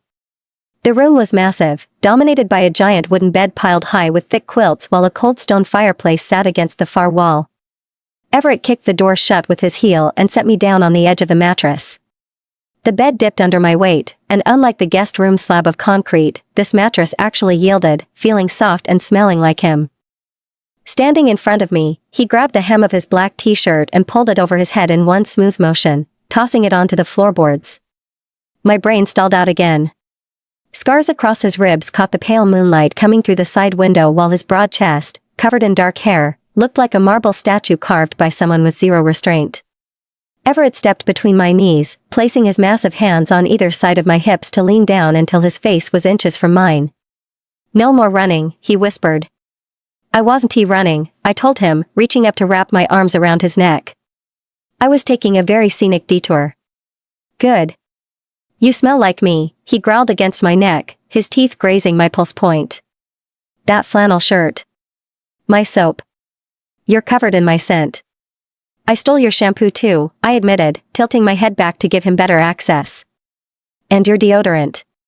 He laughed, a rough, broken sound, and then his hands were pulling at the hem of my sweatshirt. Off, he commanded. I want to see you. All of you. I raised my arms. He peeled the gray sweatshirt off in one smooth motion, tossing it onto the floor. His eyes tracked down my body with an intensity that made me want to cover up and strip bare at the same time. Beautiful, he whispered, his voice hoarse. He traced a calloused finger along my collarbone, down between my breasts, stopping at the waistband of my jeans. The touch left a trail of sparks, literal, bright blue static electricity that crackled in the dim light. Your hands are shaking, I observed, though my own were trembling where they gripped his shoulders. He kissed me, and the world outside the cabin faded away into the dark mountain night as the fire inside the timber fortress finally burned right. Sunlight leaked through the dark glass of the master bedroom window, hitting my eyelids and dragging me out of a very deep, warm sleep. My face rested against Everett's bare chest, his skin hot while the heavy thud of his heartbeat acted like a metronome against my cheek. One of his massive arms was wrapped securely around my ribs, pinning me to his side with a possessive strength that normally would have annoyed me, but right now felt correct. I didn't move, just lay there listening to him breathe. A faint creak broke the quiet, not from floorboards settling, but from the heavy master suite door moving on its hinges as the solid wood inched forward. A pair of eyes appeared in the narrow gap. Grant stood out in the hallway wearing a fresh dress shirt, his hair styled to corporate perfection while holding a yellow legal pad with a silver pen resting between his knuckles. Miles hovered right behind him, peering over Grant's shoulder with an expression of intense curiosity. Everett's eyes snapped open. The transition from deep sleep to defensive predator happened in 0 seconds flat. Everett's arm tightened around my waist as a low growl ripped out of his chest, rattling the nightstand beside the bed. Get out, Everett rumbled, the sound low enough to shake the window frames. Grant didn't flinch, pushing the door open all the way and stepping across the threshold like he was entering a courtroom to present opening arguments. Good morning, Grant announced, clearing his throat as he looked down at his yellow legal pad. I am calling this review session to order. Pushing myself up on one elbow, I rubbed my eyes with the back of my hand. Still wearing my gray sweatshirt, my hair was sticking out in 12 different directions, making me look like a person who had been dragged backward through a hedge. Grant, I said, my voice thick with morning gravel. If you do not leave this room right now, I am going to find something heavy to throw at your head. You are in no position to issue threats, Grant replied smoothly, flipping a page on his pad. According to my notes, you spent the entire night locked in the master suite after a heavily emotional confrontation regarding shifter mating protocols. The timeline is tracking precisely as projected. Miles peeked around Grant's arm, offering a small wave. Morning, Penelope. Did you sleep okay on the non-cobblestone surface? Miles, Everett warned, his voice dropping another octave as he shifted his massive frame to place his body partially in front of mine, as if he expected Grant to launch a sudden legal ambush with a ballpoint pen. Leave. We are not leaving until the formal review is concluded, Grant insisted, tapping the paper with his pen. Item 1 on the agenda, the cabin occupancy agreement, Clause 4. The mandatory proximity clause was executed flawlessly during yesterday's rainstorm. Item 2, the scent marking implementation. The what? I interrupted, sitting up straight. Scent marking, Grant repeated, completely unfazed. Everett's work shirt. The flannel transfer. Preliminary observations indicate high levels of behavioral synchronization. Everett let out a sharp, feral bark that made Miles take an involuntary step backward into the hallway. You did not observe anything. Everett snapped. You were sitting in the mud pretending to have a broken ankle. A brilliant tactical maneuver, Grant countered without missing a beat. Which brings us to the final conclusion of today's review. Acting as independent arbiter, family legal counsel, and chief architect of Operation Matchmaker, I am officially declaring this entire exercise a success. Grant clicked his silver pen closed, looking very pleased with himself like a man who had just won $1 million settlement. I didn't say a word. Reaching down beside the mattress, my fingers wrapped around a heavy decorative throw pillow stuffed with dense synthetic batting. Pulling my arm back, I hurled the pillow at Grant's face with maximum velocity. The projectile flew through the air like a brick. Grant ducked with impressive reflexes, but the corner of the pillow still clipped his ear, smacking loudly against the hallway wall. Miles burst into loud, uncontrollable laughter, doubling over to grab his knees while wheezing for air. Assault, Grant declared, though he didn't sound angry, just mildly annoyed that his professional composure had been interrupted by flying upholstery. He straightened his collar. That constitutes a direct violation of property rules. Get out of the master suite, Grant, I said, grabbing a second pillow just to prove a point. Everett watched me, the dangerous edge in his eyes melting away into a wide grin that brought out the deep dimple on his left cheek. Reaching out, he gently took my hand to pull the second pillow from my grip. He's leaving, Everett promised, keeping his eyes on my face. Grant turned around in the doorway, tucking his legal pad under his arm. I will bill my hours to the Lower Valley Land Trust. Have a pleasant morning. Before Grant could escape, Everett signed the corrected survey authorization, though he pointedly ignored the deed transfer Grant had tried to bury beneath it. The Old Creek bed would remain the boundary, the spring would stay shared among the three brothers, and the Lower Valley would enter a family land trust that none of them could sell alone. That is the first sensible paper you brought into my house, Everett noted. It is the seventh, Grant replied, gathering his legal pad. You ignored the first 6. Miles ended the argument by carrying in a lopsided chocolate cake he had hidden in the pantry. The frosting had slid to one side, and the candles were emergency matches stuck into the top. You forgot my birthday, Miles announced. We were distracted by the unauthorized mating operation, I said. We ate cake for breakfast right there in the cabin. Everett gave Miles a hand carved bare with one ear deliberately crooked. Grant transferred enough money to repair the hatchback, and I gave him the travel mug I had packed as an emergency gift. For 20 quiet minutes, the weekend belonged to Miles, exactly as it should have. Grant eventually walked down the hallway with Miles following behind him, still giggling softly and wiping tears of laughter from his eyes. The heavy master suite door swung shut, cutting off the sound of their retreating footsteps. The room went quiet again as sunlight streamed through the window, warming the dark wood floorboards. Everett turned back to me, his massive hand sliding up my arms to pull me flush against his chest. You throw well, Everett murmured against my hair. I have good upper body control, I reminded him, wrapping my arms around his neck. When I am motivated. Are you motivated to stay here? On the mountain? With me. Looking up into his dark eyes, the lingering irritation from Grant's corporate ambush vanished completely. I thought about my studio apartment in Brooklyn, I thought about Trevor and his ridiculous dog grooming startup, and I thought about how quiet this timber fortress was when nobody was staging an intervention in the toolshed. He is going to send us an itemized invoice, I muttered against Everett's shoulder. Let him, Everett replied. I'll pay him in firewood. And Trevor is going to have to find a new graphic designer. Everett let out a deep purr that rattled straight through my ribs, and for the first time since driving up that dirt road, the thought of staying put felt completely right. The heavy oak door clicked shut behind Miles and Grant, and Everett let out a long breath that blows a stray lock of hair away from my forehead. Hidoasan to away.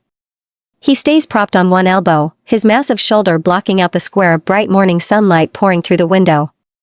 They are gone, I pointed out. They are, Everett agreed. His voice ice smooth this morning. There is no rusty gravel scrape, no defensive rumble, no awkward hesitation. He sounded like a person who slept 8 solid hours for the first time in 5 years. Which he probably did. Do you think Grant is already drafting a prenuptial agreement on his phone? Undoubtedly. Everett reached out, his thumb gently tracing the line of my collarbone where the gray sweatshirt slipped sideways. He takes his billable hours very seriously. Even when he is on vacation in the woods. I blinked at him. Did you just use the word undoubtedly in a normal sentence? I know vocabulary words, Penelope. A tiny smirk touched the corner of his mouth, bringing out that deep dimple on his left cheek. I read books. Mostly structural engineering manuals and historical texts about logging disputes, but I am capable of linguistic competence. You communicated exclusively through grunts and door slams 48 hours ago. 48 Horsegoyu were a terrifying stranger wearing an aggressive yellow cardigan who threatened my personal space. My cardigan was charming. It looked like a canary exploded. Before I could fire back a defense of McNetware choices, Everett shifted his weight and slid out from under the heavy quilts. The sudden loss of his body heat made me shiver despite the warm morning air. He stood up beside the bed, unbothered by his lack of a shirt, and stretches his arms over his head. The morning light catches the sharp lines of his ribs and the broad expanse of his chest. It is a deeply distracting sight. Where are you going? I asked, pulling the quilt up to my chin. Coffee, he said over his shoulder as he grabbed a pair of dark jeans off the floor and stepped into them with smooth efficiency. You like coffee. You made it very clear yesterday that your functional existence relies on caffeine intake. I do like coffee. But more importantly, are you speaking in full paragraphs on purpose just to show off? Everett pauses with his hand on the brass doorknob.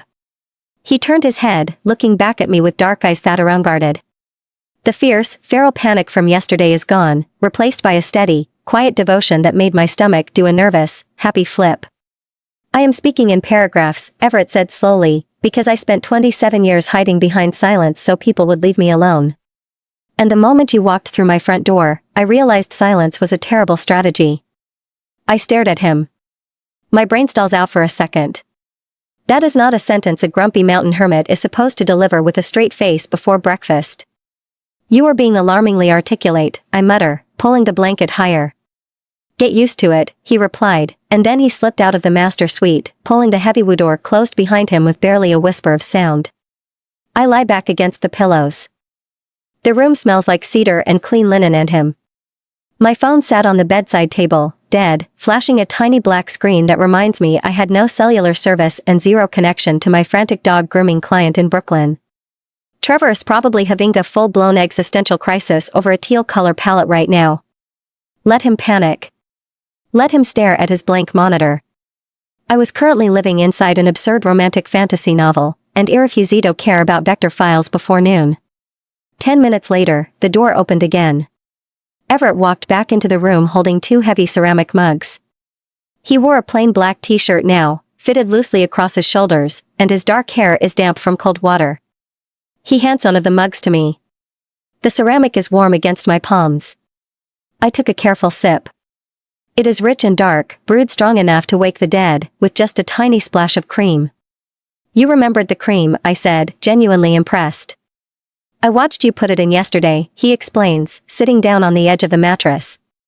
He doesn't crowd me, but he stays close enough that my knee brushes his thigh through the quilt. I pay attention to details. Sometimes too many details. Like the exact number of chargers I brought. 14, Everett corrected instantly. Plus a spare battery bank that weighs as much as a small boulder. I laughed, taking another long sip of the hot liquid. You counted my cables. I am thorough. He set his own mug down on the wooden nightstand with a soft thud. He turned his body toward me, resting his hand on the mattress right beside me hip. We need to talk about logistics. Logistics. I narrow my eyes at him. Are you about to pull out a legal pad like Grant? No spreadsheets. I promise. Everett let out a low, gravelly sigh. Miles and Grant are driving back to the city this morning. The hatchback will barely survive the mountain pass, but Grant insists he has a Monday morning deposition he cannot miss. And us? Us, Everett repeats the word like he was tasting it for the first time, testing the weight of it on his tongue. You have client revisions due. You mentioned vector files. I do. By Monday morning. Grant is bringing his satellite hotspot rig back with him to the city, which means you lose your internet leeching source. Everett watched my face very carefully, his dark eyes searching for any sign of panic. Unless you want to drive down to the highway diner with the sketchy Wi-Fi. I set my ceramic mug down next to his in the nightstand. The coffee sloshes slightly, but I didn't care. I slid across the mattress until I was sitting right in front of him. I placed my hands flat against his chest, feeling the solid, steady beat of his heart beneath the black cotton fabric. Everett, I said, keeping my voice very direct. Do you want me to leave with them this morning? His hands shoot out instantly, grabbing my waist with heavy, possessive strength. He pulled me forward until my chest pressed against his. No, he growled. The old, deep vibration returned to his voice, rich and heavy. I want you to stay. Then I am staying. Your clients. My clients can wait 3 days, I interrupt him, cutting off his protest before he can start listing sensible adult responsibilities. Or I can hotspot off my phone once we drive down to the gas station with the fiberglass catfish. We can figure it out. Everett stared down at me. The last remaining trace of tension vanishes from his face. He looked like a man who just won an impossible lottery. You're not afraid of the mountain, he whispered. I am terrified of your sourdough bread, I correct him with a straight face. And I am deeply skeptical of your squirrel-threatening habits. But the mountain is fine. Everett let out a rough laugh. He wrapped his massive arms around my shoulders, burying his face in my hair. He held me close, the familiar static spark snapping gently against my collarbone. I will buy a proper bread machine, Everett promises against my skin. I will never make you eat a charcoal crisp again. Good. Because if you do, I am drafting my own legal contract, and the penalties for burning breakfast are severe. I look forward to reviewing your terms, he murmurs, tilting my chin up with his thumb and pressing his mouth to mine. The kiss is slow and deep, unhurried, holding all the warmth of a bright morning inside a cabin that finally felt like home. So, I said, dropping my keys onto the rustic wooden entry table. They survived. For now, Everett replied, hanging his jacket on the heavy iron peg by the door. His movements were loose, totally rid of that cagey stiffness he wore all weekend. Miles will probably take a wrong turn at the cattle guard and end up in Canada. Let us hope so, because if Grant sends me another legal memo about Pillow, I will help you throw him into a ravine, Everett cut in, walking past me toward the kitchen with broad shoulders shifting under his black t-shirt. Where's the rest of your luggage? What luggage? Your duffel bag currently sitting on the floor of the guest room next to the cobblestone mattress. Oh. Right. Crossing my arms, I leaned against the wall as a slow smile crept across my face. About that. Everett stopped walking and turned around, dark eyes narrowing with mild suspicion. About what? I am not moving my stuff back to the guest room. The kitchen went dead still as Everett stared from across the entryway, his eyebrows pulling together. You left your spare chargers on the bedside table in there. They can stay as historical artifacts. Walking past him toward the hallway, I trailed my hand along the rough cedar wall. I am officially relocating. Relocating? He repeated the word like it was a foreign concept requiring clearance from a federal judge, following me down the hall with long strides. To where? To your room, obviously. Pushing open the door to the master suite, the massive wooden bed sat right where we left it, heavy quilts rumpled from a morning of dodging Grand's pop-up legal reviews. Unless you have a strict policy against shared charging ports. Everett stepped into the doorway, filling the entire frame. His chest expanded as he took a deep breath, his nostrils flaring slightly while registering the change in the room. You are moving your things in here. I am. Dragging my canvas duffel bag off the hallway floor, I hauled it across the threshold. The zipper stuck halfway with a harsh tearing sound against the heavy fabric, so I yanked it harder. Do you have an issue with my interior design choices? No. Everett closed the distance between us in 2 steps, reaching down to take hold of the zipper and sliding it open with one smooth, effortless pull. I have 0 issues with your choices. Good. Pulling out a stack of gray sweatpants, I walked over to the massive oak dresser against the far wall. The top drawer sat wide open, looking like it had been waiting for me. Because I refused to sleep on that rock slab in the guest room one more night. My lower back sends me hate mail every time I think about it. It is a firm mattress, Everett defended weakly. It is a slab of granite covered in a thin layer of denial, Everett. You should sleep on it as punishment for your initial hostility. I slept on the floor for the first 24 hours after you arrived. That was your own fault. Tossed a pile of socks into the drawer, I turned around and leaned my hips against the edge of the dresser to watch him. You chose dramatic isolation and the brooding mountain man routine. Everett walked toward me, stopping just short of touching me while keeping his hands shoved deep into his front jeans pockets. Darkwood framed his massive shoulders. The routine was functional. It was antisocial. It kept people away. Well, it clearly failed. A slow grin broke across his face, revealing that deep dimple on his left cheek. Reaching out, his warm palm rested gently on my hip, sending a tiny static spark against my skin, just a small pop of friction in the dry air. It failed spectacularly, Everett admitted, his voice dropping into that low register that vibrated straight through my ribs. I spent 2 years ensuring nobody could breach the perimeter, then you walked in with an ergonomic mouse and ruined everything. You're welcome. I am adjusting. Slowly. I am standing in my master bedroom while you unpack your socks into my dresser drawers. Everett tilted his head, dark eyes softening into something uncharacteristic. That is rapid progress for a recluse. I expect a medal by Tuesday. You will get custom bookshelves and actual Wi-Fi. Now you're speaking my language. The front door creaked open in the distance, followed by heavy footsteps echoing through the entryway as someone cleared their throat loudly. Everett's shoulders locked up instantly as the relaxed domestic vibe shattered into pieces. He turned his head toward the hallway. I thought they left, Everett muttered, a low rumble starting in his chest.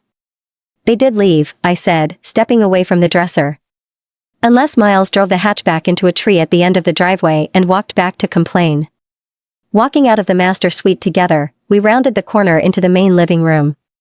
Grant stood by the front door holding a cracked plastic water bottle in one hand and his phone in the other, looking remarkably unbothered for a man who had supposedly just departed for the city. I forgot the charging cable for the satellite hotspot, Grant announced, not even looking up from his screen. Everett stopped dead in the center of the room, his broad shoulders tensing under his black t-shirt. You left 10 minutes ago. I made it to the cattle guard, Grant replied smoothly, tapping his phone with a manicured finger. Leaning against the wooden archway of the kitchen, I folded my arms over my chest, unable to hide the smirk spreading across my face. You can take the hotspot cable, Grant, I called out across the room. It is sitting on the nightstand in the guest room right next to the spare chargers. Grant froze, slowly turning his head to look at me. His eyes tracked from my face down to the doorway of the master suite behind me, taking in the open duffel bag and the half-unpacked socks visible down the hall. A terrifyingly smug smile spread across the lawyer's face as he recognized a decisive victory.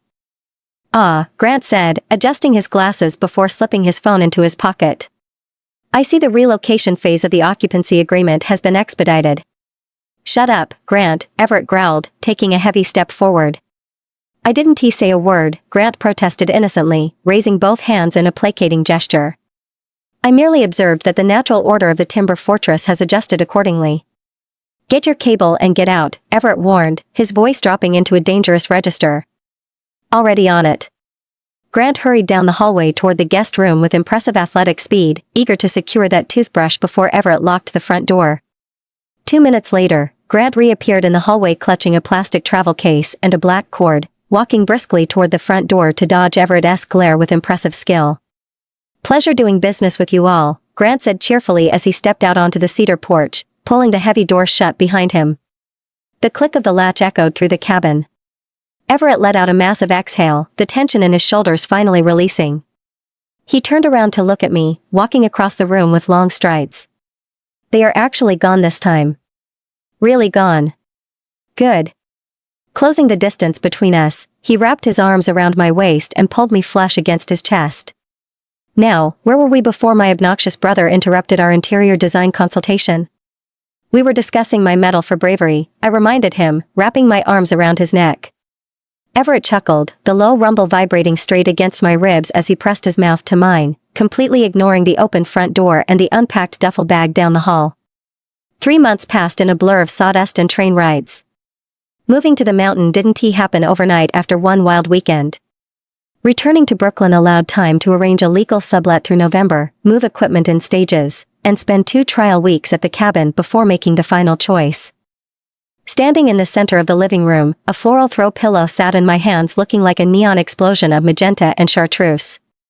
The sacred caramel leather chair stood right in front of me. Having survived 10 years of silent brooding and spilled whiskey, that chair now faced a hostile takeover. Everett walked out of the kitchen holding a freshly sharpened chisel, stopping near the stone hearth. He looked at the magenta pillow, stayed quiet for 10 whole seconds, and let his jaw set tight. "It hurts my eyes," Everett muttered, his voice dropping into that low gravel register that used to terrify census workers. "That is the point," I replied, tossing the pillow onto the middle of the leather seat. It sat there like an obnoxious patch of domestic joy against the stern brown leather. "Your eyes need stimulation after a decade of staring at dark wood and gray stone. Color therapy keeps you from turning into a cave troll." "I am a cave troll." "You are a cave troll. Now you are a cave troll with interior design standards." Walking over, I patted his massive bicep and grabbed a second pillow featuring an aggressive geometric pattern in turquoise and orange, placing it right next to the first one. "See? It looks lived in, like a human being with actual friends lives here." "My friends are Grant and Miles," Everett pointed out. "They do not care about throw pillows. Grant cares about anything he can mock, so this gives him fresh material for at least 3 months. Stepping back to admire my handiwork, the caramel chair now resembled a confetti bomb detonated in a hunting lodge. "And speaking of upgrades, the guest room situation is officially resolved." Everett crossed his arms over his black t-shirt. "You threw the cobblestone mattress into the ravine. I donated it to science, or at least to the local landfill." Walking toward the hallway, the new memory foam mattress had arrived on Tuesday via freight truck, and the delivery driver looked ready to cry when hauling it up the mountain path. "The new mattress is set up. That mattress cost more than my first table saw. Your spine will thank you by the time you turn 40, so stop complaining." Pushing open the door to the master suite, the bed sat 10 inches higher now, piled with soft cotton sheets and a quilt ordered online after 3 hours of scrolling through reviews. "Come test it." Everett followed me down the hall, towering over the doorway while his broad shoulders filled the frame. Eyeing the plush bedding with suspicion, he sat down on the edge of the mattress. The memory foam compressed under his weight with a soft sigh as he bounced once, looking genuinely disturbed by how comfortable it felt. "It lacks structural resistance," Everett deadpanned. "It lacks the ability to cause orthopedic damage, which is a massive upgrade." Climbing onto the bed, I sat cross-legged next to him and nudged his shoulder with my elbow. He stared up at the wooden ceiling beams with a look of supreme contentment that he tried hard to disguise as mild annoyance. "The pillows are still an abomination," Everett mumbled into the duvet. "You love them." "I tolerate them because I lack the energy to fight you on textile choices." "That is the closest thing to a romantic confession you have managed all week." I laughed, sliding off the mattress and heading toward the back door. "Come on. We have to finish setting up my workstation before my afternoon client calls start." Everett groaned, sitting up slowly, but got off the bed and followed me out through the kitchen door toward the detached workshop. The first hard winter storm had passed 2 days earlier, leaving clear blue sky above the snow-dusted pines. Over the past month, a permanent corner of the massive building became home to my graphic design business. Everett had cleared out old framing jigs and built a custom oak desk tailored to my exact specifications right under the large side window, catching the best natural light on the property. Walking over to my desk, my dual monitors powered up to cast a cool blue glow across the polished wood grain. A sleek mechanical keyboard sat next to a mousepad covered in cat stickers bought online during a late-night caffeine binge. Everett leaned against the workbench nearby, picking up a block of walnut to inspect the grain with a hand plane. The rhythmic scraping sound of metal shaving wood filled the quiet space between us. Trevor sent 3 emails about the logo kerning, I announced, opening my design software. Everett stopped planning the walnut to glare at the computer screen. Trevor is an idiot. Trevor is paying one of my invoices. My apartment is sublet until the lease ends in November, and I have 2 new clients who understand that Comic Sans is not a personality. Trevor wants to use Comic Sans on a pet grooming van, Everett said, setting the hand plane down on the workbench with a sharp clack. I can drive down to Brooklyn and have a quiet conversation with him behind his shop if you prefer. Threatening my clients is bad for business, Everett. It is efficient. It is a PR nightmare. Spinning around in my ergonomic office chair, my chin rested in my hands while watching him. Besides, I handled it. I sent him another color theory article and threatened to double his invoice rates if he mentions typography again. Everett walked over from the workbench and stopped beside my desk, placing his massive hands on the edge of the wood to cage me in between his arms. The familiar pine scent of his skin wrapped around me like a warm blanket. You are ruthless, Everett said, his voice dropping into that low register. I learned from the best. You bullied your brothers out of the living room using only heavy breathing and sideways glares. That was strategic perimeter defense. That was toddler behavior. Everett leaned down, pressing his forehead against mine. Trevor is lucky you work remotely. Before I could reply, the sharp ring of my phone echoed off the wooden rafters of the workshop as the screen lit up with a FaceTime call from Grant. Everett groaned, dropping his head back against the edge of the desk. Do not answer that. I have to answer it. He might be calling to report that Miles drove the hatchback into a municipal building. Reaching out, my finger tapped the accept button on the screen. Grant's face popped up on the display. He sat behind a glass desk in a high-rise office somewhere in the city, wearing a dark suit and a silver silk tie. Penelope, Grant greeted me, adjusting his wire-rimmed glasses. Checking in on the domestic occupancy status. Have the throw pillows caused structural instability yet? The pillows are magnificent, I told him, smiling sweetly at the screen. Everett loves them so much he pets them before going to sleep. Hang up, Everett growled, reaching out with one giant thumb to tap the red end call button on the screen himself. The video feed snapped black, returning silence to the workshop save for the hum of the computer tower and the distant caw of a blue jay outside. Spinning my chair around to face him, I looked up at his square jaw and the faint smudge of sawdust on his cheek. You really hate talking to your lawyer brother, I noted. He charges mental health fees by the minute. Everett rested his hands on the arms of my office chair, trapping me securely between his chest and the desk. Now, where were we before my brother interrupted our design consultation? You were about to admit that my interior design choices improved your quality of life. I will admit nothing of the sort. Stubborn. Consistent. Everett leaned down and pressed his lips to mine, the kiss tasting like black coffee and pine sap. It erased the corporate interruption and every lingering doubt about moving my life up the mountain. When he finally pulled back, my hand reached up to swipe a fleck of sawdust off his nose.